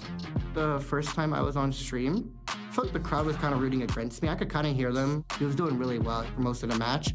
I was sitting there like, I don't know, like, I gotta focus. Like, what are you doing? 3 HP and a dream. The second time on stream, it was over pretty quickly. It's really nerve-wracking. Like, I can keep my cool during like a high-stress situation, right? Like, I don't, like, when I was playing up on stage, I didn't really like let it get to me too much. Like, maybe like my leg was shaking, but like everyone has that, right? It's gonna be the newcomer, Nicholas Morales. Finals, I could tell when I heard the crowd counting down the population bomb hits, I was like, okay, they're rooting for me. That's really cool. Can it do it? Another one, another one. Give me 2 more. Oh my goodness. This is his first tournament ever, and he wins it all. I've never been to locals before. So this is my first one ever. Feels surreal. I didn't even think I would day 2, let alone win the whole thing. My friends really kept pushing me along the way. My good friend Ming, he's really into the VGC scene. I would never have known like what EV spreads to use online, team comps or whatever. I would never know any of that without him. The power of friendship, right? But honestly, they help you push that goalpost so much more. And you all push the goalpost together. If I don't have fun with it, I'm just not gonna play. I did a lot better than I expected to. You know, qualify for World is great. I still don't think it's real. If I were winning my first regional ever and then winning my first World ever, I would permanently retire. Here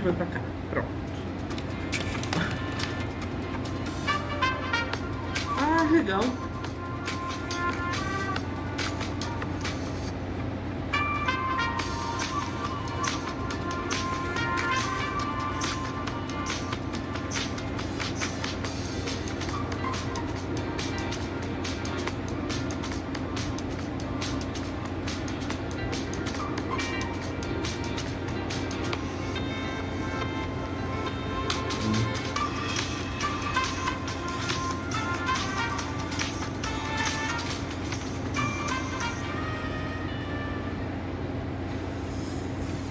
Welcome back, Pokemon trainers, to the Sevilla Special Championships. I'm Charlie Merriman, and I'm joined on the desk by Marcus Harmon. This championship could not be more electric, and we cannot wait to bring you our next game with 2 phenomenal trainers. Marcus is slowly but surely, I say slowly, but pretty quickly now, pretty intensely coming to a wrap. Wait. It couldn't be more electric. You're talking about slow and steady. Is this another Raging Bolt we're looking at? Well, maybe a Pikachu mirror here with your pin as well. No Raging Bolt mirrors here. No, we just saw Great Tusk cement their place in the top 4 of the Seville Special Championships. The talk of the tournament so far. A Pokemon no one saw coming. Did you expect it this weekend? Well, so yeah, Great Tusk, I think, is one of those Pokemon that we have seen before. Like, it was able to do really, really well.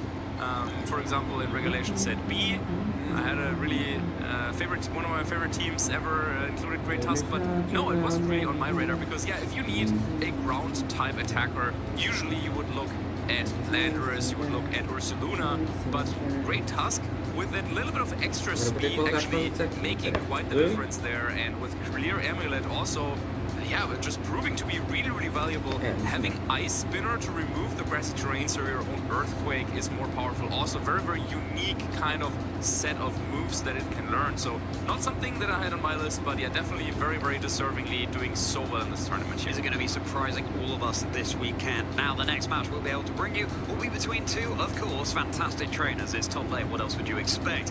First of all, let's take a look at Roberto Parente, a trainer who had such an incredible performance in the Europe International Championships very recently. There you go.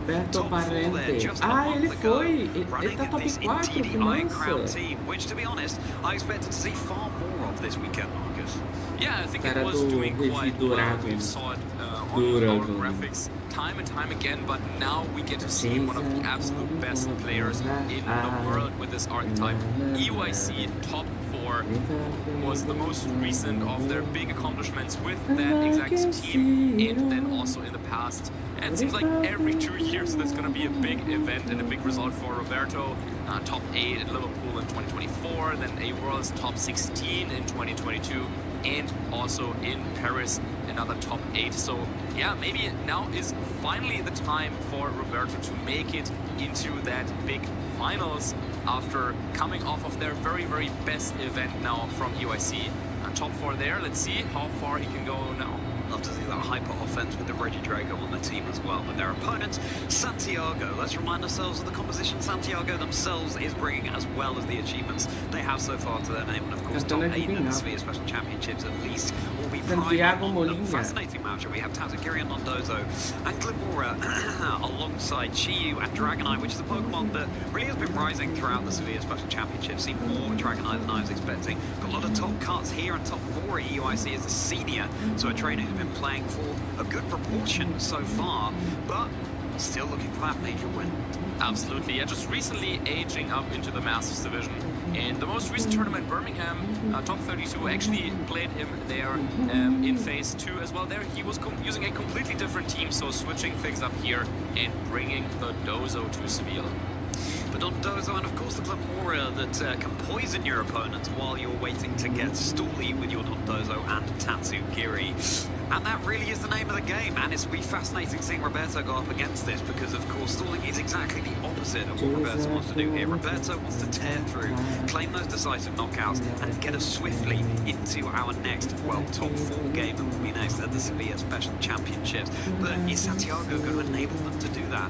They're both looking, you know, pretty collected on the table right now. We've got a Pikachu wearing a Skip Bloom hat to boot. Unfortunately, we'll see neither of them in this matchup, even though we did see Pikachu last weekend. And Didi is there, ready to provide the helping hand that Roberto will need to secure the victory here. Yeah, that indeed a trademark Pokemon of Roberto, especially in this regulation set. And then pick there Pikachu. Ela tá viva ao Marlon, só falar dela, né? Bom dia, Marlon. Como você tá? Desde já um ótimo domingo e uma ótima semana pra você. O cara tá morrendo de rir. E sim, eu falei, uma ótima semana porque sim, a semana começa no domingo e não na segunda. Santiago, no strangers to that either, back in 2024 being top 4 as a senior, having that experience na moral, o Didi era Crowler fraco contra mim. O pessoal não tá sabendo usar então. O time do Roberto Parente, gente, porque com Máscara de Fogo, Regidrago de Light Orb, Iron Crown de Boost Energy, Indeed de Rock Helmet, o Chufu de Água de Choice Scarf e Tornados de Foxash. Previous time we had this format around, but ele aí. Não, então, decided that, yeah, Iron Crow ganhou espaço que, meu Deus do céu. Yeah, then it's not the item choice anymore. A lot of these Urshifus were now equipped with fico me Focus Sash, perguntando some como of é them que, even carrying como the é que vai Choice ser Band, no, but Choice Scarf really out of fashion. no However, Champions, there cara. was No Roberto Champions que eu Perez quero saying, you ver. know what, I think this is still the best item for Urshifu Ô, on this Marlon, team, deixa eu te perguntar and uma let me coisa. give the Focus Vocês, Sash to todo Tornadus mundo ficou aqui na live até o final? use it like that. So Ou a o very, pessoal very foi saindo? particular choice set here for Roberto, and Eu it's tenho been playing Rilavão que tem off terreno so well de in the grama. UIC and also here. Ó, boa noite, David. Como é que você tá? David de Freitas. Chaves. Seja bem-vindo à live aí. Boa noite, não. Bom dia. Um ótimo domingo e desejar uma ótima semana pra você, cara. Como é que você tá? Seja bem-vindo à live aí. And yes, this is an Iron Crown set without the Carmine that we have seen rising through the ranks recently. Olha, dondoso e Fungos, né? Really nice into something like this. E o time do Santiago Molina é Tio de Fox 7, Dragonite de Choice Band, Dondoso de Leftovers, Tatsugiri de Choice Scarf, Glimora de Assault Vest e Tornados de Rock Helmet. Olha, uma Glimora, cara. Quanto tempo eu não vejo uma? It's not going to be too much of an impact in this matchup. Roberto is not. Nossa, faz uma cota que eu não vejo uma Glimora, cara. And the Glimora with the Mortal Spin Terra Fairy. Yeah, if that was a Terra Dark. Conhece esse David ou Marlon? Se ele te falou oi, porque você deve conhecer ele, né? One Pokemon though for Santiago though that is definitely going to come. I would say maybe into every game is probably the Chiyu. If you can position Chiyu against the Psychic types, against Iron Crown and Indeedee, yeah, they don't have a lot to say to that. However, though, Roberto, unlike yesterday with David, o cara manda oi pra você, você dá oi e não sabe nem quem é. Terra Blast combination. Exactly that. That's what you need in the face of those fire types. All right, traders, it's our second top 8 game here in the Sevilla Special Championships. We got a couple of big blue fish on the field in Chiyu and Dondozo. Here comes Tornadus and Reagindo, ready to get that energy flowing. Segunda partida do top 8, tá, gente? Synergy between the shiny Chiyu and Dondozo, and it is one of those turns where what is Santiago going to do with this? So there could be just an attack coming out from Ô, Marlon, me responde aí. O pessoal ficou, alguém ficou aí até o final da live ontem? Preciso explicar um negócio. Enquanto eu explico, eu vou tomar meu café. It's a very common play against those Dondozo teams. Just take it safe and start off with a double protect. It means that Roberto is far less likely to be able to protect on the successive turn. What was Santiago thinking? A protect on the Dondozo. And what is the Chiyu going to be doing? Do we have 4 protects all around the field? Mesmo, não? No, that was a Dark Pulse targeted down into the Tornadoes, trying to at least break that focus sash. Marlon, vou falar uma coisa pra tu. Eu tava com tanto sono, mas tanto sono ontem, que eu virei as costas e fui dormir. Eu virei as costas e fui dormir. Só que eu falei, eu vou tirar um mini cochilo e vou acordar na hora na hora do final aqui, né, da última rodada, pra falar com o pessoal, despedir tudo e tal. Gente, eu fui acordar, era 11 e pouca da noite. E descobri que a live, o telefone bloqueou e desligou a live por si só. Salve Zuli, boa tarde, bom dia, como é que você tá? Desejar um ótimo domingo e uma ótima semana pra você.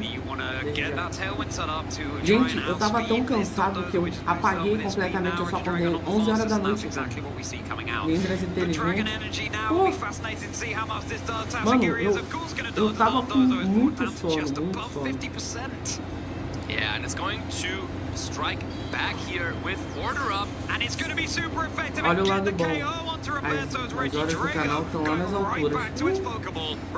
Que horas do canal?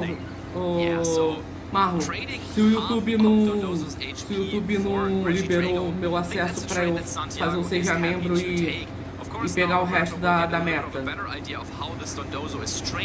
Isso tudo de live que eu tô fazendo não vai adiantar de bosta nenhuma. Porque o YouTube não quer deixar de jeito nenhum eu pegar essa primeira parte, né? Que aí libera o Seja Membro, o Superchat, essas coisas. Não libera de jeito nenhum. Ele dá um erro que eu não sei, eu não vejo. Não tem ninguém no YouTube tem esse erro que eu tenho. É incrível.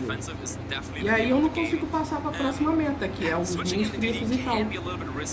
Ou seja, tá aí, né? Do significant damage to both. So I like the play that Roberto is going for, saying like, well, I still have tornadoes on the field. It did set up, but it still has focus sash. É assim. Você tem que ser a primeira pessoa a chegar na minha live. Você normalmente é a terceira, ou às vezes é a última.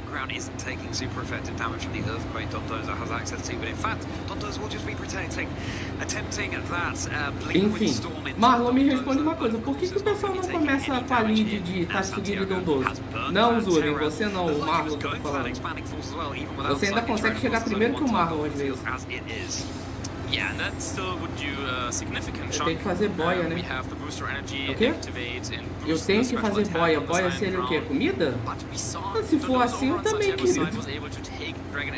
Quem faz comida nessa casa, na maioria das vezes, sou eu, pô.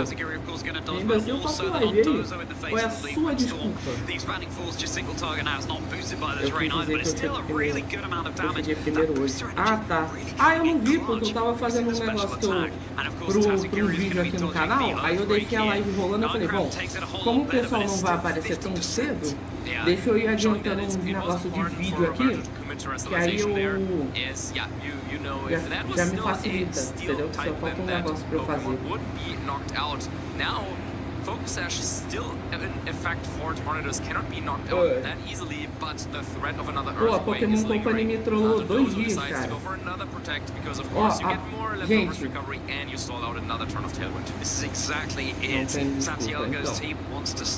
Ó, gente, eu vou avisar aqui vocês da live, tá? A Pokémon Company me trollou 2 regionais, tá? Eu não apareço porque eu tô focado no meu objetivo. Tá no projetinho, né, Marlon? Entendi. Ó, a Pokémon chegar ao top 10 global, ok, boa sorte. Que é o seguinte, não sei se foi o Bragas quem falou comigo no regional de Hustle, no regional passado. Eu vi lá, tava programado para 2 horas da tarde. Tava no canal da Pokémon estava programado para as 14 horas, beleza. Acordei, né? Acordei 1 e pouca, beleza, fiz direitinho, fui tomar meu café, fui fazer as coisas. Fui ver, já tava dando regional. E aí eu descobri que um de vocês aí me mandou mensagem e falou que o regional tinha começado às 11h30. Beleza, aí o dia 2 eu comecei mais cedo. Aí, esse de Sevilha, das próximas vezes eu vou tirar print para vocês verem. Esse de Sevilha estava programado para 4 horas da manhã. Tá bom, beleza, vamos lá. Aí, ontem, eu não dormi, né? Não dormi, chegou 4 horas da manhã. Chegou 4 horas da manhã, cadê a live? Aí eu tô no canal, esse canal que eu tô é da Pokémon, né, se eu não me engano. Deixa eu ver aqui. É da Play Pokémon. Da Play Pokémon. Aí eu vou no canal da Pokémon Company Channel e tá lá, Regional de Sevilha programado às 4h45. Eu falei, beleza. De repente atrasou. Nisso, a transmissão do Pokémon GO já tinha começado. Mas eu falei, tá, beleza, eu vou esperar. Deu 4h45 e nada. Gente, o regional só foi começar às 5 horas da manhã. Eu falei, não acredito, mano. Eu morto de cansado, com sono. E o regional começou às 5 horas da manhã. Aí tá, beleza. Aí eu fui ver. Aí antes de começar o de ontem, eu fui ver o de hoje. O de hoje estava programado para 15 para as 4 também. Beleza. Aí eu falei pra vocês, né, que eu acordei 11 horas hoje, né? Aí fui fazer minhas coisas e tal, aí eu tô jogando um pouquinho. Tô mexendo no telefone, né? Pra fazer uma coisinha, né? Pra fazer uma coisinha pro canal e tal. Aí, quando é 15 para as 4, 3 e pouca. Não, umas 3 e pouca.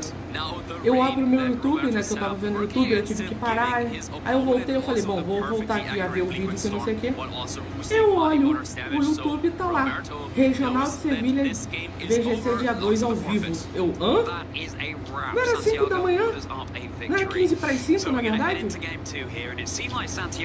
Eu não acredito. Ou seja, todo... 3 da manhã. Ou seja, todo regional, a partir de agora, todo regional que a Pokémon lançar ao vivo programado, eu vou tirar print, eu vou postar lá no grupo. Se por um acaso algum dos regionais passar do horário, vocês estão de prova que eu mandei o horário pra vocês. Né? Eu falei, caraca, cara, não é possível. Aí eu fui correndo.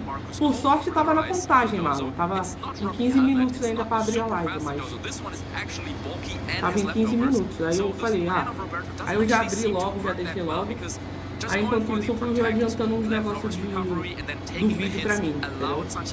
Que vai sair provavelmente aí pra vocês.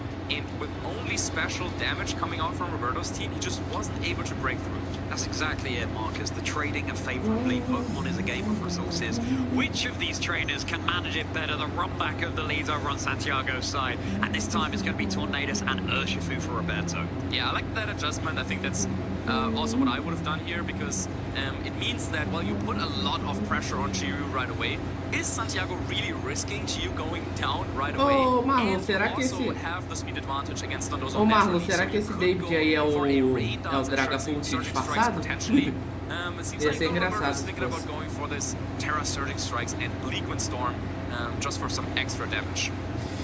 That would be a lot of multipliers on that Urshifu there. Quem tiver aí na live, Marlon e Zuli, me lembrem de quando acabar o regional. Me lembrem de quando acabar o regional da gente olhar o resultado lá da votação que eu fiz pro meu 6º Pokémon, beleza? Lá no Pokémon Emerald pra gente fazer a Batalha da Fronteira.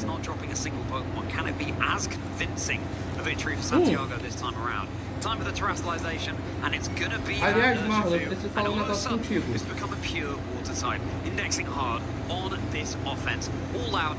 Eu consegui uma House Fêmea com 31 em Speed. Foi em Speed, né, o Zuri?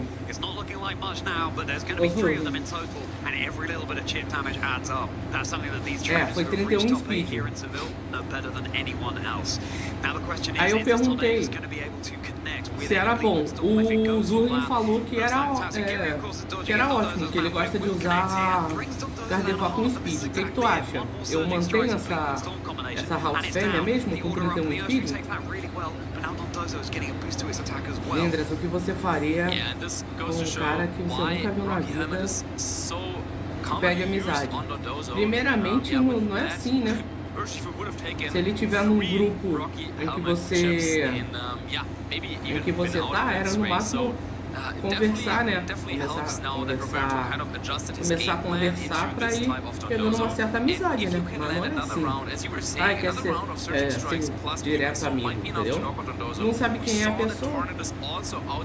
Lindras não fala nada.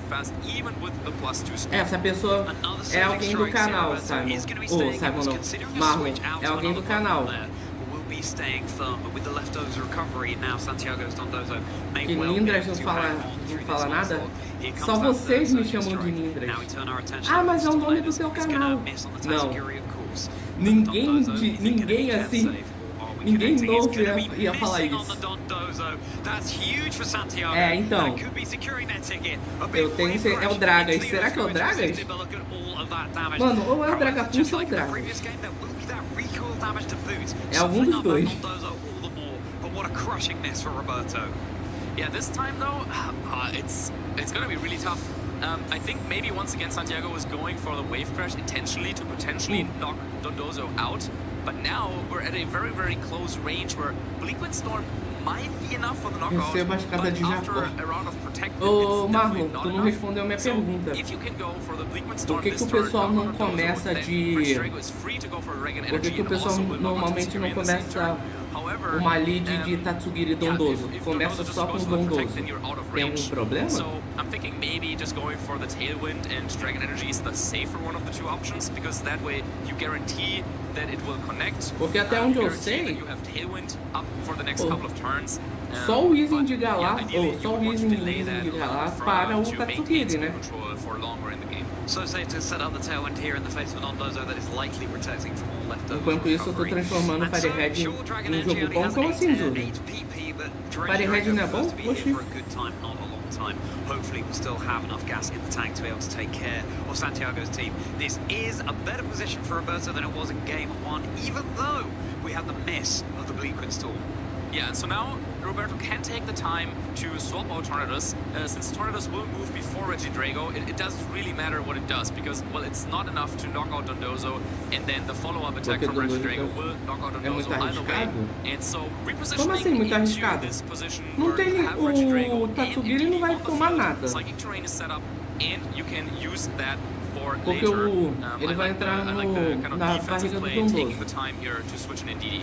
Right, that's going to be Dondozo down easily. And now, of course, Indeed next to Regidrago can be redirecting. It can be Acredito eu que nada da hit KO no Dondozo assim. It's a spread move, you can't redirect it. It's going to be hitting both targets.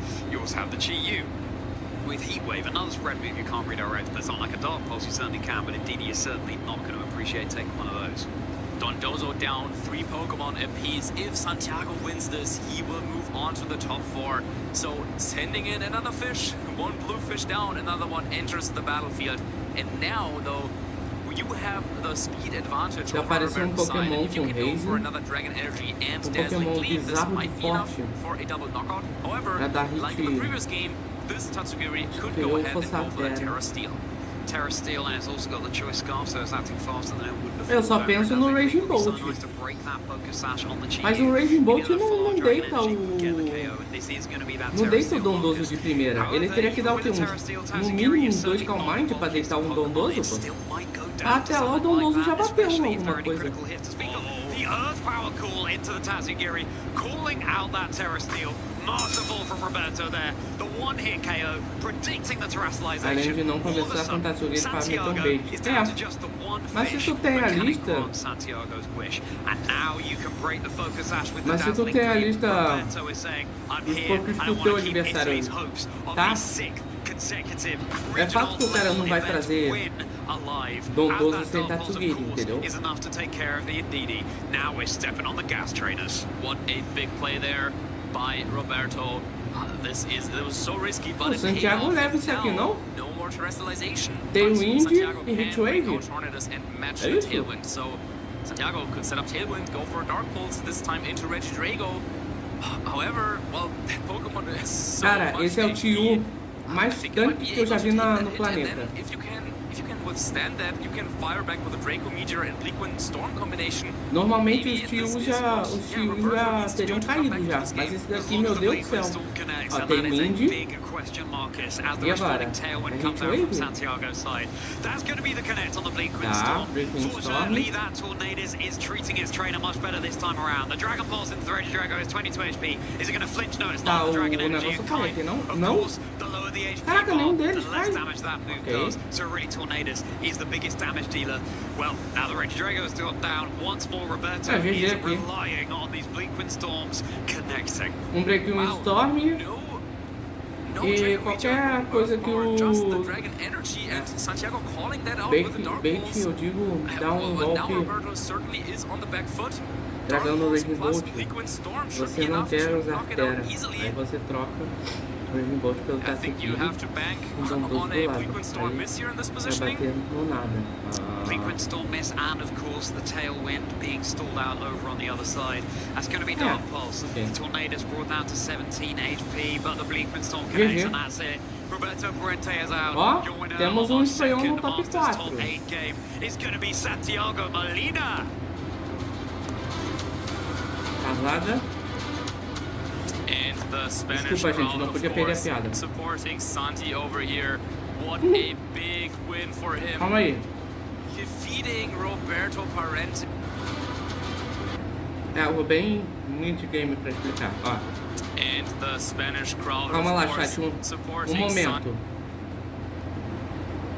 Alguns pokémons podem voar pelos céus, mas eu vou caminhar. Caminhar. Eu precisava fazer isso aqui, desculpa, gente. Over here. Moving on to top 4. Was Roberto the last Italian player? A moça tava com um furry aqui, eu tinha que fazer. Made top comp. Whether they have now progressed through to the top 4 remains to be seen. But yeah, we could be totally rewriting the script here at the Seville Special Championship. Very fascinating decision by Roberto. Que isso, mano? Let's go for Calma that lá. dragon energy when their back was against the wall and the Dark Pulse did so much damage. O furry tinha mó da Didn't know horinha. that that's what Santiago had locked into. Something like a Draco Meteor to be able to just secure at least one KO, and then your Tornadus isn't so much under the thumb. But who knows what was going through their mind? Yeah, no, then maybe it's all down to Davide to maybe continue the streak. Pareceu essa música, Italian winners, but yeah, let's have a look again at what went down here in the first game. Leading off with Reagindo just wasn't doing enough damage to Dondozo, and then once Iron Crown joined the field, finally with this wave crash, Liquid Storm, of course, missing. Ô, Marlon, me explica uma coisa. Yeah, being down to Indeedee Se and Tornadus, that's cada... not going to do it for Roberto, and this Terra Steel Tatsugiri stealing the Se show cada and Tatsugiri taking game 1 for Santiago. aumenta um status diferente, porque quando ele dá habilidade Commander, ele aumenta todos os stats.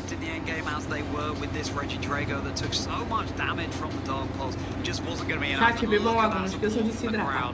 This is Reagindo giving one for glory as Dondozo goes down. It was wonderful to see Roberto as well, calling out the Steel Terror on Tatsugiri, going for that Earth Power immediately into that slot. That's the kind of play you need to make in order to have that decisive advantage. Pô, But at the tava end com of the day, sede, it na was moral. Santiago Molina of Spain, proving that on home turf, Spain could well be the champion.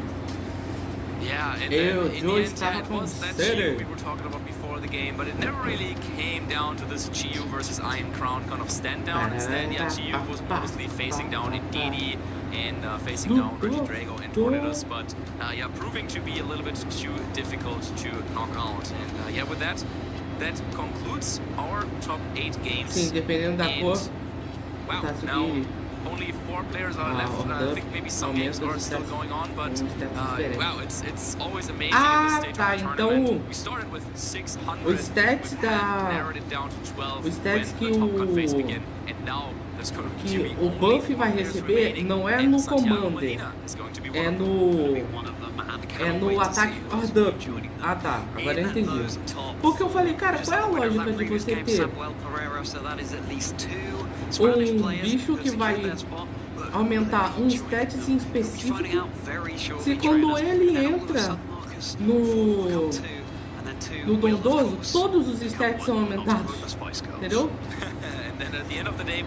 Mas aí no caso, o Marlon, ele dobra, ele, por exemplo, esse, vamos supor que esse seja de ataque especial, ou de ataque físico, né? Ele entrou, já buffou, ele, o Dondozo tá mais um. Aí ele dobra, tá, ok. Então o ataque fica mais 3, é isso? Porque você fala que ele aumenta, ó, quando ele entra no Dondozo, ele dobra os stats, ou seja, ele fica mais 2, já. HP, ataque físico, ou HP, ataque físico, defesa física, ataque especial, defesa especial e velocidade, certo? Tá. Aí quando o Tatsugiri de ataque físico entra no mundo, dá puxa o ataque. Tá, mas fica mais 3? Porque o ataque físico do Dondozo já tá mais 2 só dele entrar. Você falou que ele ainda aumenta? Então ele fica mais 3? Ah, tá, ok. Não, pera, quando ele usa, né? Tá, então tá 2. Quando ele usa, fica mais 3. Ok. Tá, entendi. you feeling? You're in the semi-finals. I feel very happy, first of all, because this makes me sure that I'm going to world. I am very happy also because I didn't expect to make this race. Legal. And I am also very happy because I could play well in Então the aqui é stream because brabo pra I caramba. tend to become very nervous in this situation and I play really well. Tem Tatsugiri de velocidade? Falando em Dondoso, o Dragapult me mostrou algo que eu não queria saber. Que o que? O Dondoso é baseado naquela baleia do As Trapalhadas de Flapjack? Isso aí eu já sabia. E o Tatsugiri é inspirado naquele marinheiro, naquele garotinho, porque tem um garotinho e tem um bicho azul, os dois vivem dentro da barriga, da boca da baleia. Posso estar falando besteira? Mas parece muito. Toda vez que eu vejo, eu lembro das Trapalhadas de Flapjack. Because if he makes useful, I can just play the Doctor mode early in the match. So I think that I was happy because quem não souber o que é, depois procura, gente. As Trapalhadas Flapjack, de Flapjack mesmo. Ele mandou um vídeo falando sobre os bugs do Scarlet Violet aí no Dondoso da World. Tem como? Hã? Ah, isso é bug, tá, ok, é bug. Dondoso querendo fazer cosplay de Shifu, Marlon. Gente, se eu estiver olhando pra baixo, é que eu tô anotando um negócio aqui, tá? Eu não tô dormindo, não. Eu tô um pouco longe de estar cansado, então eu ainda tenho que fazer algumas coisas depois. Olha o... Mano, tem um Zubat de cabeça pra baixo. Do nada. Aqui. Não. Ah. Ele não consegue dar dano. O máximo que ele consegue é estufar. Nossa, imagina se isso não fosse um bug. Caraca. Aí, ô Marlon, você não respondeu minha pergunta, pô. Tu acha... Eu falei com o Zurlin em uma das lives de Pokémon Emerald. Eu falei que eu ia capturar, né, no off. Peraí, um minutinho pro melhor Pokémon de grama de todos. Apreciem esta maravilha aqui, ó.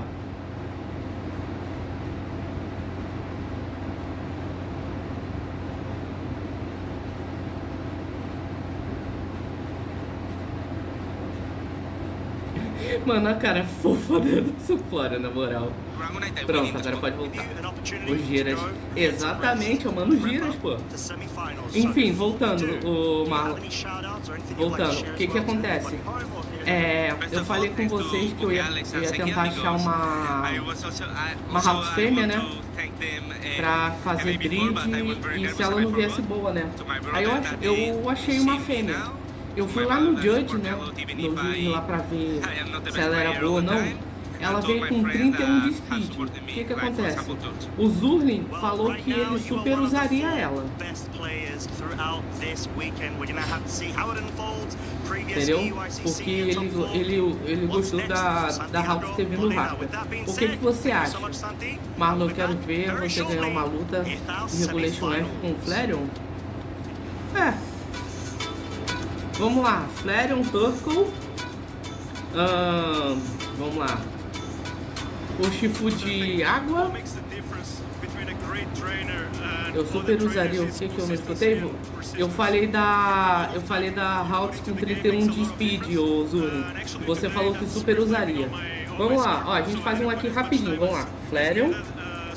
Marlon vai avaliar meu time. Vamos lá, Flareon. Turtle. O Shifu de água. O Shifu de água. Mais 31 de speed é bucha? O Zurlin falou que é bom. Vamos lá, 3. Deixa eu ver aqui. Tá. Ok, deixa eu ver. estudiar mucho, mantenerte constante en el meta y divertirte con tus amigos, que es lo principal. I think the most important thing is practice, because without practice you cannot go anywhere. And of course, I think second comes passion. Because even though you're the best player, if you don't have passion for the game, if you don't train every day, you will not win. So that's what it takes for winning. Yo pienso que para ser un buen entrenador, la habilidad de adaptarse a cualquier situación es muy importante. É, Para ser un buen entrenador pronto. Pokémon, considero que es importante la resiliencia y ser constante. Aunque hayan días malos, días Vamos lá, buenos, não, pera. seguir intentando. Vamos lá, no rendirse. o- Solamente así se consigue el éxito. O Zurlin já tá se acostumando com Champions. Vamos lá, Marlon. Montamos um time aqui, ó. Montamos um time aqui pra você fazer, ó. Não, é que o bicho, se o bicho tiver um envio perfeito, não faz tanta diferença. Não, mas no Emerald, a gente tá indo com... A gente tá indo com uma Milote que boa, pô. Com Fibas bom, né, no caso. Entendeu?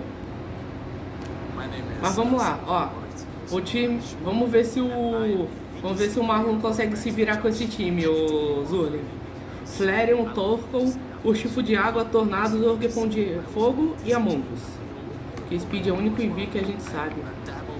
Não, ele fala que os stats dela é ok, mas que o melhor, que mais se destaca é a Speed. Entendeu? Que ele fala que é a Speed que se destaca. Pronto, Marlon, boa sorte pra fazer esse time funcionar.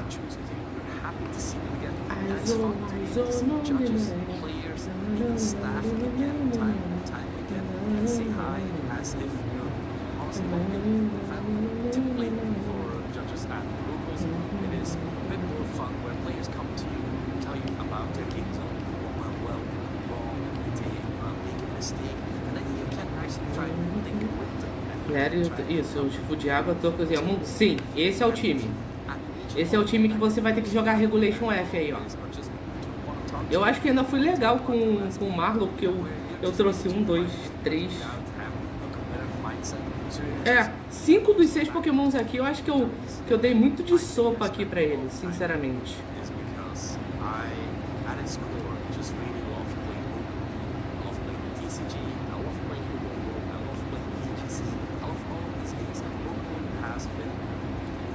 Poxa, eu vou perder ela à toa? Não, Mar. Ah, tu não tá com o teu Switch, né? Vou entrar em outra conta? Ô, louco, o cara tem outra conta. Ah, aliás, eu aconselho, tá, gente? Vocês que forem jogar o Champions, tentem fazer mais de uma conta, porque uma vocês deixem pra jogar, né? No caso, quem for jogar torneio, quem for jogar torneio, quem for fazer um negócio mais competitivo, olha quem for fazer um negócio mais competitivo, tem essa conta, né? E tem uma outra pra, tipo assim, ser um negócio mais relaxado, mais tranquilo, entendeu? Mais tranquilinho pra ser jogado, entendeu? Porque aí vocês não enjoam à toa e vocês podem jogar de boas, entendeu? Eu pretendo fazer isso, tá? Não vou divulgar minha segunda conta. Talvez um dia vocês enfrentem ela aí por um acaso, mas vocês não vão saber qual é a minha outra conta. Eu vou tentar fazer a do Nidra Joga, com certeza, entendeu? Eu vou jogar do jeito mais casual possível. Então, o Zurlin, é aquilo. Por isso que o Champions vem com casual e competitivo, entendeu? Ali você vai poder... ali a gente vai poder jogar. Eu vou fazer algumas partidas casuais em live. Vou fazer umas partidas competitivas em live. Assim, sempre que tiver torneio, eu vou ver se eu consigo abrir live no momento que eu tô jogando torneio, entendeu? Caraca, nenhum nome que a gente... Ah não, pera, Juan Nunes, será que eu conheço? Caraca, todos passaram por 2-0. Meu amigo, agora é só a nata da nata, tá? Mas aí, ô Zurlin, como eu tava falando, Eu vou jogar bastante torneio, vou ver se eu consigo, dependendo do horário do torneio, talvez eu traga aqui em live pra gente fazer, pra vocês verem eu jogando torneio.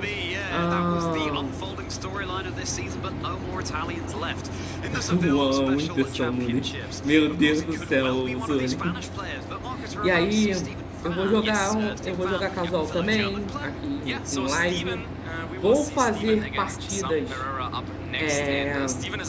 Vou fazer partidas fazer torneios em live.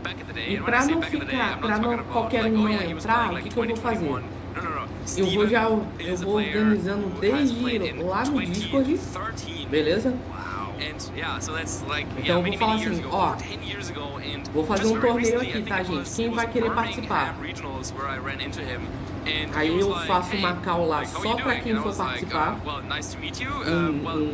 Um negócio só pra quem for participar. Ó, eu falo, ó, gente, o código da sala do torneio é essa. Beleza, aí quem for participar vai saber o código, vai colocar lá, vai aparecer e a gente joga em live, beleza? Pra evitar de aparecer o código em live, pra gente não, pra qualquer um não entrar, entendeu? Vou ver se eu consigo fazer esse negócio. Os campeonatos que a gente for fazer aqui, a gente vai fazer casualmente. Você não precisa montar um time mirabolante, super forte, que não sei o que. Deixa o Marlon Dragapult vão fazer isso, mas deixa eles. Eles não sabem brincar, entendeu? Aí se vocês quiserem fazer igual o Dragas, que vai usar o Mega Feraligator e sei lá, mais 5 Dragapult, vocês podem fazer, gente. Desde que esteja dentro do regulamento que a gente for fazer, tá tranquilo, entendeu? Eu vou ver se... Eu acho que não vai dar pra repetir Pokémon, entendeu? Mas eu acho que isso seria uma boa a gente não fazer. Mas se vocês quiserem jogar, cara, com Pokémon que vocês fizeram jornada em algum jogo, passou pro home e passou pro Champions, pode fazer à vontade, entendeu? Podem fazer à vontade, cara. O objetivo da gente fazer os torneios aqui no canal vai ser pra interação, entendeu? Porque eu sempre quis um jogo de Pokémon. Porque eu sempre quis um jogo de Pokémon onde eu tivesse acesso e vocês também. Que seja de graça e que seja de fácil acesso. O Champions tá vindo pra isso, entendeu? Ele é um jogo gratuito. Você vai poder, do teu home, do Pokémon GO, se você tem Pokémon GO no teu telefone, você pode passar os Pokémon do GO pro home e do home pro Champions e você jogar, basicamente. Entendeu? Então qualquer um pode jogar. Então é um jogo que qualquer um aqui do canal vai poder jogar. Até quem não joga vai poder jogar com a gente, entendeu? É capaz de eu entrar no bagulho usando Fire Blast. Então, não tem problema. É aquilo, é o que eu falei. Se você... Aí, por exemplo, quem tem Switch já fica mais fácil, porque eu vou tentar a conta que eu fizer aqui no Switch, eu vou tentar fazer no telefone e fazer uma conta secundária, tá, gente? Rapidinho, deixa eu só ver o time aqui.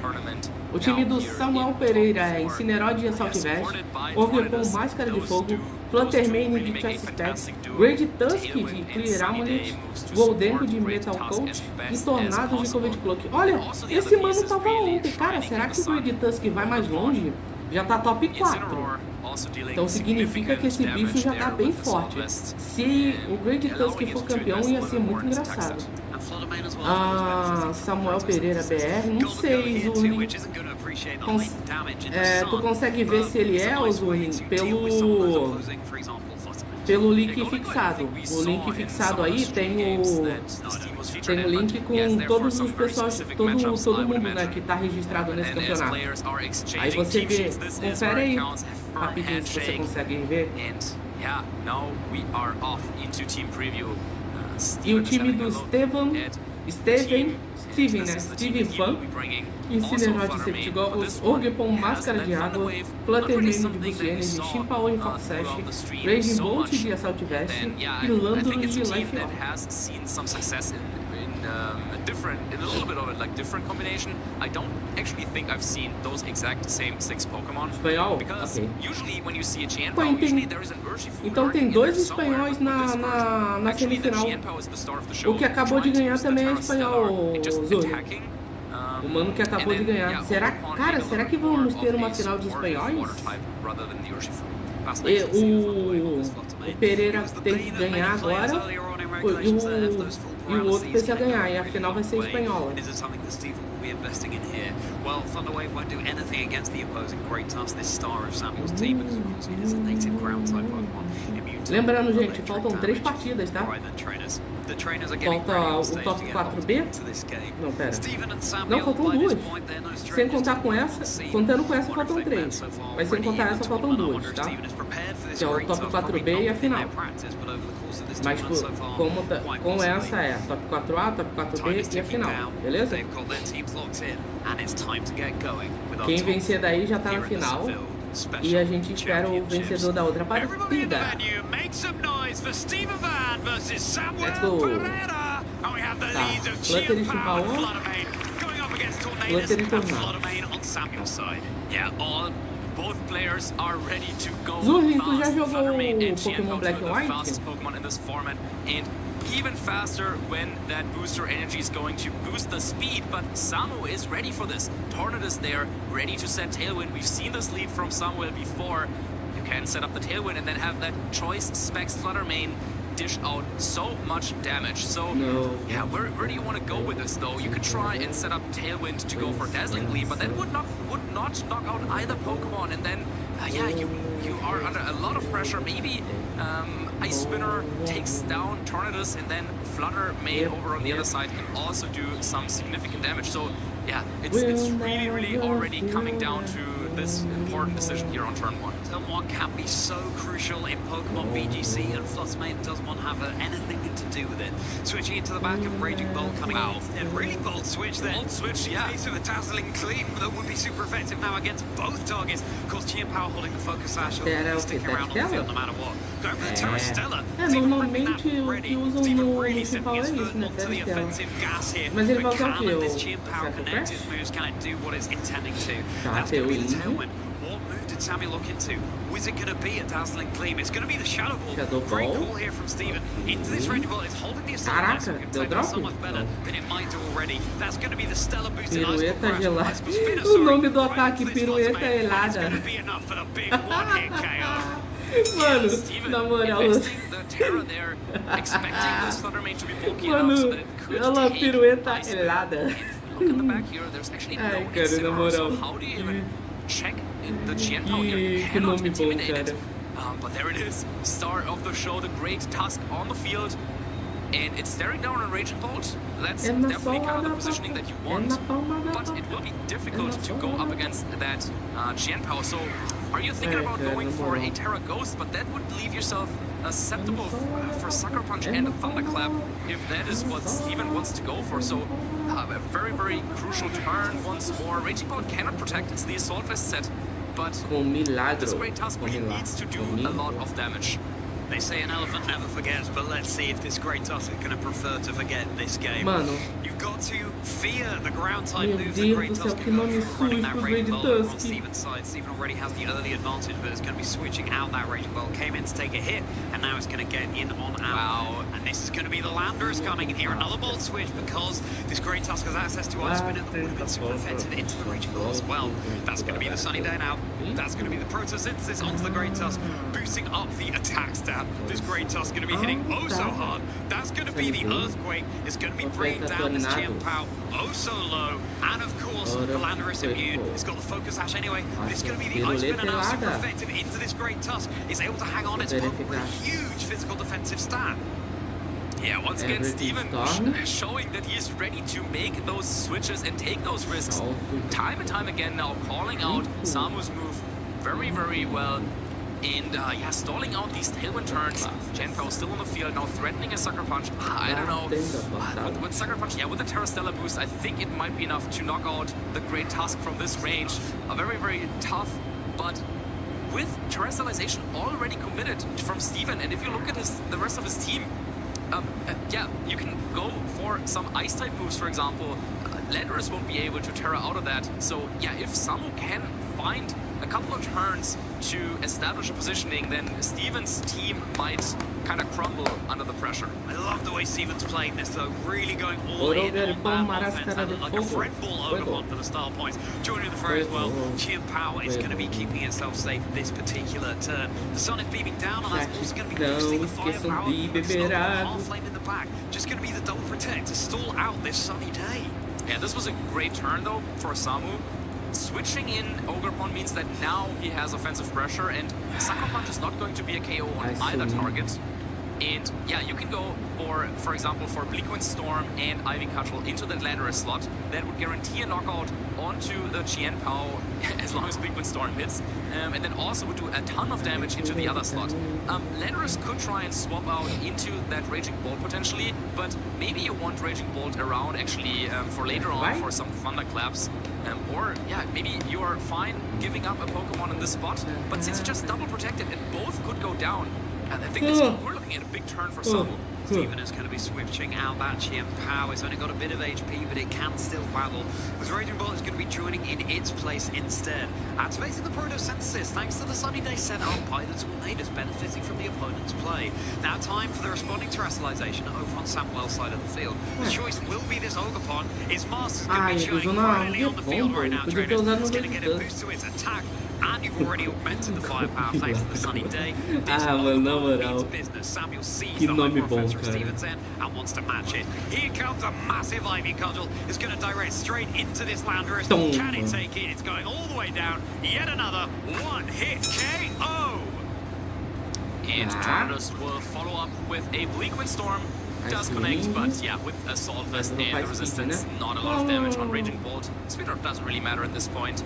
And I think, yeah, both players kind of expected the turn to go like this. Steven was ready to give up Landorus, and this shows just how good the switch from Great Tusk into Ogerpon really was for Samu. And now Steven is forced to Mano, não, os nomes que bom, cara.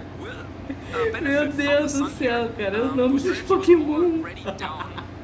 But now, não, mano, não, you can just go for attacks. There's no protect over on Steven's side, and I wonder, what can be done here from his end. Steven is looking to try and claim this victory after such a decisive start in this match. Mano, na moral, olha isso, cara. Samuel has so much offense that they can now threaten Steven right back with. The sun is still beaming down. This is such a faster paced game than we might expect with a Raging Bolt matchup in Regulation Set N, but it's getting the adrenaline flowing. I know you can feel it at home as well. As the time ticks down, 5, 4, 3. Gotta make a decision. In order for Samuel to lock in that move, there is that tailwind. The speed boost is very much over on Samuel's core. And now the Ogerpon get off another massive Ivy Cudgel into the Raging Bolt. How much is it going to do? Do we have a crit? Maybe it's not even important. It's going to be enough for the KO. Not very effective. I laugh in the face of that. As long as you're getting the KO, that's all that matters. That's going to be the responding Thunderwave, though. If Steven wants to get back to this game, this is a wonderful way to go about it. Fluttermane can make sure, hopefully, that the Pokemon on Samuel's side of the field cannot move. Yeah, crucial Thunderwave there for Steven. However, now, looking at this board, Tailwind is set up again. And so, yeah, this Tornadus is the fastest Pokemon on the field. Could go ahead, go for Bleakwind Storm, and then Ogerpon can follow up. So, yeah, Steven could try and protect Chien Pao on this turn, but then you would need a hope for this Ogerpon to be paralyzed. So instead it might be better, maybe it's the best chance that Steven has to hope for a Bleakwind Storm miss. Could it be the case? You never want to see any of your moves missing in Pokemon VGC, but sometimes it's exactly the out you need. And you know what they say, you need a little bit of luck to win one of these tournaments. Chien Pao's once again going to be stalling out. There's only 2 Pokemon remaining for Steven. That Moon Blast is booster energy, not choice specs, of course, and with the Photosynthesis activated, that's going to be the Bleakwind Storm. Protected from the Chien Pao, it's going to connect with the Fluttermane. It's going to be good for a little bit of chip. Do we have a speed drop on this Fluttermane? No, we do not. The Ogabon is going to be fully paralyzed. This is exactly it. This is step 1 for Steven here, and that's the sun going back behind the clouds. Yeah, this is absolutely what Steven needed, because now Tornadus is in KO range of a Terra Stellar Sucker Punch potentially. So, yeah, will Ogerpon try and go for a follow me here potentially? But if you can land that Sucker Punch, and knockout tornadoes, then you need one more paralysis on Ogerpon, but yeah, it's definitely much more doable than it looked like the turn before. Yes, it was off to such a decisive start. This is exactly why Thunderwave was the bane of trainers at the start of Regulations ZF, and I'm thrilled that we get to see it come in now at the end. Oh, that's going to be the wow again. The Chien Pao is going to be dodging it. Steven seems to be the one with 9 lives here, and you get the speed drop onto the Flutter main. It's going to be the Chien Pao moving next. That's the Sacred Sword into the Ogerpon. Can this Ogerpon move? Will it be fully paralyzed? It can move. It gets that Ivy Cudgel off. That could be curtains for Steven in this game 1 of top 4. That's Fluttermane down. It's now just a Chien Pao with his Focus Sash broken remaining against 3 Pokemon on Samuel's side. Yeah, Bleakwind Storm, go with Bleakwind Storm, take it away with that miss on one target, but then you get the speed drop on Fluttermane. So crucially, this paralyzed Ogerpon in Tailwind is able to outspeed it and go for the knockout now with only the Chien Pao left. Surely there must be a way for someone to close out this game. Well, just going to be the protect from the Tornadoes, but this, of course, also buys both trainers valuable thinking time heading into the next one. That was an attempted Sucker Punch there. It looked like potentially into the Tornadoes. Yeah, here comes that Ivy Cudgel. That's going to be the Chien Pao down. Steven Fan has lost this first game. They're going to have to win the next game in order to stay in contention to be Seville champion. Samuel Pereira, on home turf, Spanish player, has claimed game 1. Okay. Voltei, bem-vindo de volta e salve Alexandre, como é que você tá? Bom dia e desde já ótimo domingo e uma ótima semana pra você. Cara, definitely some unconventional choices there, but they were paying off the first couple of turns, but then it was some. Bom que você tá bem. Hoje estamos mais acordados, Alexandre. Tu não estava aqui, provavelmente? Aliás, deixa eu te perguntar. Você ficou aqui até o final da live, Alexandre? Yeah, just not enough protects because the Assault West Raging Bolt and the Fluttermane over on Steven's side do not carry protect, so no chance to stall out Tailwind in any way. Eu consegui 2 shinies ontem com o Sol e foi pouco. Boa, parabéns! Aí, ó. Não. Ô, Alexandre, se fala, você pode até jogar com esse Absol aí no Pokémon Champions, hein? Deixa ele bem forte, treina bastante ele aí, ó. Você vai deixa ele guardadinho que você vai poder usar ele no Champions, se pá. Porque tem um Mega Absol, então você consegue comprar a Mega do Absol no jogo, se você jogar um pouquinho. Pronto, já concluiu o desafio. Foram quantas derrotas e quantas derrotas, Marco?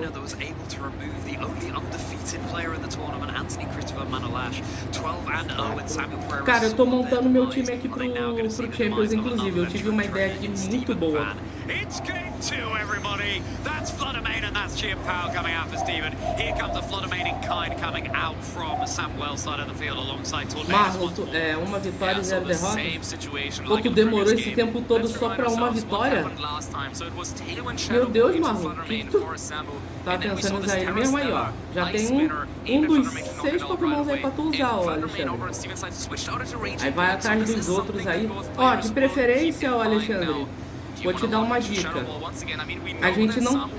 Eu acho que não soltou o regulamento ainda, mas vá atrás de todos os Pokémons que tem a Mega Evolução. Mesmo que você só possa usar uma por Pokémon, pelo menos você já tem uma ideia de qual Mega você vai querer usar e se esses outros Pokémons aí também são interessantes, entendeu? Vai atrás primeiro deles e depois você vai atrás de alguns outros, entendeu? Tive que montar o time. Tá, foi difícil ou foi fácil de jogar, Marlon? Ah, é. Outra coisa, gente. Gente, dos criadores de... Chat, dos criadores de... Fácil. Dos criadores de trepa-rochas, vem aí pirueta helada. Esse é o Ice Spinner. Ice Crash, eu acho. Ice Crash, Ice Spinner, alguma coisa assim. Mano, olha o nome desse negócio, cara, na moral. Pirueta helada. Não, calma. Marlon, como se pirueta helada não fosse uma coisa com um milagre. Olha o nome, mano, olha o nome do Great Tusk, cara. Na moral, olha isso. Mano, o nome do Great Tusk. Meu Deus do céu. Eu já capturei uns Pokémon que talvez eu use. Mas eu fui burro e mandei pro home em vez de treinar eles. É. Mas não tem problema, Alexandre, porque no home você vai conseguir treinar. Entendeu? No home, ele tem uma telinha lá onde você vai poder aumentar a quantidade de EVs que você quer fazer, entendeu? De quanto você quer treinar e tal. Custa dinheiro do jogo, mas você pode fazer por lá também, entendeu? Tem essa facilidade. Então não precisa se preocupar em deixar todos treinados assim agora no Go, não. Se você não tiver tempo. Porque lança dia 8 agora, a gente já tá dia 29. Tem, ó, 29, 31. Tem uns 11 dias mais ou menos. Tem 11 dias aí até um Champions, entendeu? Então, igual eu, acabar aqui, eu vou atrás de pelo menos pegar a natureza pros meus Pokémons, entendeu? Garrote Liana. Quem é Garrote Liana, o Marlon? Aonde tu viu Garrote Liana?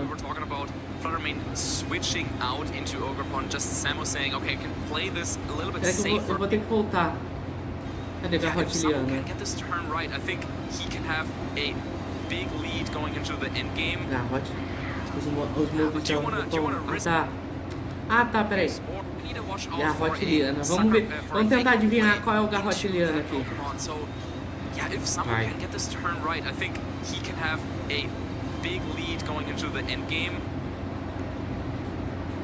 Garrote Liana. Mano, olha isso. Tá, Garrote Liana, Mazazo, Senuelo e Barreira Espinhosa. Ok. Once more, going for its terrestrialization. The mask is looking grumpy on the field, but it could be propelling Samuel to a very happy victory indeed. There comes that attack from the terrestrialization. Evocaruelos, né? Evocaruelos. Não, Evocarecuerdos. Nossa, que habilidade, meu Deus do céu. Barreira espinhosa da característica. Sim, é. Tem dois Pokémons que podem mega evoluir, o Sableye e o Absol. O Sableye não sei se vai ser boa, mas Garrote Liana é complicado. Então, né?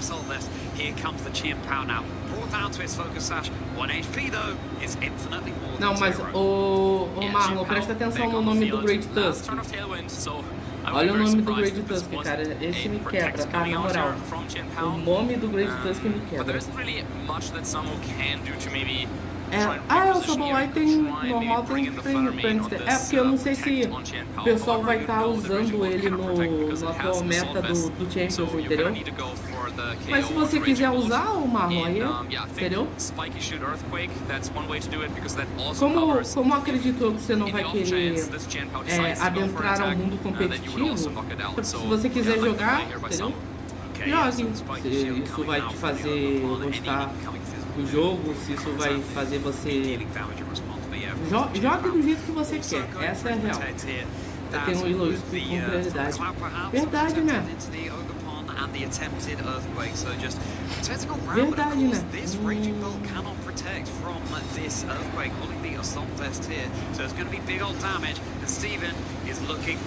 Cara, eu tô vendo aqui, ó. 1, 2, 3, 4.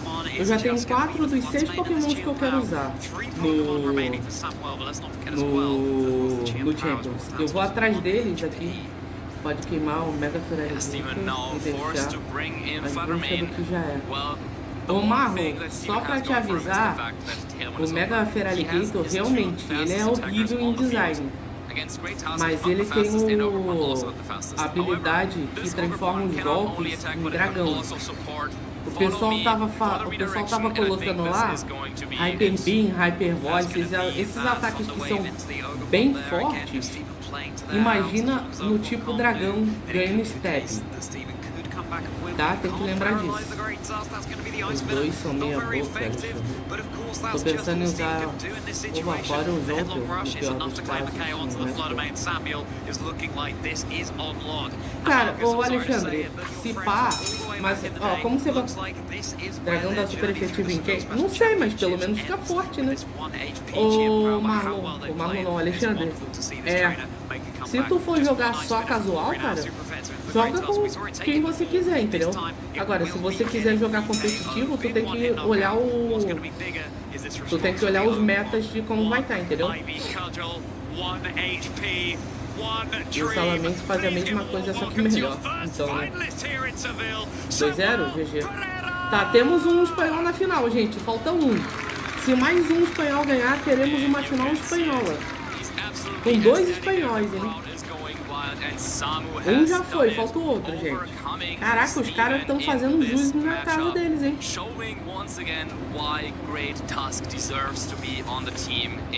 Eu tô em dúvida de quais os pokés que eu vou usar, cara. Tem um que eu quero usar, mas eu não tenho como pegar ele, cara. Eu teria que ter os caras de... o Sword and Shield e passar pro home, cara. What a run though by Steven as well, coming back to the game after so many years and now going home with a medal. Marcus, if you told me before Seville that we'd have a great Tusk in the grand finals of our last regulation set ever, then I would have legitimately told you you're buying as fantastic as VG eu acho que eu posso conseguir ele pelo home.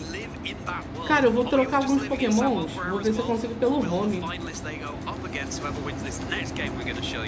Ó, quem tiver Pokémon Home e quiser me adicionar, gente, próximo regional no Champions, acredito que sim, Marlon, porque...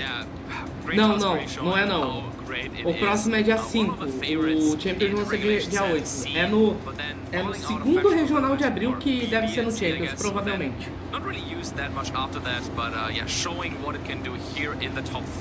Indra para evoluir e para alguma evolução, para poder escolher, ou vai ter que fazer uma maracutaia.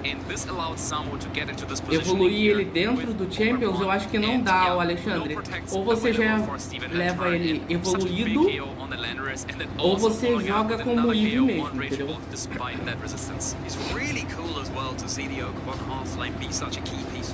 Treinador Zard, Mega Feraligator roubado. Evoluir no Pokémon GO? Tem uns nomes, ô Alexandre. Não, li o Tony. Tem uns nomes que... Zulin e Marlon, vocês sabem os nomes que precisa colocar no Eevee pra ele evoluir pra certas evoluções? Porque... o Alexandre, você vai pegar teu Eevee, vai estar o nome delezinho, né? Eevee. Você clica no lapisinho para trocar o nome dele, e aí dependendo do nome que você colocar, você consegue uma forma para evoluir.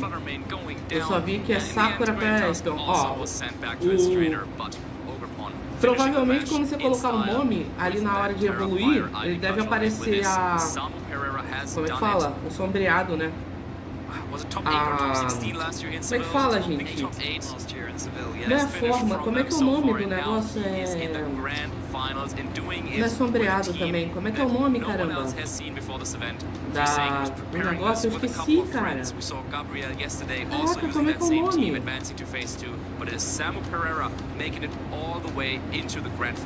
Não é traço. Como é que é o nome que eu esqueci, mano? Símbolo, não. Sabe quando a gente adivinhava quem é esse Pokémon que aparecia a sombra do Pokémon, mas não é a sombra que fala. Barra preta, não. Bagulho também não. É aquele negócio, é o nome que dá pra aquele efeito que tinha no quem é esse Pokémon. Só que não é sombra, é outro nome. Silhueta, isso? Obrigado, Zulu. É, silhueta. Provavelmente, o Alexandre, quando você renomear o... interrogação. Quando você renomear o Eevee pra, por exemplo, pra Sakura, deve aparecer a silhueta do Espeon, entendeu?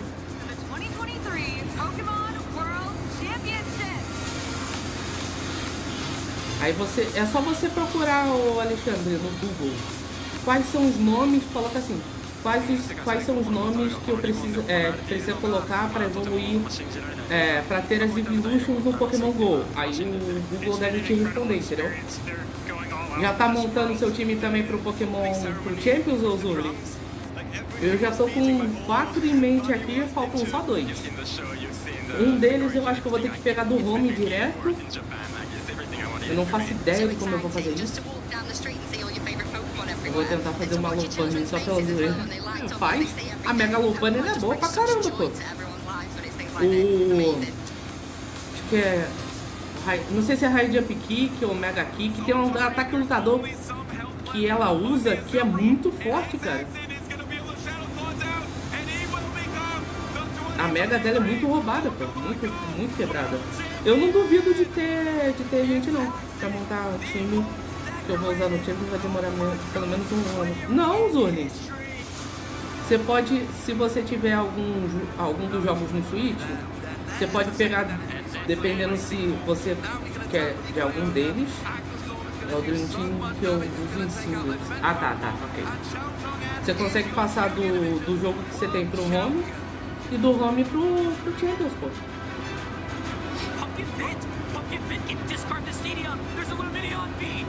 Eu só vou ter que capturar mais baneiros depois só evoluir. Ô Alexandre, uma dica. Se você tiver pelo menos uma Baneri, coloca ela como sua companheira. E se você tiver como ter internet no seu telefone,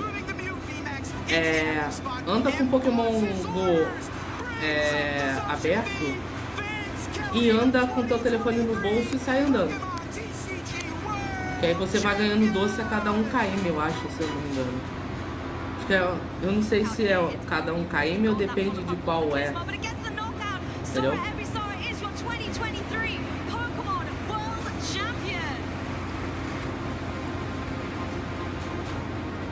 Deixa eu perguntar. Inclusive lembrei o que eu ia falar, gente. Quem tiver Pokémon Home aí no chat, depois me mandem no privado o código de amizade de vocês pra eu ir adicionando vocês, beleza? Se eu tivesse internet no meu celular, eu faria isso. Se vocês... Aí pra eu adicionar vocês no home e futuramente no Champions, entendeu? Que aí eu acho que fica mais fácil de adicionar o pessoal pra entrar. Não sei se vai ter lista de amizade, essas coisas. Eu acho que vai ter, né?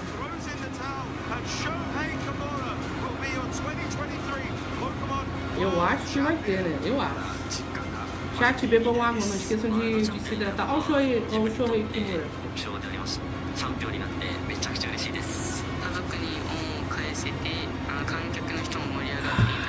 Eita!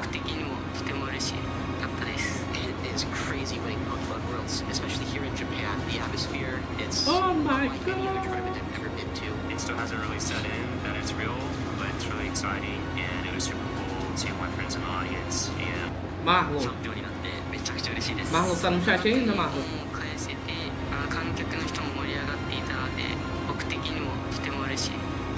Por algum motivo eu achei a capa de resultado do Pokémon no Champions muito parecida com a de comprar com Pokémon no Unite. Deve ser a mesma engine, se pá. Deve ser a mesma engine que eles usaram, o mesmo design, sei lá, entendeu?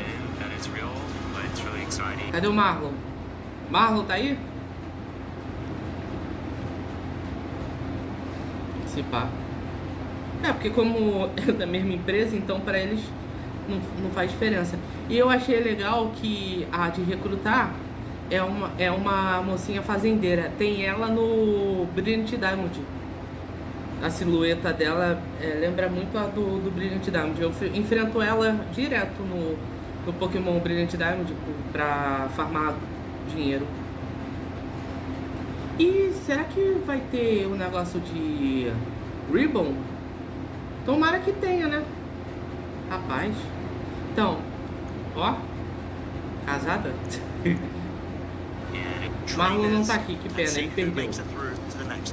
taking on Samuel, who's already guaranteed their spot in finals. I mean, what a way to do it and take that great vocês têm noção de que quem precisa ganhar agora é o Santiago Molina.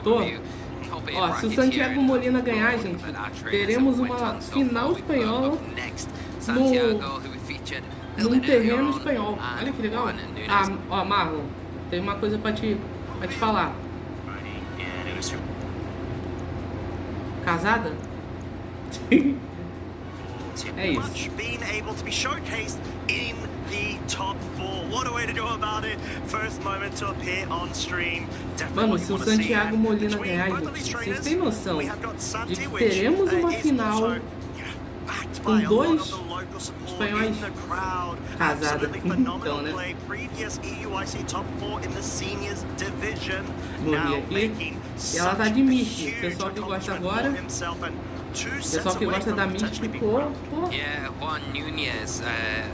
Quantas horas de live? 5 horas de. Cara, 5 horas de live ainda. E já vamos pra final? Calma, certo? Tô vendo aqui os Pokémon de campo. Precisam de buff no Pokémon. Ô, Zurri, tu tem algum jogo de Switch? De Pokémon? Eu acho que eu tenho tudo adicionado, não? Corta pro Marlon falando, ou seja, a Pokédex inteira.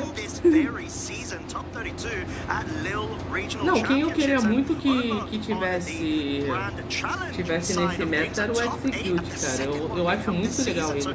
Obviously, not only having experience with open team sheet formats, but also the best of one closed team sheet. So you already know someone's really good when they get accomplishments on both sides of those type of. Snorlax é bom, isso é interessante. Só não sei, a Dex inteira menos a canalizar.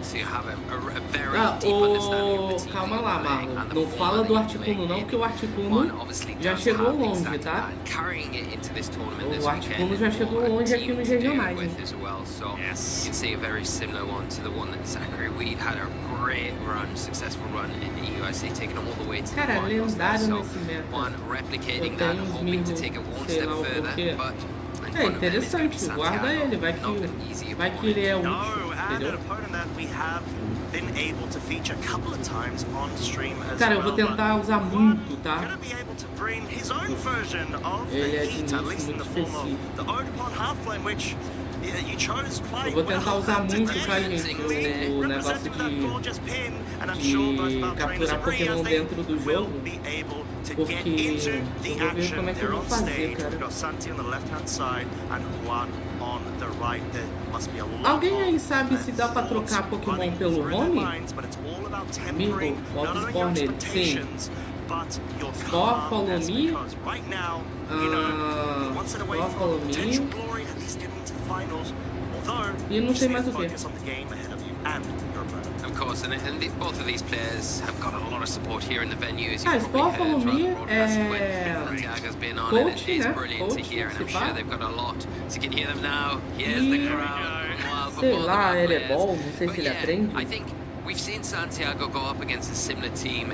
Bota na cabeça que estilo não é cabeça. And how well Santiago kind of set themselves up there and was very composed, had the lines, knew exactly what they needed to do in that match. Gente, na moral. There is variation on tomara que a live não caia igual ontem, tá? Lembra, que milagre. O quê? O quê, mano? Fale para nós outros. Tô caindo contra o cara bom. Aê! Tu tá com o Scarlet Violet aberto, é isso? Ah não, pera, tá no showdown, esqueci. Desculpa. Eu esqueci que tu tá no showdown. Santiago Molina versus Juan Nunes. Lembrando, chat, se o Santiago Molina... então, no showdown eu tinha esquecido. Gente, se o Santiago Molina vencer, teremos uma final com 2 jogadores espanhóis, tá? Tá aparecendo cara bom finalmente, né? Mas isso o que? Com os 2k de ponto? Ó, o time do Santiago Molina é Tio de Foxest, Tornados de Rock Helmet, Dragonite de Choice Band, Glimora de Assault Vest, Dondoso de Leftovers e Tatsugiri de Choice. Tudo top 500, boa. Mas com quantos pontos, ô Marlon? Já 2k de pontos já? Marvelously throughout this event so far. I think truly an MVP with discussions I've had with Santi as well. A very easy lead alongside that Dondozo, especially when you're up against the side spam core, which we've actually seen Santi go up against a couple of times now over this weekend. Clearly having Você tá com 1.500, é isso? What to do with the initial ball plays. GU astronomically huge value when it comes to this matchup against Juan's side spam pool. And especially with that item choice as well, the focus sort of stash there, because I think you got maybe one attack into it, but you've got that security back almost where your opponent has to come into it twice. E o time do Juan Nunes Orgepon Máscara de Fogo, Tornados de Couve de Clube, o Chifu de Água de Choice Sky, Landurus Darian, né? De Choice Band, Indeed de Rock Helmet e Iron Crown de Boost Energy. Ô Marlon, me responde uma coisa. Por que quando o Tornados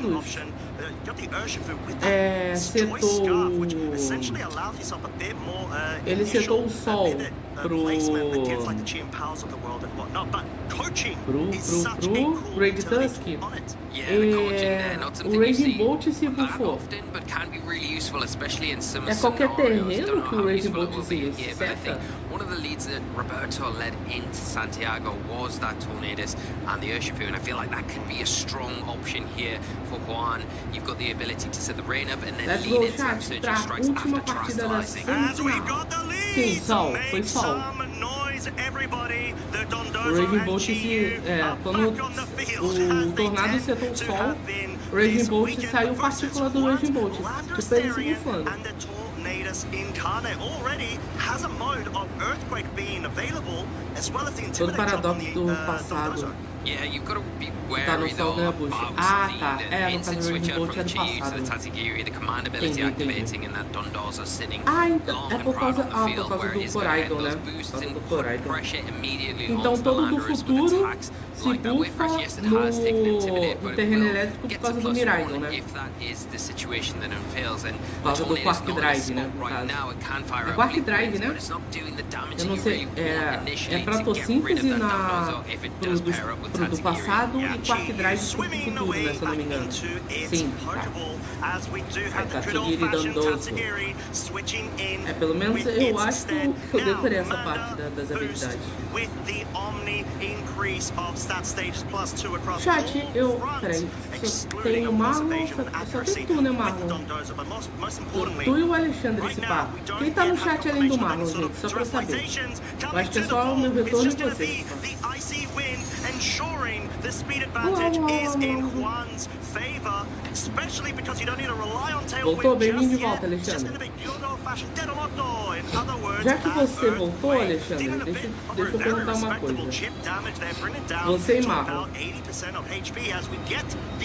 se eu fosse jogar, se eu comprasse, eu tava pensando assim, se eu for comprar jogo de Pokémon pra Switch, como eu ia fazer pra transmitir, eu ia dar um jeito, mas ok.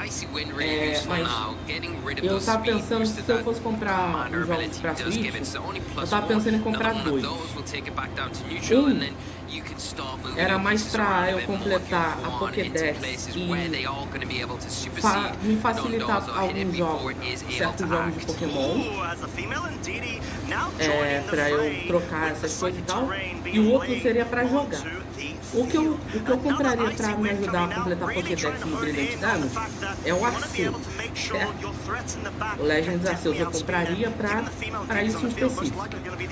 Se vocês quisessem que eu trouxesse live, aí seria outra história. Mas Landros perdeu meu ponto muitas vezes nerfado e olha onde está. Então, Marlon, Tail Indie, Terra Poison, Gunshot, né? Attack Poison Terra Metal. Conforme as coisas vão sendo tiradas, outras vão sendo colocadas e dá para reaproveitar tudo isso. Mas tá, vamos lá. O Arceus não é a questão. Se eu fosse comprar um jogo de Pokémon para jogar em live, Marlon e Alexandre, vocês iriam preferir que eu jogasse até Ventos e Ondas, né? A defensive play from Sword and Santiago Shield? in order to ensure that the psychic terrain wears off a turn ahead of time, because you want to make sure that if the Iron Crown is in the back, you do not allow it to capitalize off of additional damage output. Just going to be a safe follow me there in case it's a wave crash focus. Eu acho que o ZA tá muito fora da curva porque eu teria que comprar o ZA e a DLC, mas e Zurlin também, né? Qual que vocês acham que eu seria legal para fazer live? Sword and Shield, Scarlet Violet. Seria Sword and Shield, Scarlet Violet e qual seria?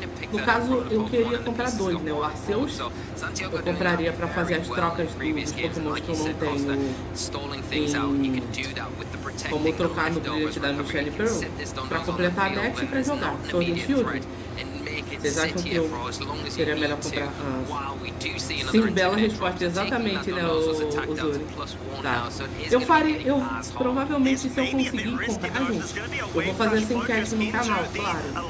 Mas eu queria saber de vocês.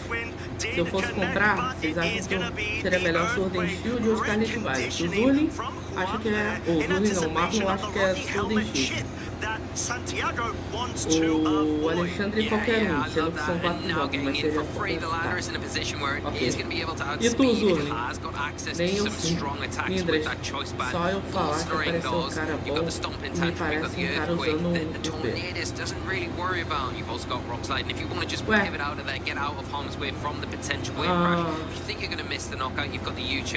Mono? Ah, não tem como enfrentar Mono, né? Mono Warrior, né? Tá, né? Vamos ver o que ele quer fazer. Agora, como esse cara tá nesse ranking, mal, né? Agora você vai descobrir as bizarrices, né? Não é Jojo, mas tem cada bizarrice que, meu Deus do céu.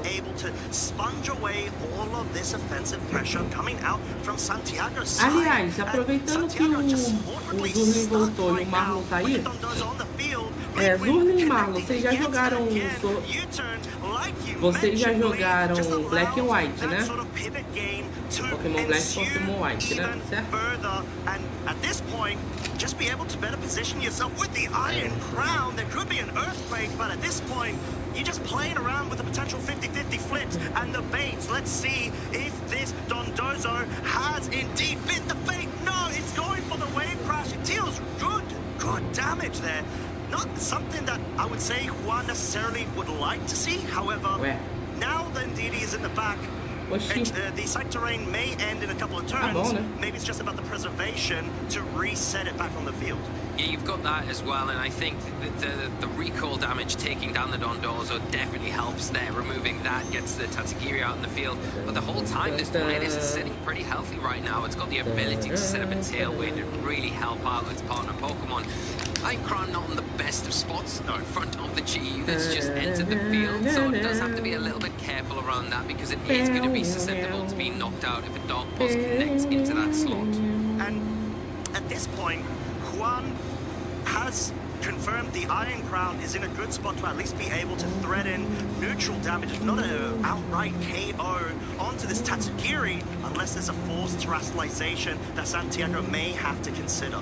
There is the Steel Terror type there, which would be a nice option. It would definitely preserve against any expanding force that would come out from the Iron Crown, as well as a Tachyon Cutter, and it covers that Bleak Wind as well, so it makes a lot of sense for that Tatsugiri to be the Pokemon that goes for that terrestrialization, and there we go. It is going straight for it with that big axe. Yes, very, very threatening in this scenario. It is allowed to get those very great utility moves going, whether it's going to be the Icy Wind to try to slow things down from one side or go for the outright damage onto the Tornadus as it does set up the Tailwind. So at this point, may just be more than happy to go down to this Draco Meteor, which of course does connect. Chi-Yu now, not much that it can do because of the Protect. There's no sort of setup potential that it can take advantage over this defensive play from one side, but the site terrain, It's now going to actually expire.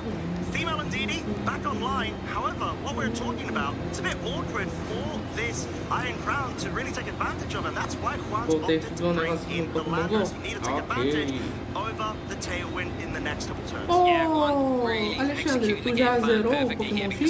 Aliás, não sei se eu te perguntei. The Tatsugiri going for that terrestrialization, really useful against what was threatening it, but it sets up this Landorus endgame where it can come in. It already threatens the Chi-Yu with those big, powerful ground type attacks, and now it's going to hit that Tatsugiri for super effective damage. While supported by the Tailwind, it's going to supersede everything on Santiago's side. They are threatened, so that I don't know how you got the focus sash there. The protect makes sense. É pelo emulador que você joga, né? Uma pena, porque se tivesse como, tu passava teus Pokémon do X pro nome, né? This could prove to be a bit of trouble if there's any sort of cheeky critical hits that come out. If of course it's allowed, the Tachyon Cutter going into the Tatsugiri, not quite enough to allow it to get the KO there. At this point, 38 hit points. This could be a big issue, but mas eu actually tenho que the ver flinch comes direitinho out. Alexandre, tem esse cara aqui, ó. Eu recomendo pra todo mundo. Esse youtuber aqui, ó, chamado Colecionador Rico. Vê se você consegue. Vê se no canal dele tem algum vídeo ensinando como passar de emulador pra ROM, essas coisas. Eu acho que tem. De repente, vê se tem, se tiver. To pick up the Tornadoes, Tatsugiri, sure, it might have not actually gone down to the rock slide, but there's always the flinch potential. And on the reverse side of things, the Draco Media. O Juan Nunes. Caraca, gente, de qualquer forma, teremos uma final espanhola. O Juan Nunes também é espanhol. Vou ver depois. Aconselho, tá? As lives e os vídeos dele são muito legais. Ele tava fazendo uma DTQ Shine, ó, que ele vai usar só Pokémon Shine. Ele tem o... Ele tá com a Caval Shine, conseguiu o Annihilate Shine e tá com o Todos Cruel Shine ali. Falta, eu acho que é Iron Violent, o Dandon Sparse e o Ceruled, se eu não me engano. Ele ainda tem que pegar esse, eu acho.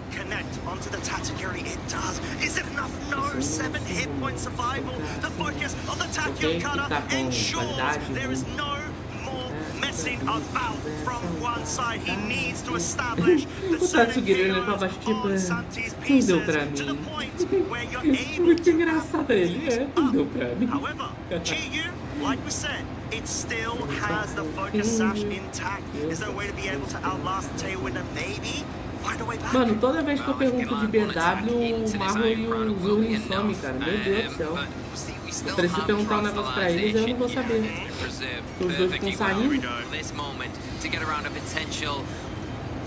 É isso, gente. Já volto rapidinho, vou pegar água. That fire type attack comes out, the dragon type going to be able to resist that handily. Okay, rock slide does connect. Maybe Santi was hoping for a miss in that scenario, not opting to go for the protect as the Chi-Yu does go for the heat wave. It misses the Iron Crown. It gets a critical hit though onto the Landorus, but this is all but wrapped up. Tachyon Cutter, guess what? It never misses because it is that good of a signature move. Such a great utility tool, and that does give Juan game one. Wow, what a way to start off this top four match between Santiago and Juan. Fast pace from start to finish. Really, really good positioning from both players throughout that match, and it came right down to the wire. It might have been a bit questionable when you saw Juan lock in with the rock slide there. Right. You think, would it have been better to maybe go for the single target stomping tantrum? You couldn't lock into that earthquake, unfortunately, had no alleviation next to you, so you'd be hitting your partner. But the rock slide actually paying dividends there, going for that, getting the flinches, getting what you're actually fishing for against the fish. Fishes, you know, I mean, it really paid off there. Made it very difficult for Santiago to get any momentum in that match. So going into game two, we're about to get the leads revealed. Are there change-ups from either side? Definitely not from Juan, since it worked so well, but also followed suit from Santi. -1 attack, Dondozo, Chi-Yu by its side. Now, Juan feels like he's in an overwhelmingly commanding spot, but needs to be cautious. needs to be very cautious because we saw how turn one played out with similar leads here. You know, Santiago directly went for that switch with the Chi-Yu, kept it for the late game, knowing that the potential of the Iron Crown could be in the back with that Ndidi, so you need to preserve it for then. And then you activate the Dondozo, you get that commander ability activated. Problem is, if you keep that Landorus on the field, the Dondozo gets this commander boost across the board on all of its stats. It could be in range to go down to a wave crash if that was the target. And with how imperative the Landorus was in game one, Juan does not want to lose this Pokemon early on in this game too. Yeah, and that is going to be so key. With Tatsugiri now enabling the commander ability, hopping in for a ride with Dondozo, +1 of its attack. But we've got the early Terra commit from Juan's side with the Landorus. It's no longer going to be weak to any sort of wave crash focus. Icy Wind does connect yet again in a similar fashion as to game one. Now, +1 Dondozo with its speed is still not enough to be able to outpace the Landorus, as we saw last time round. Earthquake is going to deal roughly around the same kind of damage, and there it is, Juan identifying why it's so important to be able to force the Terra there, because the Dondozo was definitely going to pick it up. That is huge damage there, and really useful damage onto what is a big threat in that Landorus.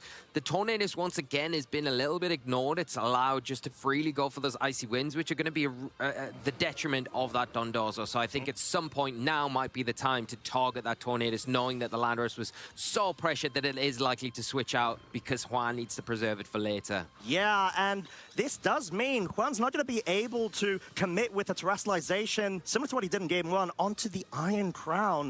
So it's going to have to be very cautious with the evolution of this game, really. Bleak Wind Storm will connect as the female Ndidi is now on the field, but completely gets ignored because of the order up going into the Tornadus. Now we've got +2 of the attack on this Dondozo, but Juan, I guess there's an option for you to be able to bring the Lando back in. However, you don't have the bait potential like you did before because of the Terra Steel on the Lando now. Yeah, you do, and I think if you are Santiago, you kind of like a little bit, do you go for the Ndidi slot, thinking that that's obviously where the Landorus is going to come in? I think while the Tornadus sits happily in its position right now, goes for those Icy Winds, but no, Juan switching it up now, the Tornadus leaving the field, and what comes in it is the Iron Crown. Oh, wow, okay, this has got potential to go very wrong, and we're going to have to see what's committed though. Mind games galore between both of our trainers, but it's just going to be the defensive Dondozo protect. But this allows Juan now to most likely be able to actually outpace the Dondozo because of the now +1 rather than +2 speed stage that it has. And we saw the focus of the female Ndidi there, wanting to go for damage with a Psychic. Now surely there's going to be a double up. Yeah, and do you go for the double up here, or do you pull in the attack to protect your Iron Crown, or do you go for the helping hand to boost the power of that expanding force? Get ready for compounding multipliers. Is it going to be enough? We've got the Psychic Terrain, we've got the helping hand, we've got the Quad Drive, and we've got the King. Oh, Dondozo is now down. Alert the bells. Tatsugiri's on its lonesome self. Marlon e Zurli estão aí? Now gets joined by the Seguinte, chat, bebam água, não esqueçam de se situation to come onto the field and start applying some pressure in return for Santiago. Going to be able to pressure with not only those spread fire type attacks like the Heat Wave, it's got the Beads of Rune boosting that. It is helping out the Tatsugiri as well in the same vein, but Santiago still has access to that terrestrialization. Pokémon Black and White, né? On that Tatsugiri, which you will benefit from right now because it is going to be susceptible if it does take an expanding force to go down. Yes, and we're going to have to see how it unfolds because it's gotten to the point where Santiago just needs to make sure he connects with, I would even say, Heat Wave. Não, mas você já jogou, né? Depending on if there's an expectation of the Lando actually being brought in. Yeah, the situation is very difficult here, especially if the Heat Wave is chosen, because what options you have in the back to switch in, not very many, and because of that threat, we are seeing the protect on the Iron Crown. Pera, se você nunca chegou a zerar, então você nunca chegou a escolher qual do trio dos gênios você ia pegar, né, no caso. And the focus of the Chi-Yu onto both targets. Maybe that would have been enough to pick up KO. I don't think so if the Muddy Water connected, but then we have have to factor in the beads of ruin, adding an additional, I would say, multiplier in the damage counts. Yeah, and we're going to see the same again this turn. Então nenhum do... Então tu nunca chegou a escolher qual nunca vi. Nunca nem vi os gênios no jogo. Então deixa, que eu ia perguntar. Eu ia perguntar se você saberia como passa, né? No caso de Emu, como tem como passar e como passaria de emulador. Mas até onde eu sei, eles são inclusive de versão. Não, seu nome. Ué. O Zurri, pelo que o Marlon falou, eu escolho ou Tornados ou Tunduros. E na outra versão eu tenho que pegar o que eu não peguei e aí levar para uma dessas duas versões que eu consigo o Landorus. Evoluir um ídolo pra Kakuna, porque assim, ué, é bom. Alexandre, se tem um Pokémon que me surpreendeu bastante, foi a Beedrill. Ela é boa, tá? É muito boa. Correu outro do Super Xandão na obra-prima. Marlon, me responde uma coisa, você já jogou BW, né? Você já jogou os jogos de Pokémon de Black and White, né?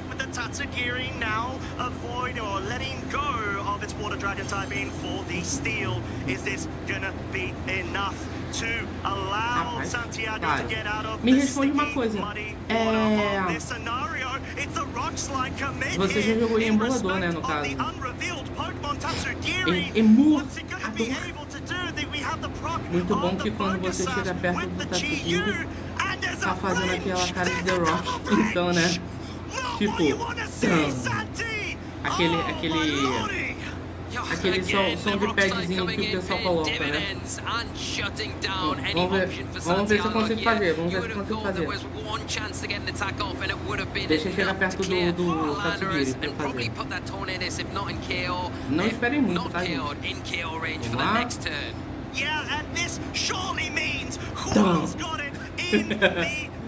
Foi, tentei. Ô Marlon, você jogou por emulador, né? Confirma aí. A cauda do Tornados é mais roxa, é isso? Eu não vi diferença nenhuma do Shine. O Landorus dá pra perceber que o laranja dele é um pouquinho mais escuro. Ué, a cauda é a mesma coisa, ela é só um pouco mais escura, é isso? Não entendi.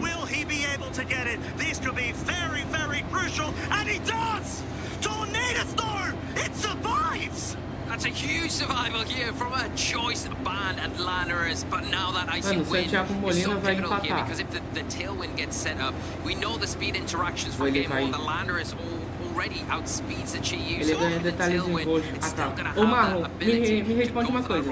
Pick up the knockout pra eu continuar meu raciocínio. Você jogou Black and White em emulador, certo? Foi em emulador que você jogou?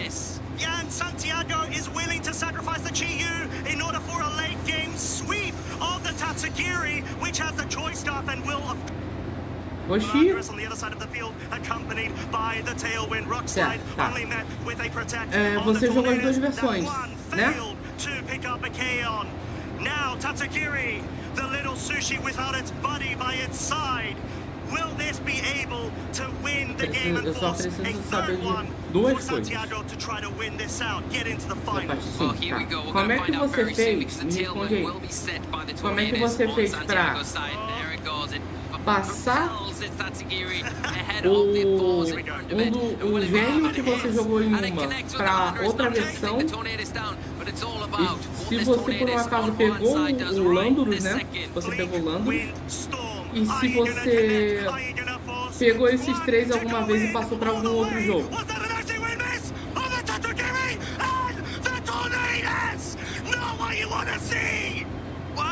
Mano, o Tatsugiri e o Tornados desviaram do ataque, foi isso?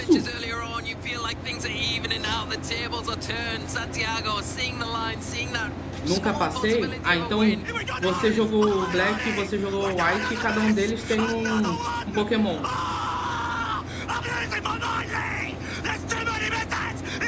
Mano, duas? Ah, tá. Mano, Mano, o Tatsugiri desviou do Ice Wind 2 vezes. Caraca, mano. Mano, que Tatsugiri é esse? That is just one turn after another. Here we go, we're gonna have one more turn. There it is. Meu amigo, mano, que Tatsugiri é esse, cara? Não, o Marlon, você não tá entendendo. O Tatsugiri desviou de 2 Ice Winds, eu acho. 2 ou 3 Ice Winds. Ele desviou e ainda levou o... Mano, ninguém tomou esse sacão. Mano, caraca, que jogo foi esse, cara? Ó, só pra lembrar, chat, quem ganhar daí, pela primeira vez desde que eu comecei a fazer... Desde que eu comecei a fazer os regionais, eu acho que é o primeiro regional que teremos uma final de 2 jogadores do país sede do regional, tá? Porque os 2 são espanhóis, tem um espanhol na final, ou seja, teremos uma final com 2 jogadores espanhóis em Sevilha, na Espanha. Eu acho que é a primeira vez desde que eu comecei a fazer desde que eu comecei a transmitir os regionais aqui no canal, tá? Se alguém quiser depois ver aí as outras finais, mas eu acho que é a primeira vez. Ô, louco, pois é. Então tu nunca chegou a pegar o Landros, o Marlon? Só pegou o Tornados em um e o Tunduros no outro, né? Na Hadouken morto. Pô, quem não vai estar depois dessa, cara? Tatsugiri desviar de 2, 3. Dá um descanso pra ele. Deixa eu só... Vamos só voltar aqui rapidinho. Só ver se foram 3 Ice Winds ou foram 2. Contem comigo aí, gente. Vamos lá. Só pra ver se foram 2 ou 3. Indres, ontem eu consegui um meu gato no Pokémon Home, sei lá como. Você deve ter quando você faz tua conta no Home, se eu não me engano, Alexandre. Mas é porque você para com 2, eu acho que leve. Entra no top, Marlon. Eu acho que entra no top, tá? Ó, 1. Ó, 1.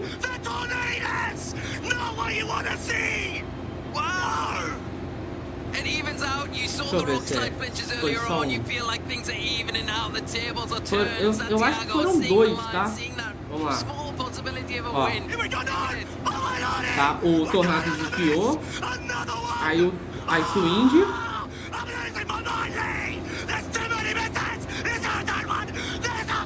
2. Parece que você tá jogando Tracticum. Ó, 2.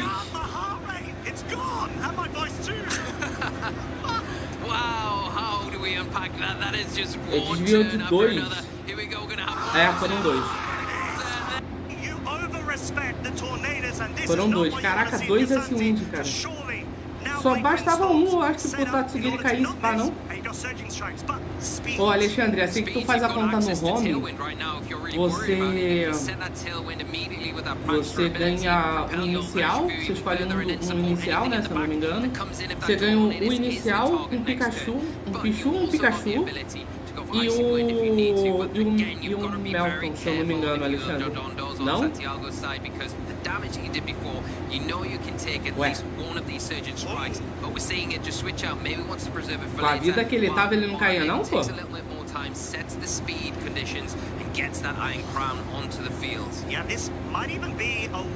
E Marlon não, Alexandre, tu tem que ir no Pokémon GO e colocar a tua conta do home, tá?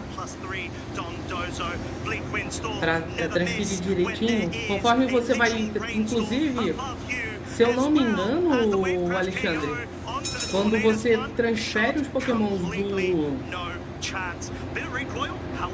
Quando você transfere os Pokémons do Go pro home, ou Alexandre, você tem, acho que você também ganha umas caixas de Melton pra abrir no Pokémon Go, aí durante, eu acho que 1 hora vai ficar aparecendo Melton pra você capturar, se eu não me engano, acho que é alguma coisa assim.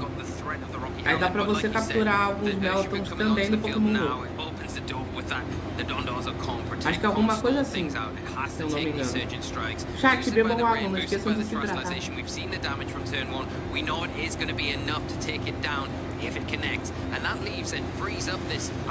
Dá uma olhada aí direitinho, pesquisa melhor isso aí. Mas eu acho que é alguma coisa assim, tá? Pick off the Dondozo, of course, but B, capitalize off of the Tatsugiri essentially having what is engraçado é o Tatsugiri. Aqui. O Dondozo do nada. Aí Tatsugiri. Apareci.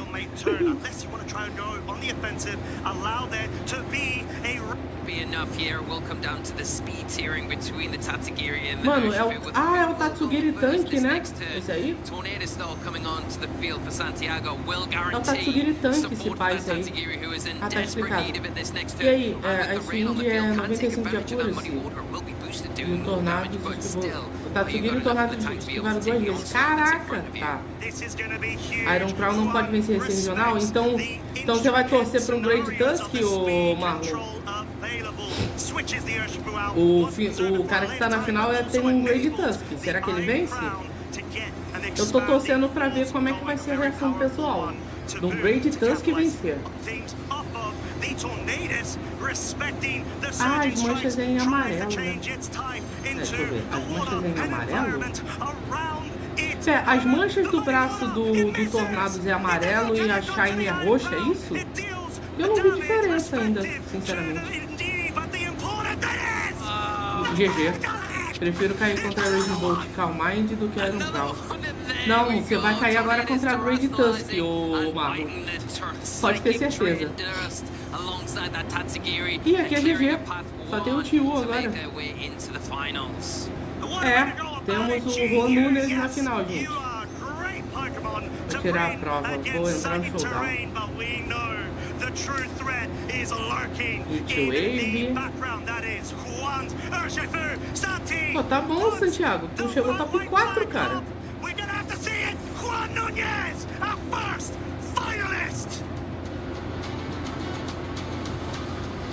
Vamos!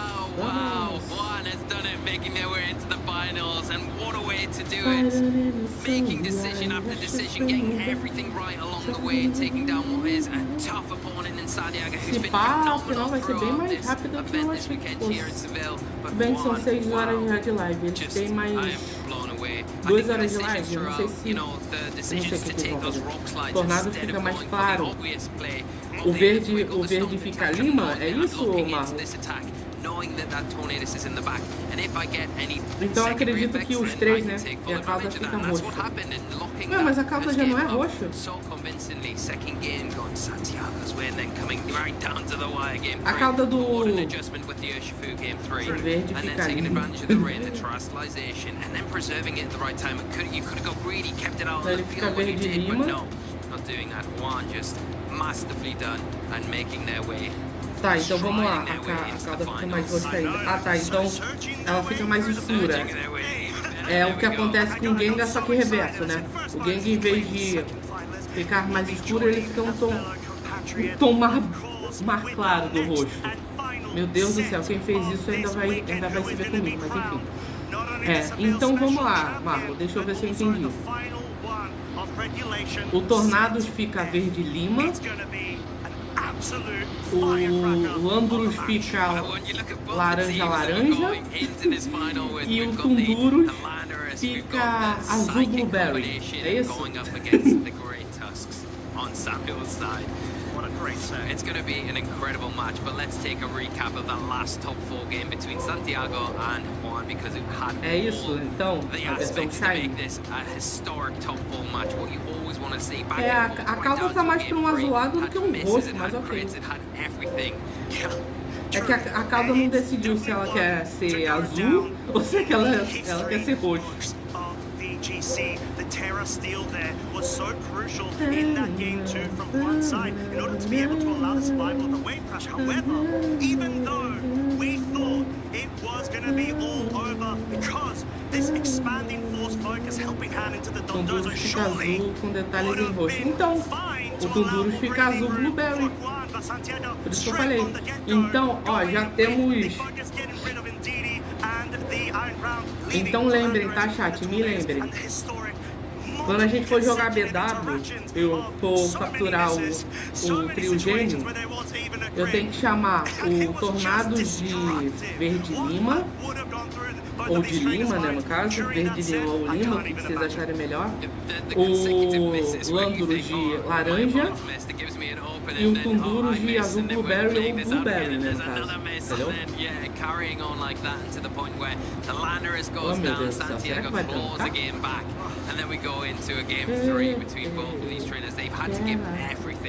E o abacate em Lindas? Não tem, pô. No máximo tem o morango, pô, que é a Enamoros, pô. Quer dizer, eu não sei como é que é a versão Shiny dela, né? Porque o rosa, porque ela é rosa, né? Ela não é vermelha, mas ela tem uns vermelhos. Tem alguma fruta que seja rosa? Não, acho que não, né?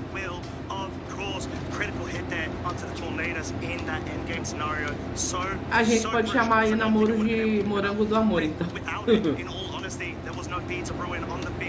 We know that there's no focus sash on this Tornadus. It's got rocky helmet, so it's actually geared for bulk, both defensive as well as special. Yeah, and performed extremely well coming into this tournament this weekend. Really is, yeah. O que? Chamar ela de morango do amor? Ou morango só? Porque eu não sei qual é a versão shiny dela, né? Faz sentido porque ela tem coração. É, então. Mas tem alguma fruta que tem a rosa? Não, né? Eu acho que não, né? É, eu acho que não. Morango do amor, tá? Olha, eu vou ser sincero com vocês. Eu não sei se eu iria atrás da versão shiny desses bichos, não, tá? Marlon, dá pra capturar eles em BW2 ou nem?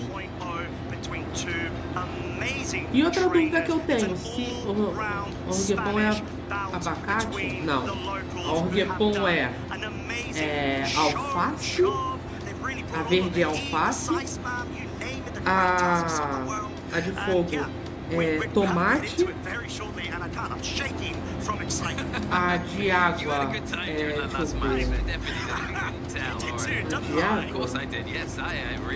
eu ver, a de água a gente pode chamar de quê?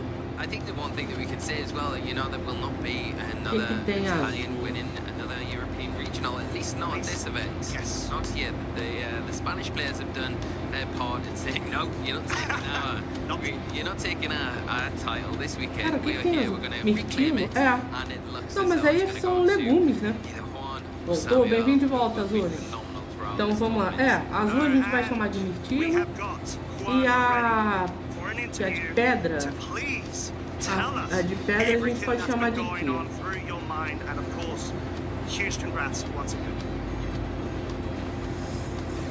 That right there is one of the highlights of the 2026 season.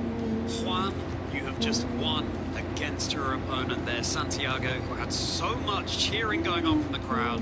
Let's zone right in on what everyone wants to talk about. That end of game 2.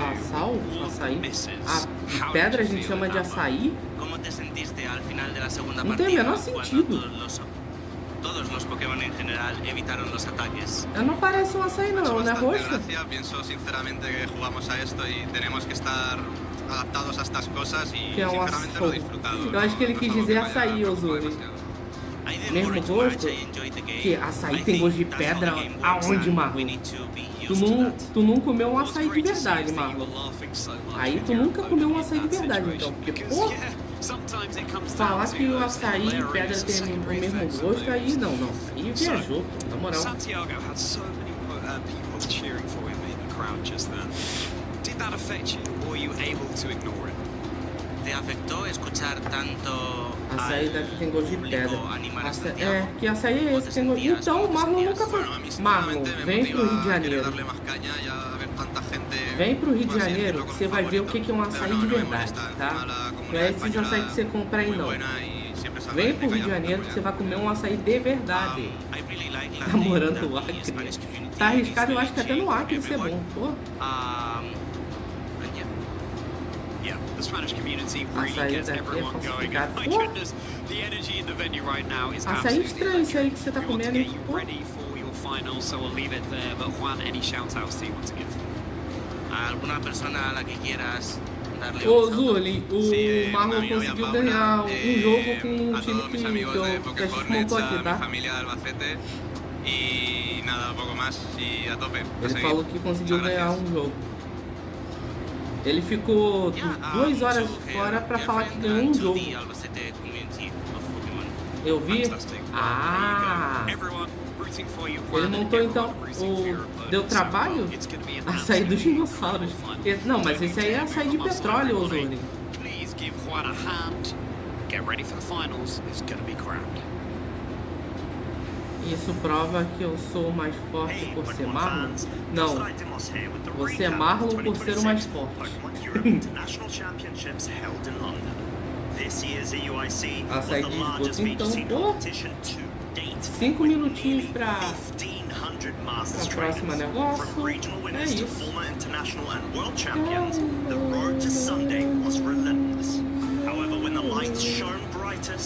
Cara, eu fico me perguntando, como é que o pessoal vai se adaptar pra jogar o Champions, né? Que isso, Marlon? Calma lá.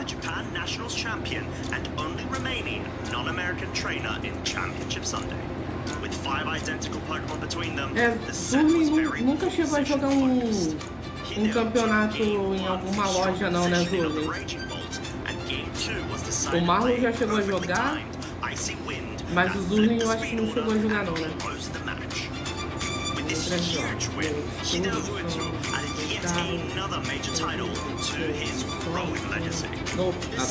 E agora, Zurli, pretende jogar com o Champions vindo pro telefone? Pretende procurar algum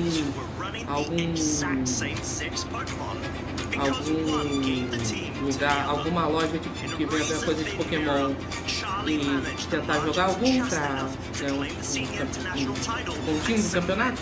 O campeonato de lá é só 14 pessoas, quando vale pontos no mundial, com muito mais pessoas. E é pago, né? Você tem que pagar a inscrição, né, o Marlon, assim, pra cima. Eu tô curioso, cara, eu sei que aqui tem bastante, não aqui onde eu moro, mas aqui pro Rio de Janeiro tem bastante. Eu quero ver se eu consigo ir em algum. Sem pagar. Tem que ver.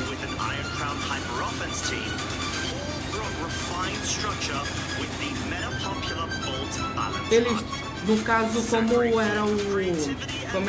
como era de Scarlet Violet, mano, eles pegavam o seu feed pra ver os Pokémon e os itens, é isso? E aí eles te entregavam de novo o feed de volta, colocavam numa folha de papel, né, pra você te entregar, é isso?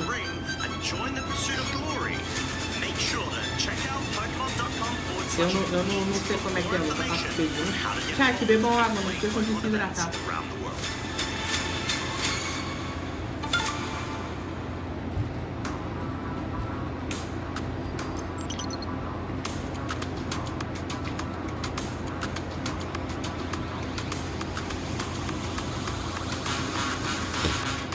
Saudade de jogar um torneio local. Não lembro mais, faz um tempão que não jogo um torneio oficial. Saudade de jogar um torneio local, aqui não tem loja de Pokémon. Não tem loja, mas deve ter. Ainda tá nos Estados Unidos? Provavelmente, se ele falou isso, provavelmente ele ainda deve estar.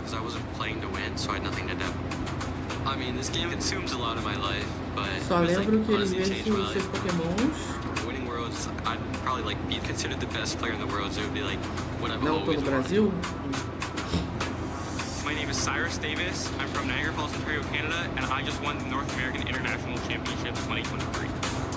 Winning this event is life-changing. It means everything to me. It means I left a mark on the history of this game, and it means that my long time playing as well led up. Mas o Marlon, eles veem o teu.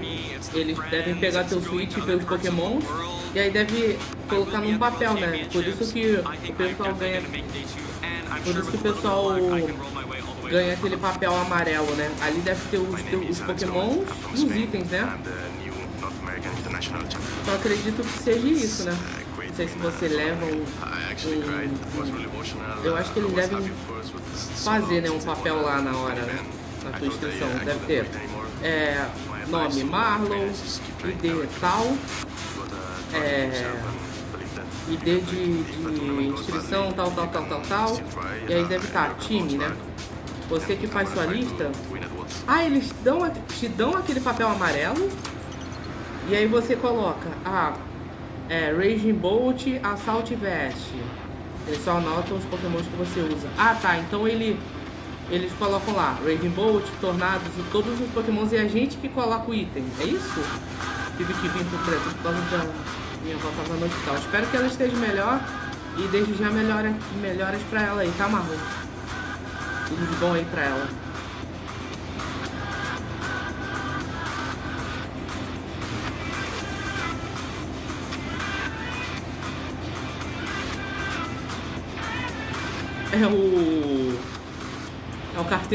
É o carteiro Pikachu.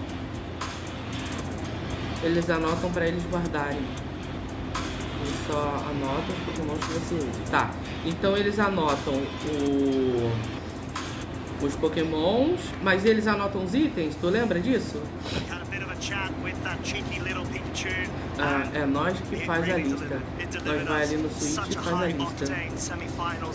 Ah, tá. Então eles só devem colocar os pokémons. Beleza.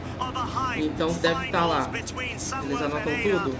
Não. O papel que eles te entregam, aquela folha amarela, já tá com os pokémons e com os itens? É isso que eu tô querendo saber. Deixa eu ver quantas horas de live, 6 horas e 23 minutos. Já muito obrigado a todo mundo que tá assistindo. Um ótimo domingo e uma ótima semana pra todos nós, né? Sim. Ah, tá. Então aquela folha gigante amarela só tá os teus pokémons e os itens que eles estão usando, só. É só isso. Não tá o teu ID de inscrição, teu nome, teu ID de treinador. Ah, tá. Então só... Ah, tá. Mas como é que eles sabem que você perdeu ou ganhou? Tem algum sistema, eles te dão alguma coisinha pra saber se você ganhou ou não? No caso, aquele outro papel que você assina, né? Deve ser pra confirmar que os dois batalharam, acredito eu. Tem um sistema? Não, mas isso aí deve ficar registrado pra eles. Mas, por exemplo, se eu fosse agora pra eles me dariam um papelzinho dizendo, ó, você ganhou esse round, você perdeu esse round, você ganhou esse round.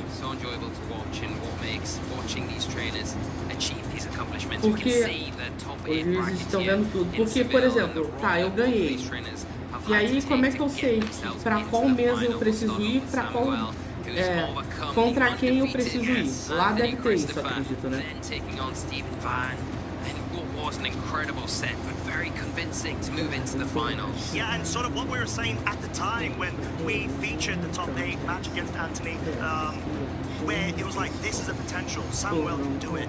He can go all the way through, and he's proved it to us up until this point right now, with one final opponent ahead of him, Juan Nunez, able to essentially go ahead and do such an incredible job, knocking out one of the remaining two Italians. E provavelmente eles devem falar, né? Você tem que procurar seu adversário. Não, mas eles falam, ó, teu adversário tá na mesa tal. Aí você vai olhando as mesas, tá, é aqui. Pelo menos isso eles falam. Torneio de 14 pessoas é de boa, mas com 100 rapaz, eles falam isso. Ah, tá, beleza.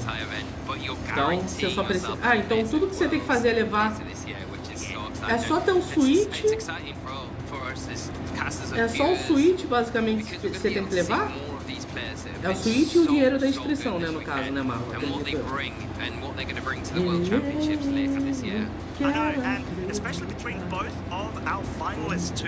O cara tá com o pingente do Lodengo, agora que eu vi.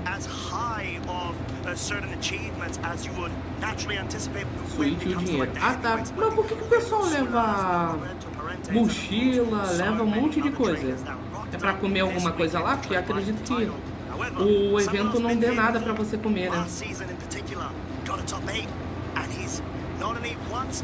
E a premiação é dinheiro e booster, né? No caso, eu vi que um dos integrantes do time de uma pessoa que eu acompanho, ele ganhou umas caixas de... Aí eles não dão comida, vixe. Então tem que levar lanche, aparentemente, né? E comer durante esse intervalo, acredito. E aí tava lá a premiação do cara. Não sei se ele ganhou dinheiro, mas tava lá que ele tinha ganho as Elite Trainer Box de fogo fantasmagórico, se eu não me engano. E acredito que você também deva ter ganho alguma coisa assim, né, Marlon? Você deve ter ganho alguma booster, né? Alguma ETB, alguma coisa assim, né? Eu lembro que eles levam barras de cereais. Eu tenho que ver isso. Quando eu for participar, eu tenho que levar comigo. Olha, tinha um Articuno. Ó, tinha Articuno com NT. Caraca, que massa. Ó, tinha Bronzong também. Uma lancheira também. Eu vou levar uns... Eu vou comprar aquelas bolsas térmicas, Marlon. Vou levar uns 3 energéticos, uns 3, 4 energéticos ali dentro. E aí eu vou levar 2 garrafas de água pra garantir. Então, eu vou comprar uma bolsa térmica grande, vou colocar energético e água dentro. E aí eu levo um monte de barrinha.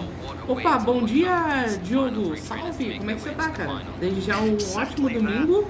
E uma ótima semana pra você, cara. Como é que você tá?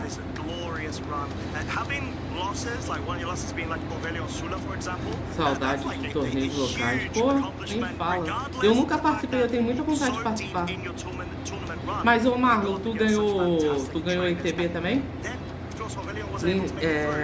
Lindras, é verdade que tu é tu? Olha, Alexandre, até onde eu sei, eu sou eu. Você ganhou ETB, você ganhou pacote, né? Essas coisas, junto com a premiação?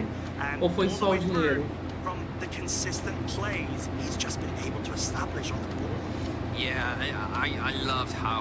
Ganhei um dinheirinho? Não, mas você não ganhou nada além disso? Não ganhou nenhuma Elite Trainer Box, nem Booster Box, nada?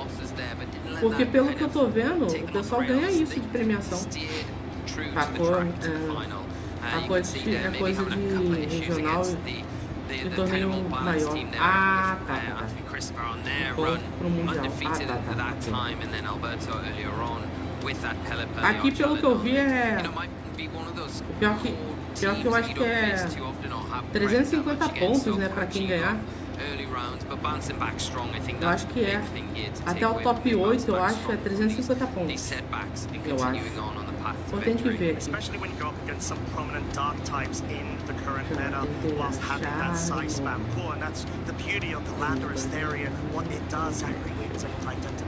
E atualmente você tá com quantos pontos? Você tá com 2 pontos, é isso, mano?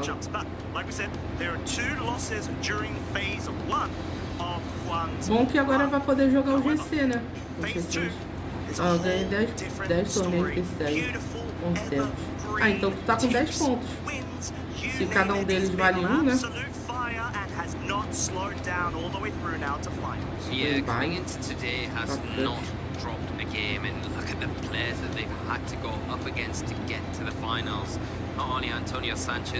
Ah, ele ganhou o Top Cut, ele deve ter ganhado por... Como é que fala? Como é que é o nome que eles usam pra fazer o... Pra pegar os 16 jogadores?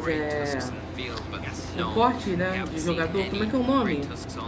Depende, os torneios que valem mais pontos, você ganha mais. Não, mas os que você jogou. Os pontos não são fixos. Não, mas os pontos que você ganhou, eu acredito que tenha sido um 10, né? Quantos pontos precisa mesmo? Pra ir pro Mundial, se eu não me engano, são... A média daqui do Latam é 60, eu acho, o Zuni. Acho que pra você se garantir no Mundial, acho que é 60. And yeah, what do we do about it? All Se eu não me engano, 60 ou 70, eu acho. status to be updated is going to be a green or Toda red. vez que abrir regional, né, toda vez que eles começarem regional, eles mostram, se eu não me engano, a tabela.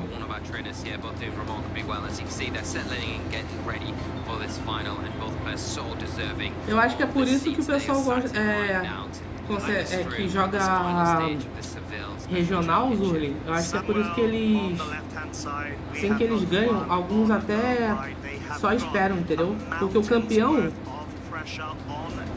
se eu não me engano, o campeão de regional, ele já tem vaga direto pro Mundial, entendeu? Se você ganha um regional grande, né? Os regionais já são grandes, né? Campeonato de... Os de loja de carta, eles são... Acho que eles não são considerados campeonatos da classificação. Acho que é só ponto, se eu não me engano. Entendeu? E o GC, o G6, né, o Global Challenge e o Grand Challenge, eles também dão pontuação, se eu não me engano, tá? Pro Mundial. Opa! Diogo Soares mandou R$5. Tava sobrando um dinheirinho e decidi te ajudar. Pô, valeu, Diogo. Valeu. Nice demais, cara. Brigadão aí. Fortaleceu, cara. Fortaleceu demais aí. Brigadão. Pô, vai ajudar demais, cara. Aí, ó. A meta tá só subindo. De pouquinho em pouquinho ela tá subindo. Valeu, Diogo. Brigadão aí mais uma vez, cara. O dobro e o infinito aí pra você, cara. Tá? Brigadão aí. E é isso. Seguimos aqui. Ó, tá vendo, chat? Ganhamos aí. Ganhamos uma doaçãozinha aqui, ó. Já pra aumentar a nossa meta aí. Aos poucos ela tá aumentando. A gente não desiste. Fio, olha a mensagem. Então, sabe o que é engraçado, o Zurli? Quem narrou a mensagem foi o Pernalonga, se eu não me engano. Ó, o time do Samuel Pereira, pra quem não viu, Orgepon Máscara de Fogo, Tornados de Covid Cloak, Incineral de Assault Vest, Goldengo de Metal Coat, Fluttermane de Choice Specs e Great Tusk de Clear Amulet. É esse daí que a gente tá torcendo, tá, gente? Estamos torcendo pra um Great Tusk ganhar.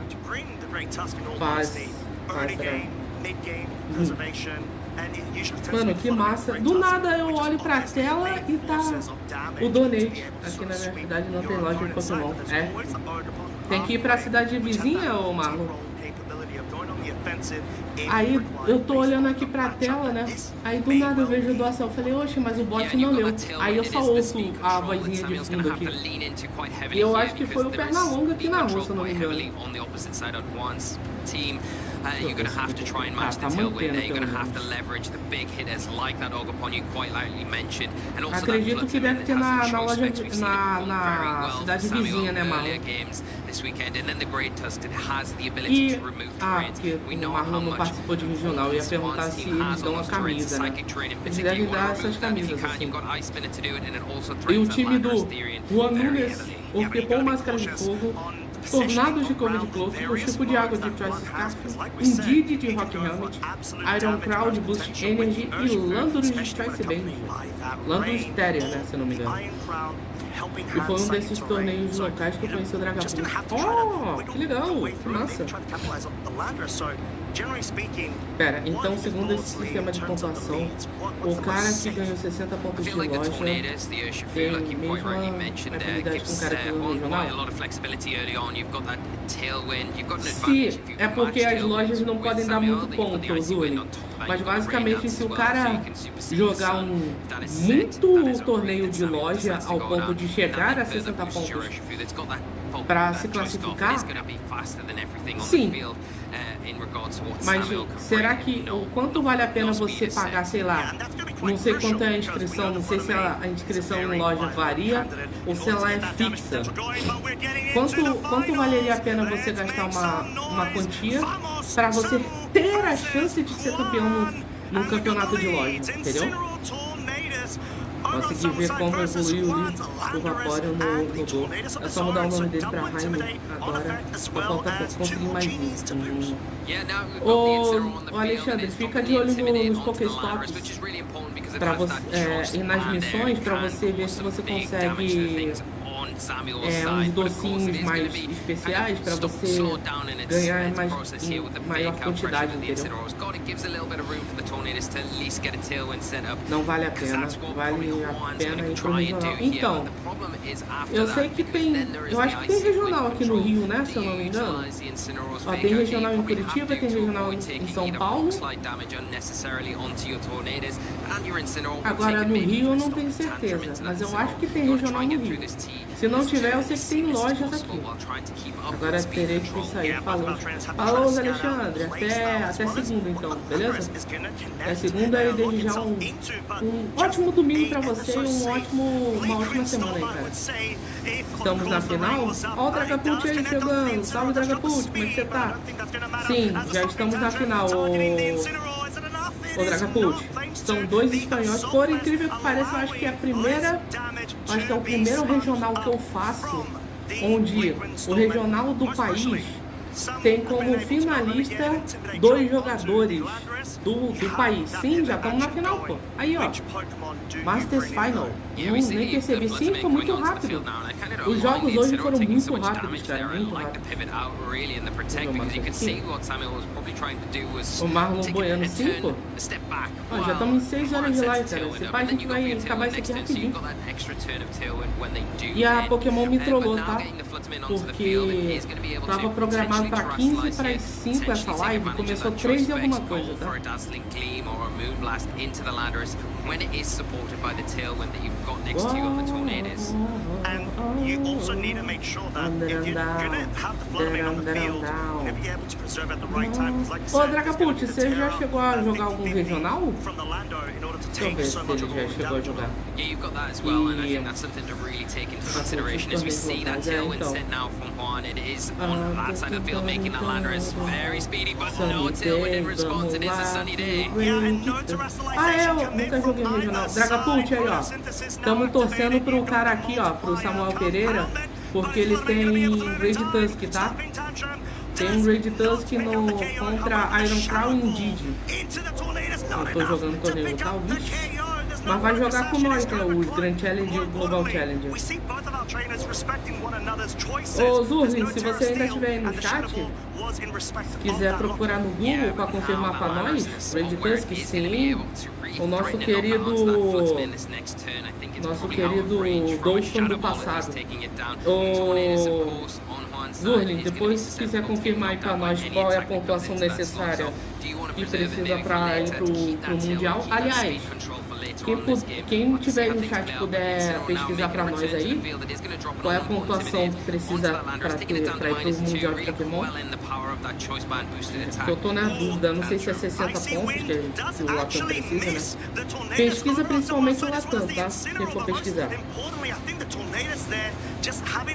Ele trouxe o Incineroar, cara. Ah, tá. Okay. Chat, bebam água, não esqueçam de se hidratar. We've got the Blink Wind. It actually misses the Tornadoes. That could prove to be quite detrimental because surely you want to get rid of it in order to stand up, get a tailwind later on in the game. Yeah, unfortunate miss there from the Blink Wind, but the result of having his son on the field is not the preferred weather condition here. But if you can remove that Tornadoes, it does free up your options with maximizing your own tailwind. Nossa, Samuel's trying to go for now. You're going to be able to bring in that Flutterman once again, because do you really want to bring in the Ogerpon here in front of potentially a Landorus that's locked into that Stomping Tantrum? It is -2, of course, but also the Bleak Wind that would be hitting for super effective damage. If it does hit, I think unnecessary at this point. Lean into that Flutterman, try and take advantage of this photosynthesis boost that you've got from the sun and get rid of these threats that are in front of you right now. Yeah, that's going to be a bit more tough for Samu because there's always the factor of Rain Dance additionally being set up right now in order to forego the sunny day conditions and allow a potential Urshifu in the back of the Choice Scout to be able to sweep. Yeah, and even 300 pontos? O Latam ou o Dragapult? The Landorus O Latam precisa de 300 pontos? Pô, então é só ganhar um regional, basicamente. Porque o regional tá dando, eu acho que 350. Pra você ganhar. Caraca, você precisa ganhar. Caraca, você precisa ganhar 300 campos de 300 campos de loja pra conseguir pro Mundial. Caraca! É, não compensa não. A não ser que algumas lojas tenham mais do que um ponto, né? Eu acho difícil. Só um regional no Latam. Então. É porque tecnicamente o Dragapult às vezes nem precisa ganhar. Só o fato de você estar no top 8. Se eu não me engano, no top 8 ele ganha 350 pontos. O campeão ele já ganha a vaga direto. Entendeu? Então, mas aí é que tá, Marlon. Eu acho que nenhum campeonato de loja dá ponto mais do que não deve dar ponto igual o Grand Challenge e o Global Challenge deve dar, entendeu? Porque se eu não me engano, acho que eles dão isso aí. Acho que deve dar bastante ponto o Grand Challenge e o Global Challenge. Eu não sei como é que funciona. Eu quero ver um dia de tentar jogar algum camp de loja por aqui. O Global Challenge dá bom pra caramba. Então, se eu não me engano, o Dragapult vai ter um dia 28 agora, tá? E esse daí, se tudo der certo, eu quero participar. Vamos ver se a gente consegue ficar ali no top alto. A meta é ficar top 64. Se eu ficar top 64, eu já tô feliz. Entendeu? Eu quero pelo menos chegar a top 64. Chegando a top 64, nossa. Eu já estourei no norte.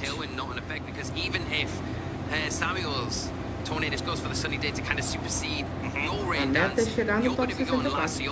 Se a gente chegar mais longe, melhor ainda. Mas minha meta é top 20. Calma lá, calma lá.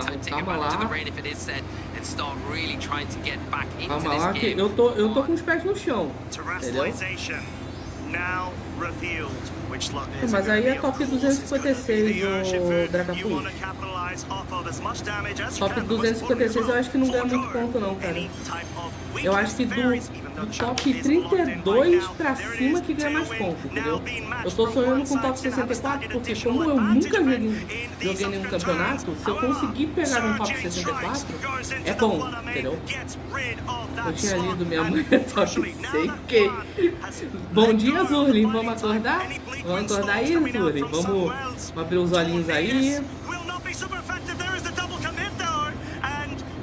Vamos abrir os olhinhos, vamos espreguiçar aí. O Zurlin falando de aonde ele leu isso, cara?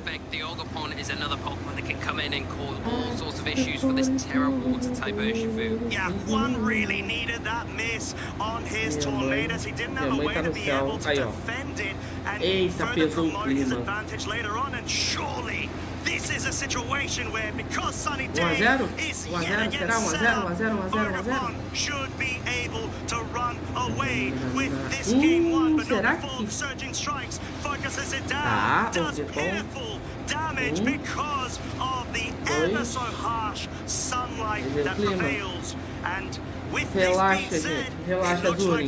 O Tornados do Samuel já resolveu isso aí pra tu, tá? Ele colocou um sol em campo pra deixar mais quente. Tá, 1-0 pro Samuel, gente. Marlon, 1-0 pro cara do Great Tusk. Vamos lá. 1-0 pro cara do Great Tusk. Vamos, Samuel. Vamos, Samuel. Leva essa pra nós. Leva essa pra nós. Vamos. Se o Great Tusk tem que ganhar. Vamos, vamos, vamos. Só mais um joguinho. Que tem a ver uma coisa com a outra? Zurlin, você não sabe o que significa seguir com a vida, mudar de assunto, dar um contexto diferente para não ficar na mesma narrativa. Você não sabe o que significa isso, não? Foi literalmente o que eu acabei de fazer.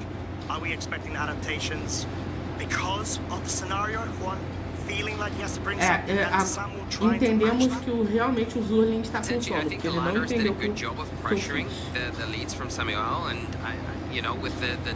fiz. Really important from both pairs to bring, so I don't think you deviate there. It's what you bring around the Tornadoes, the Urshifu, that felt like a very strong mode, but yes, maybe the Iron Crown and DD could be an option, because if you want to counteract the tailwind, if you don't keep your Tornadoes around, so Pedreiro vai ganhar contigo. Ele só precisa ganhar mais um jogo, só isso. Será que ele vai jogar? Cara, assim, ele não trouxe o Great Tusk pro jogo 1, gente. Eu vou ser sincero com vocês, se eu sou ele, eu não trago pro jogo 2. Eu mantenho o mesmo time. Ah, Nindras, mas vai que ele ganha com o Great Tusk. Cara, é melhor manter.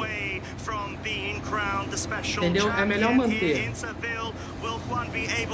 Porque mesmo assim, se ele ganhar, o time dele tem Great Tusk, então já tá ótimo. Entendeu? Ó, Iron Crown Indeed. Bom que se ele fizer alguma coisa aqui, ele já deixa danificado esses dois, tá? Já tá com menos 2, menos 1 de ataque. Não sei se faz alguma diferença. Eu não sei se o Iron Crown bate pelo lado físico ou pelo lado especial. Vai dar terra metal aqui já? É, ele não trouxe o Great Tusk, gente. Tá.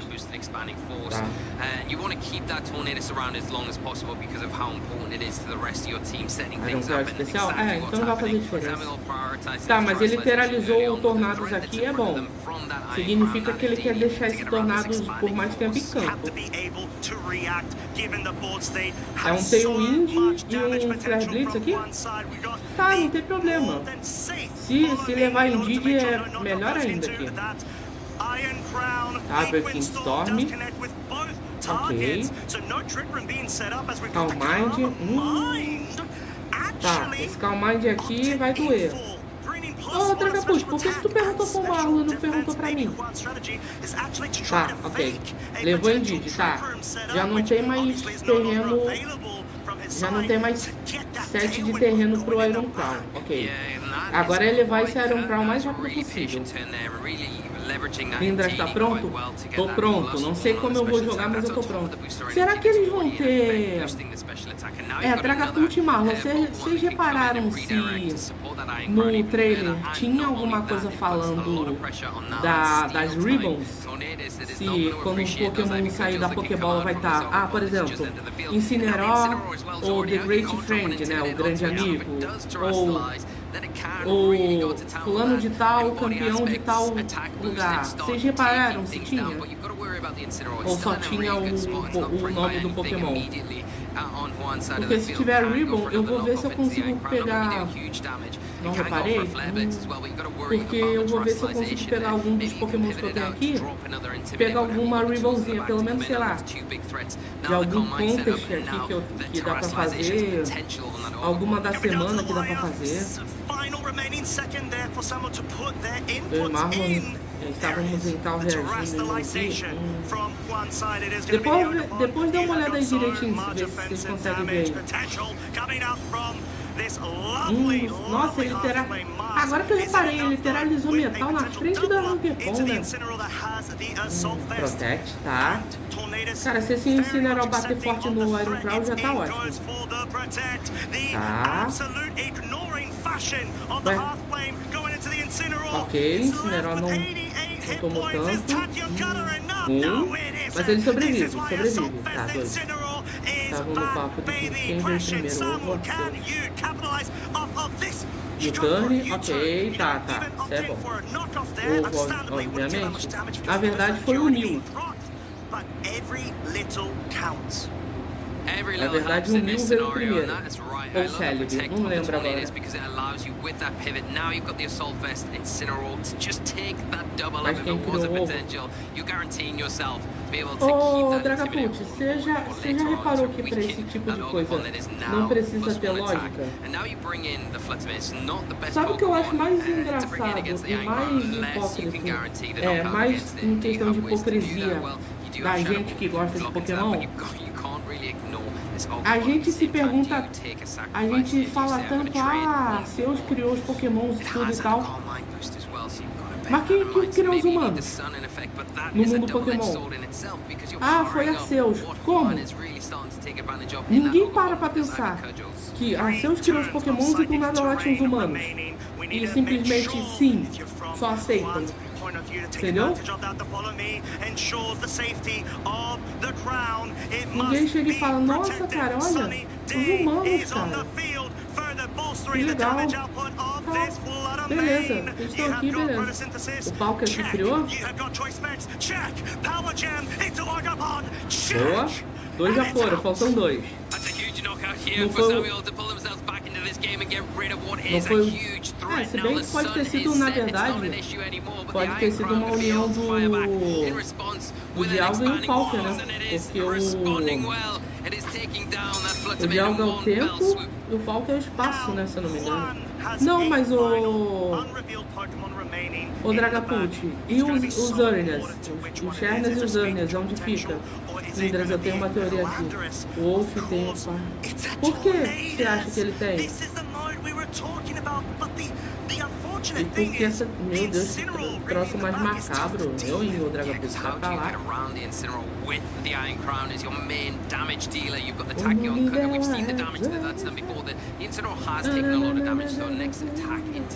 A equipe dele no Mundial.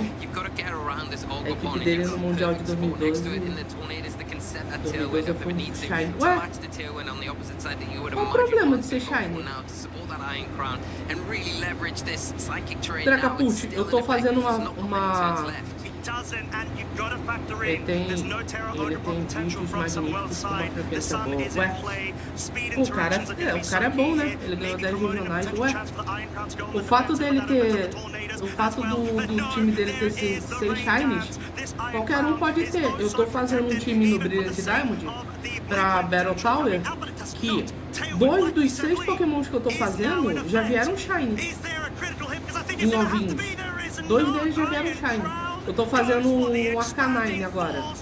Tem chance de um Growlite 20 Shiny, ué. E aí? Deixa eu ver, tá. Vamos ver. Ai, mas aí agora... Nossa, é um Incineroar contra 2. Será que ele tanca? Papo de vídeo de verdade aquelas obras mais um papo dos vídeos. Gente, existe uma coisa chamada roteiro e edição. Vocês nunca ouviram falar nisso, não? Por que vocês gostam tanto dos vídeos do skate? Me respondam.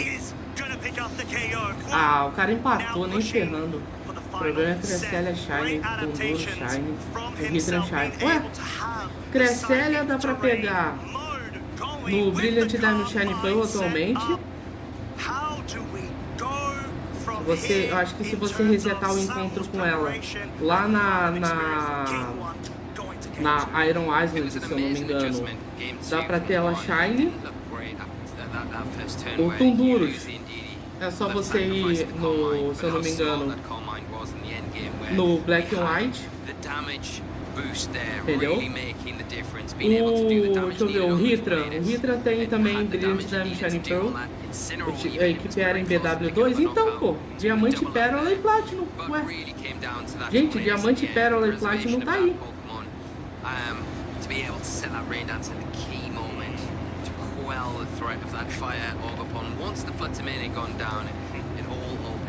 As pessoas esquecendo de fazer Shiny Hunt. Acha que é só achar o lendário, capturar e pronto, não?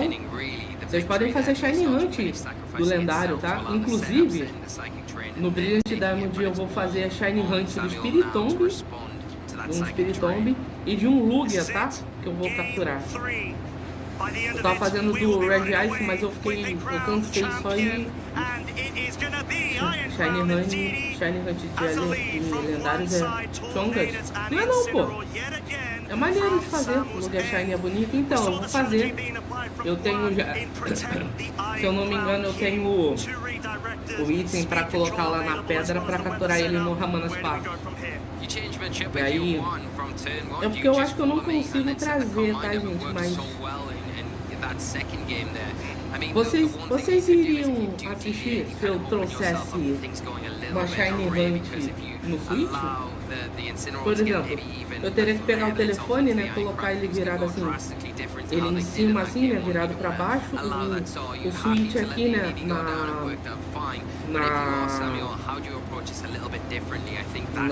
na mesa pra vocês assistindo, porque como eu não tenho PC nem nada, né, aí não daria pra eu fazer.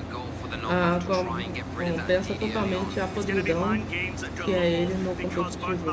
O meu Shiny favorito, meu Shiny de lendário favorito, o que? O Lugia?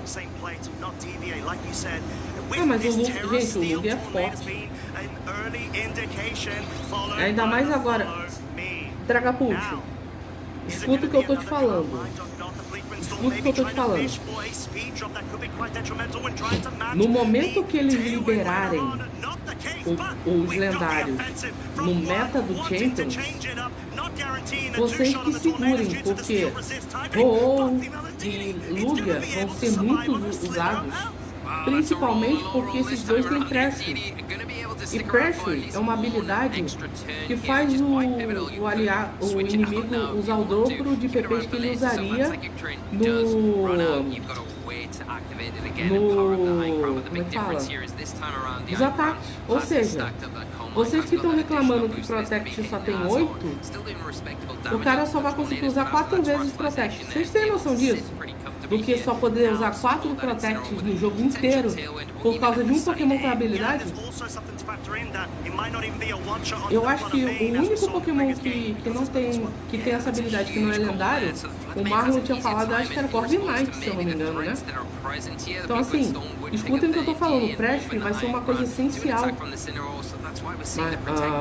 Mas é só o cara matar a Lugia que é GG. Mas aí é que tá. Você fala, ah, é só matar. Igual eu tava vendo, ah, é só matar a Mega Meganium. Ah, é só matar tal Pokémon. Gente, o Pokémon ele tem...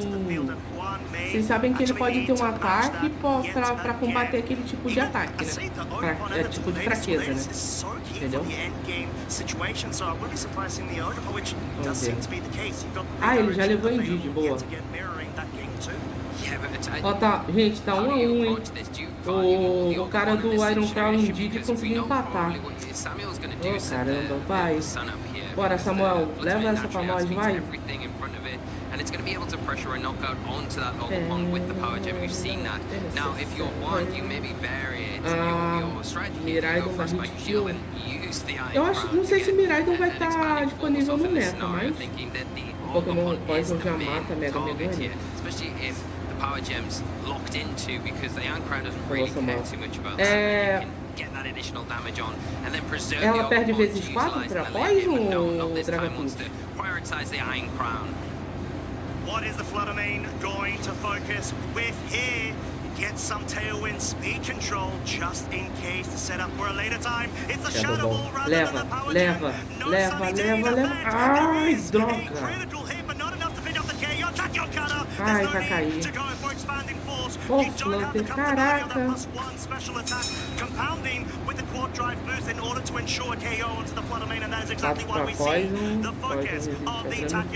Então, é o tipo da Mega Meganium, o Dragapult. A Mega Meganium é gramifada, pô. Ah, peraí, Poison resiste a gramifada. Tá, ok. Ok, eu achei que a tipagem da Mega Megane não existia após. Because you need to get something off the field, get the Tornadus in, and if this Ogerpon comes onto the field now, you've got the play, if you are Samuel, the perfect condition, you can set the Sunny Day up and then take Não, it mas back relaxa. Vocês vão ver uma Mega Megane funcionando, tá? Take a Sunny Day boosted Ivy Cudgel from the Ogerpon that's so healthy at the moment. Yeah, that's a really good shout there, and it really does come down to the wire.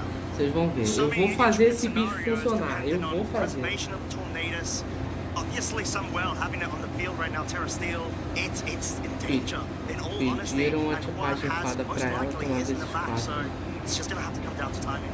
O Pokémon mais usado. You can go for the follow me here, really. I think you've got to follow me, try and protect the Iron Crown in this scenario.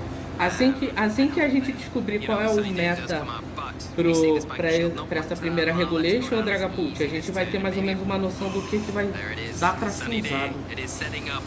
Ai, cara, é 3v... Ah, não, 3v3, ok.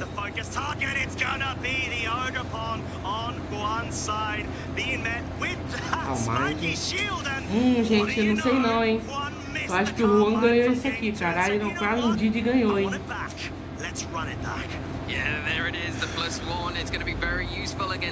Cara, ele tem que levar.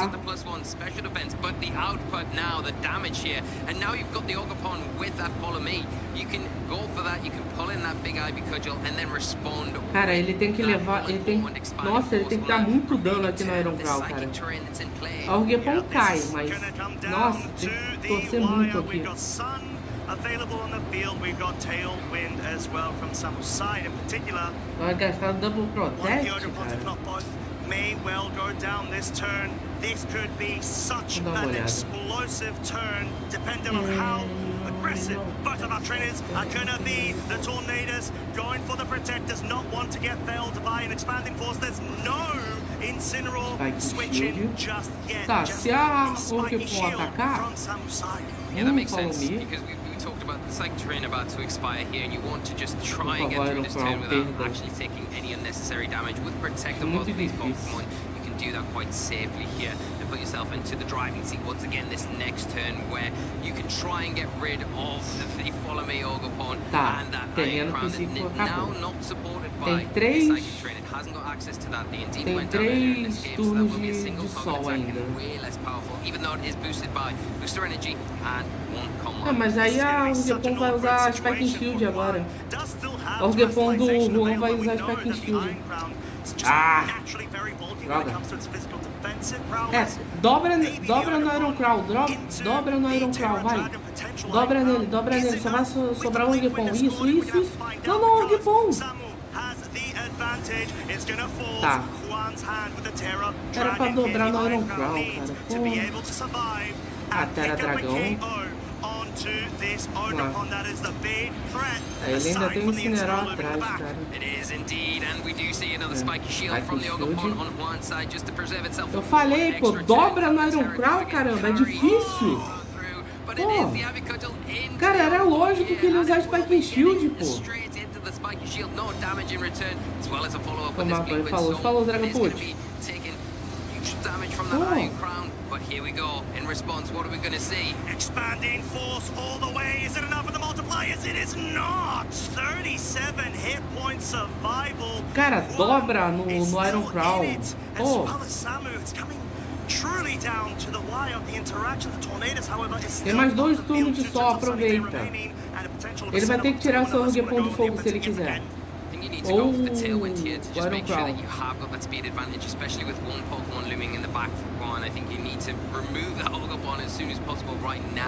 Indras, ó, Calux, bom dia. Como é que você tá? Peraí. Bom dia, como é que você tá? Desde um ótimo domingo e uma ótima semana pra você, Calux. Como é que você tá? Olha, seu serve rapidinho. Pior que não dá, o Calux. Eu tô bem ocupado agora. Tá, o Orgepon caiu. Mas e agora? Ele que é a pedra no sapato. Tá procurando vocês, não tava ontem. É que ontem, Calux, o que acontece? Eu falei pra tu que a live de Pokémon, esse regional ia ser 4 horas da manhã, né?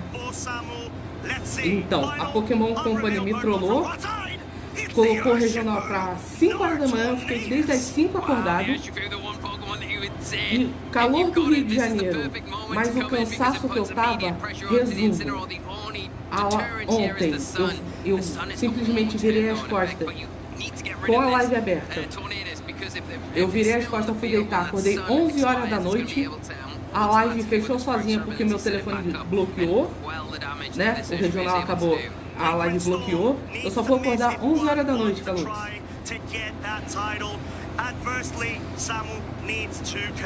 Entendeu? Foi por isso que eu não apareci ontem, né? Aí hoje eu já tô melhor, né? E aí eles inventam de... Tava programado para 10 para 15 para as 5 da manhã, esse dia 2. Mas aí eles lançaram a live 3 horas da manhã. E eu tô aqui, até agora. Ah, mano. Mas eu, Calux, acabando aqui, esse pai, eu devo entrar lá no Discord. E aí, como é que tá o negócio novo aí, Calux?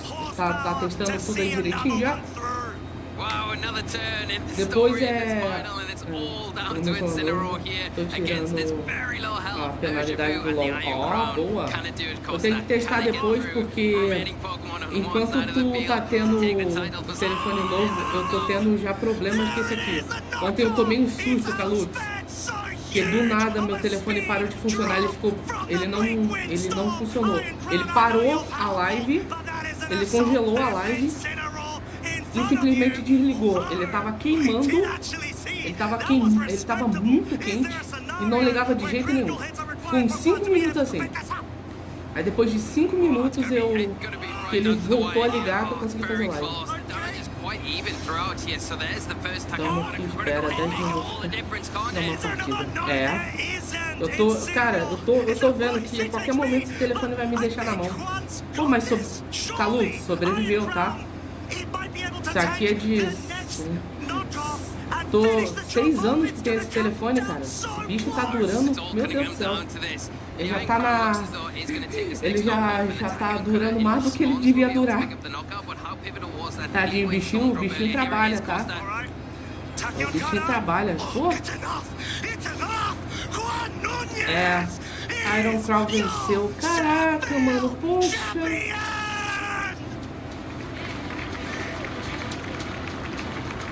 Nunca que um celular comigo dura 6 anos. Pô.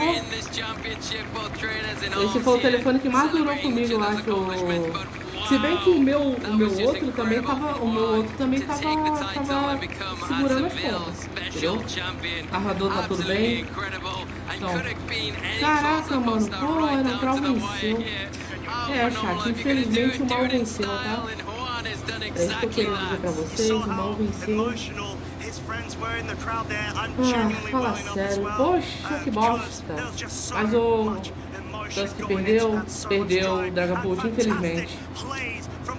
Infelizmente ele perdeu.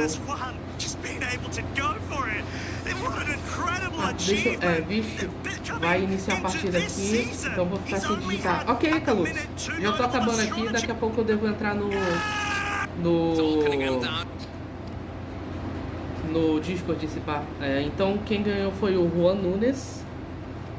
Eu tô anotando, tá, gente, os vencedores, porque depois eu tenho que passar pro bloco de notas que eu tô fazendo. Samuel Pereira.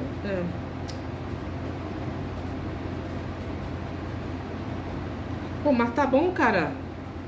Grade Tusk vice-campeão de um regional, pô, tá ótimo. Dog typing, you can't really do too much damage against. We saw the assault vest, how effective that was. But not only that, you've got the Ogopon, you've got the Great Tusk that can do really disruptive things. You've got the Golingo as well, that can be a bit of a resist. So to adjust from the Landorus that did well in game 1 and then make that adjustment, take game 2 like you did, and then you've got to give Samuel all the credit. Did not want to give that up. And it really came down to the wire. I don't think I've seen a closer game. Not a closer final, at least, between two trainers that wanted this so badly, and Juan just edging it right at the final step. Pô, cara, deu mole, Samuel. Deu mole, cara. Pô, fala sério. Chat, já volto, rapidinho. Juan's, I'd say, rain dance call, picking up that game one with such a beautiful, calculated endgame scenario of the Ogerpon sweeping game two. Everything changed. The Iron Crown, female Ndidi, lead was clearly something Juan identified that could pave his way through to joining Iron Crown with a title of his own on his head. Yeah, you kind of felt as well, especially then when the power gem went into the Ogerpon after Terastallizing and going down so quickly and not getting really much for your value with that Pokemon. How are you going to bring this back? But no, the Iron Crown, the turn to take your time to get a Calm Mind earlier on in that game on turn one was valued, and it really came and paid dividends in the end game. And the way that Juan delayed it, staggered it in game three there, you thought, okay, you're playing this game three, you haven't got that Calm Mind. We talked about it during the game. Is it going to have enough to take down that Fluttermane at the right time? But he picked the right moment to go for that Calm Mind in the end game, and that really came in so crucial against that Incineroar right at the end. He needed it. He knew he needed it, and that's the beauty of this Calm Mind variant Iron Crown Pokemon that you would normally not be able to KO. It's possible. It's possible. Tachyon Cutter is an look at it. There we are. amazing signature move. So close, quite down to the margins. And hey, let's not forget, Lee, there was a critical hit the previous turn with one of the Tachyon Cutter damage points, and that was just enough. Just enough. And I mean, there is those things that went for, but you had the Bleak Wind Storm drop on the Urshifu that probably put it in position where then the Incineroar was able to attack it before it was able to move because of that last turn of Tailwind. So I think overall it probably evened out there in the end game. But I mean, both trainers just showed how much they wanted this final, this championship title, and it really did. It couldn't have been any closer. But let's have a breather from that match, give you a little rest for a minute, because we can have a look at the usage stats from the tournament and see how things shaped up over this weekend as we got towards crowning our champion. And this was the Phase 2 usage stats. We can see the change-ups from Phase 1 of the tournament. We have an increased use of Amogus, but you can probably tell that didn't last very long with the performance of that Psychic Ball that was so overwhelming for a lot of teams. You've got Fluttermane doing really well, superseding the Urshifu and that Incineroar that were facing up 2 spots. Yeah, the beauty of Iron Crown as well, even though it's not on this map, obviously has been able to be crowned champion of Seville, is that because of the modest Core Drive Booster energy, you're able to one-shot guarantee a Fluttermane. Acabou bem mais tarde do que era pra acabar. Eu acho que eles não vão enrolar não, né? Não tem como enrolar, não tem mais o que fazer. São 7 horas e 13 de live. Bateu 8 horinhas. Eu acho não tem o que eles enrolarem não. Então ficou Juan Nunes, Samuel Pereira, Santiago Molina, Steven Van, Anthony C. Manoche, Roberto Parente, Aureliane Sola e David Fazilho. O top 8 tivemos uma final, reforçando mais uma vez, gente. Eu acho que foi desde que eu comecei a fazer lives reagindo ao regional, eu acho que essa é a primeira vez que eu reajo a um campeonato, um regional, onde o país sede tem como finalistas e campeões, o campeão é um jogador do próprio país, né? Porque o Juan Nunes e o Samuel Pereira são 2 espanhóis e o Juan Nunes ganhou, né? Então, ganhou em casa, né, basicamente. Pô, mas cara, Great Tusk, vice-campeão, é muita coisa, pô. É muita coisa, na moral. É bastante, não é pouca coisa não, é muita coisa. Juan and Samuel who managed to get their way to the final, and you've got to give a special shout out like you did to Santiago, who put in a phenomenal performance this weekend with that Dondoza team and really representing that combination and showing that it's still got life in it. so far in the remainder of the Scotland Violet format. Maybe not so much in Regulation I, but definitely in Regulation A. You never know. We shall see. We've seen before with certain formats, there could be transition cores and points being able to go on with the next format. And this, of course, has been the final one regardless. Top performing teams, generally, as we've seen, this has been so popular for such a good reason. That Landorus adaptation that Zachary Weed was able to bring in particular for his finalist placement at EUIC a couple of months ago, really changing the battlefield. Yeah, it's interesting to see the progression of this team from, you know, o pessoal que usou esse time, né? with Zachary, the iteration of this team, and then it campeão, top 8, finalista, né? Campeão em vice. Finish last weekend with Giovanni. É o Wick, né? No caso. Todos que usaram em 2016. Eu acho que eles estão mostrando isso. Cara, porque não faz sentido. O próximo regional é dia 5, não é?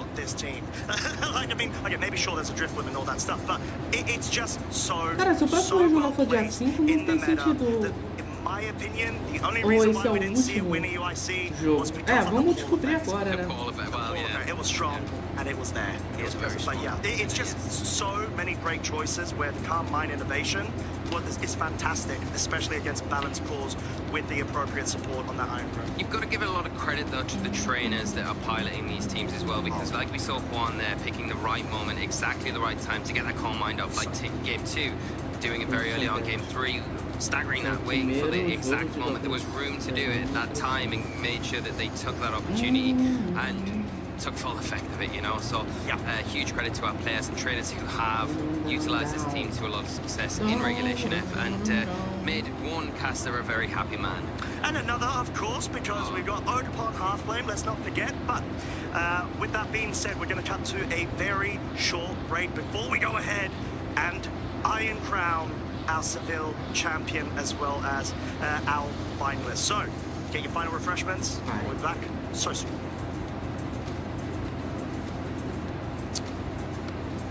We're not going anywhere, Costa. No, we're not. Acabou que nenhum deles Look at your Iron Crown. I was trying to save you the embarrassment because of the Iron Crown being crowned the só champion. o Costa, né? Yeah, it's fine. It's going to fake out inside terrain, and that's cool. No, so with that being said, I had Trick Room as well. You did, to be fair. It was a psychic type Oregon too. I never mentioned that. Psychic terror type. Was it actually? Yeah. Oh, that's amazing. Okay, well, I mean, everything was psychic terror type on that team, except the Saluna. Yeah, but then again, kind of I win really. Okay, that's a bit of Pokemon friend, but that's fine. That's okay. I can definitely see that. But Charlie brought some really strong elements as well. We saw the Ninetales absolutely pop off in terms of getting that second place finalist position in Houston the other week. Marcus. Going for this team of 6 had to bring the team he had success with in Birmingham. I believe he had to. He was so strong with that, and I think if he played this event, it would have been great to see how he got on with that team, considering how well that did over the weekend. But I think top front and center, you kind of win it out of us. You had the Dondos with Tatsugiri, that finished 3rd overall, and then the Psychic Terrain, the Iron Crown, that we know you are a huge enjoyer of, and that taking the whole tournament. Há 21 horas atrás, há 3 horas e 14. Por quê? Esse daqui no caso é o último. Acho que essa é a segunda parte, né, no caso. The end phase of Regulation Set F. So much innovation that has taken place, transformation as well of certain team compositions, no doubt about that. So got a lot of action going.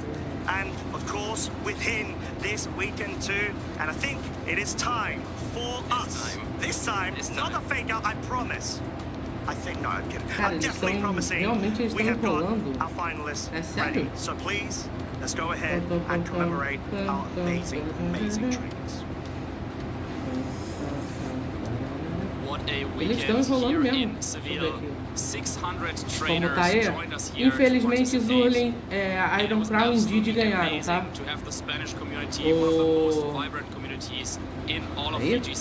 O Samuel Pereira não conseguiu fazer o Great Tusk ganhar, ele foi vice-campeão, infelizmente. Infelizmente, o mal venceu. And we got to crown a champion as well. But first, give it up second place at the Seville Special Championships, Samuel Pereira. Samuel Pereira. Nossa, tá tendo TCG frenético ali, tá?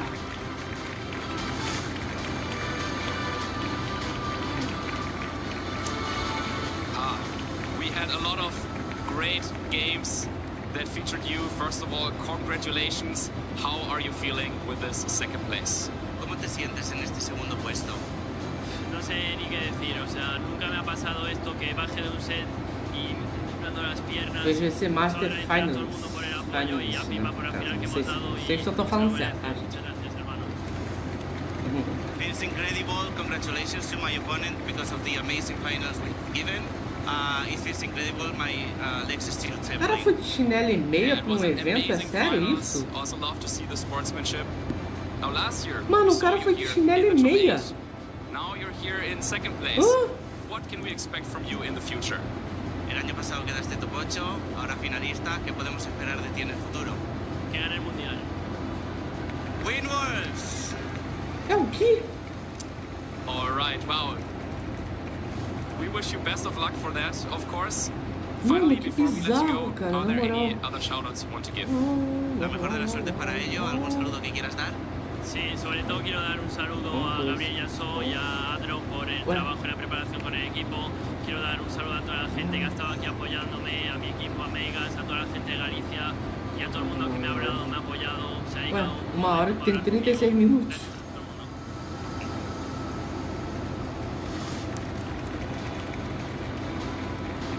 Then one last round of applause. Second place, Samu Pereira. And after this weekend, there was one player that stood above everyone else. One player that fought Champion. through 12 rounds of Swiss and then battled Chat, their way bebam água, não through esqueçam the de top se cut. hidratar. We had a lot of fun watching their stream games, a lot of bleak windstorms here and there, but in the end, they hit their mark. And the winner of the Seville Special Championships is none other than Juan Núñez.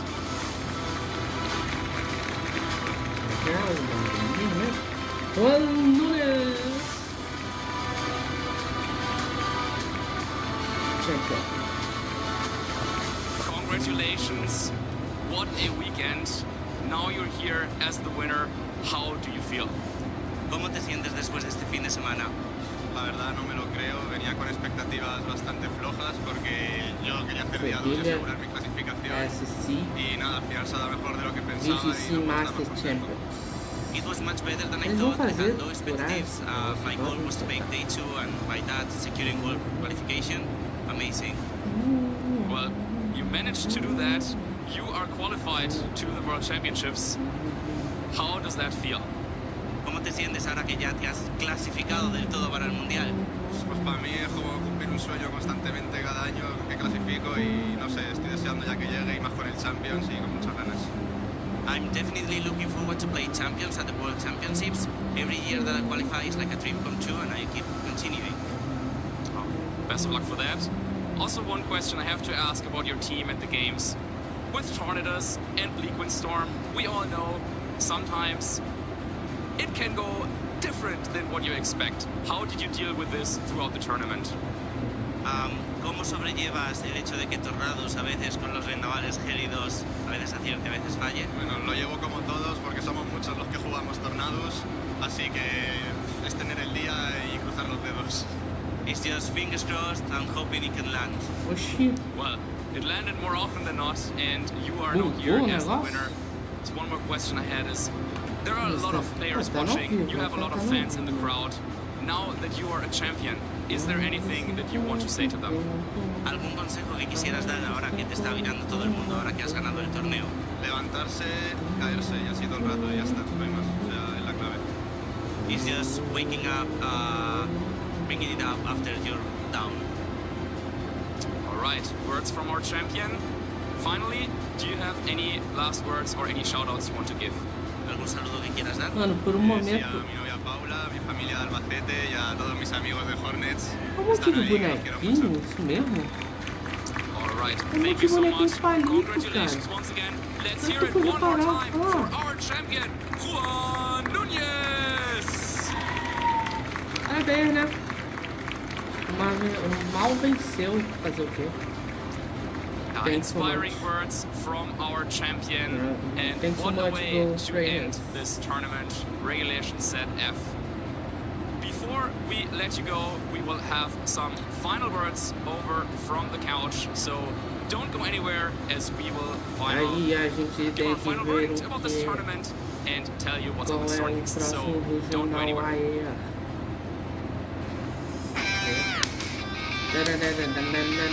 Não sei se essa música dá negócio. Peraí, gente, que eu já volto.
Extremely fast. Tá. Ah, sim. Can be calm, powerful. Vai falar sobre os, né? Falar sobre os Pokémon de cada um dela. We both have very fast. Psyduck, Electric Buff, que ela vai cantar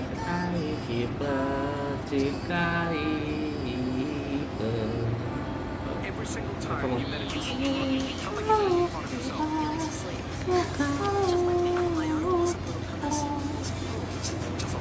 O Lamin gosta do Zygarde, que eu não sei. Essa daí gosta do Game, gostei dela. Arcanine. E o Luxray. O Psyduck. A Dissu gosta do Eevee.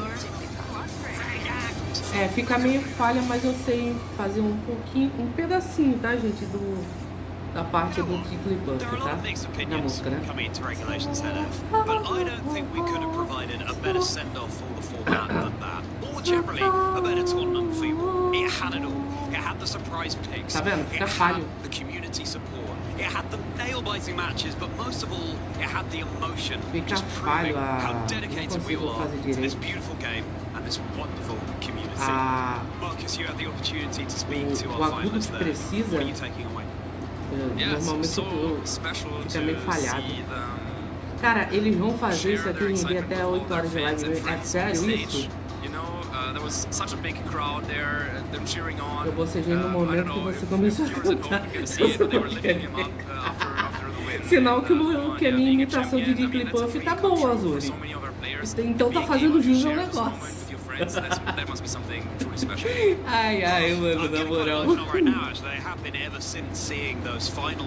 Não, sabe o que é o mais engraçado de todo esse cenário?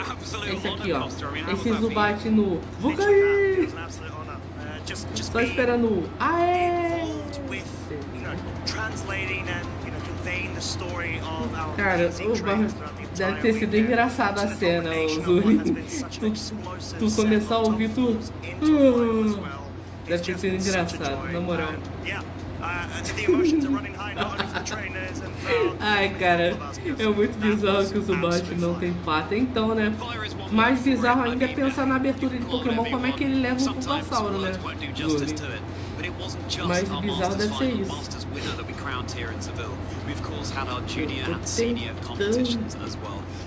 Aí, parabéns aos vencedores: Juan Núñez, Ainshi Singh e Matheus Frias, né? No quente esse cara não joga, só no frio. Entenderam a piadinha? Desculpa, eu tive que fazer.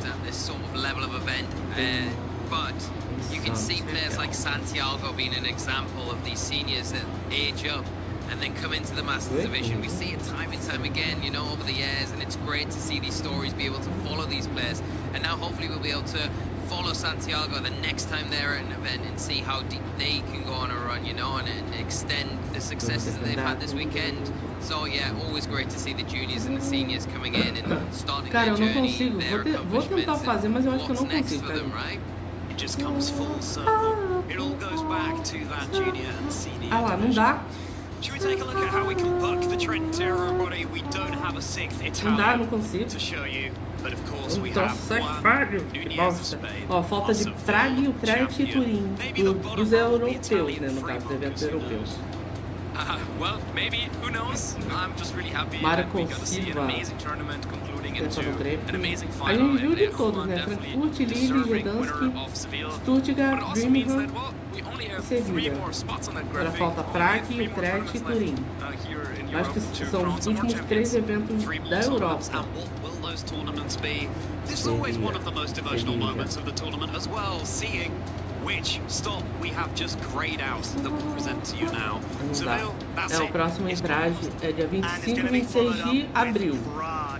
Da Europa. Mas qual é o evento? Qual é o próximo evento? Vamos ver. Se esse for o próximo regional, a gente já joga com o Champions. Lovely little Utrecht 2 regional championships, and of course Turin, our final EU major event, which is going to also feature the new Champions format.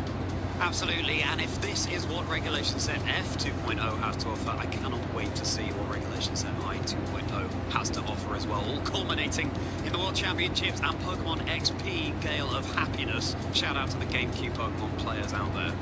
But it's not just that, we've got plenty of other Pokemon action on our Twitch channel. Ellison, boa noite. Boa noite, bom dia, Ellison. Como é que você tá? Salve. Desde já, um ótimo domingo e uma ótima semana pra você, cara. Como é que você tá? Chegou no finalzinho da live.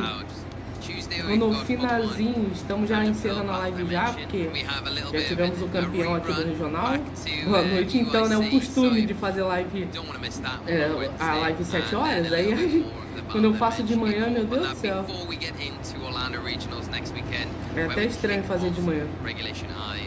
Those restricteds come back to the floor, so do not miss that. Put it in your calendars and get marked down to watch all the action from over the pond. It's so exciting. We've had back regional level events. Tá jogando desde hoje? Tá jogando? O que tá achando do evento de Páscoa, Ellison?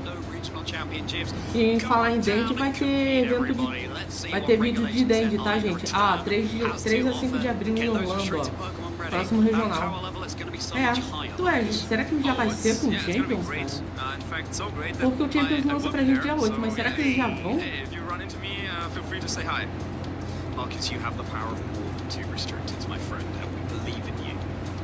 Pera aí, gente, só um minutinho que eu preciso ouvir isso aqui. Tô com preguiça de fazer as coisas do evento. Fica não, pô. Eu acho que o mais chatinho dali é pegar... Yeah, I wanna play, right? Yeah. Good luck with the jet lag. Now, coming up after that in EU, we do of course have our next event, and it's going to be an absolutely beautiful city too. We're going to want to make sure that you are joining us over the pond here in Prague. Not a location we've been to for a very long time, Costa. Indeed, it's been quite a few years now, us showing a bit of our age actually, but no, it's such a beautiful city. It is of course going to be our first EU Reg I format event for this season, and such a beautiful way to be able to embark on what is going to be a short but ever so sweet regulation. Pelo menos os negócios diários, Ellison, porque vai dar uma skin da base de graça. I was there the last time that I believe it was a special championship. The last time I was there, so it's not a regional. So não, lovely, eu tô dizendo a skin dourada do I would love to go back, but the bridge was amazing. I remember going there too. There was so much about the city, lovely country, and the Regulation I return in Prague is very tempting, but unfortunately cannot make it this time. You'll be too busy watching that Twitch schedule, that's what you'll be.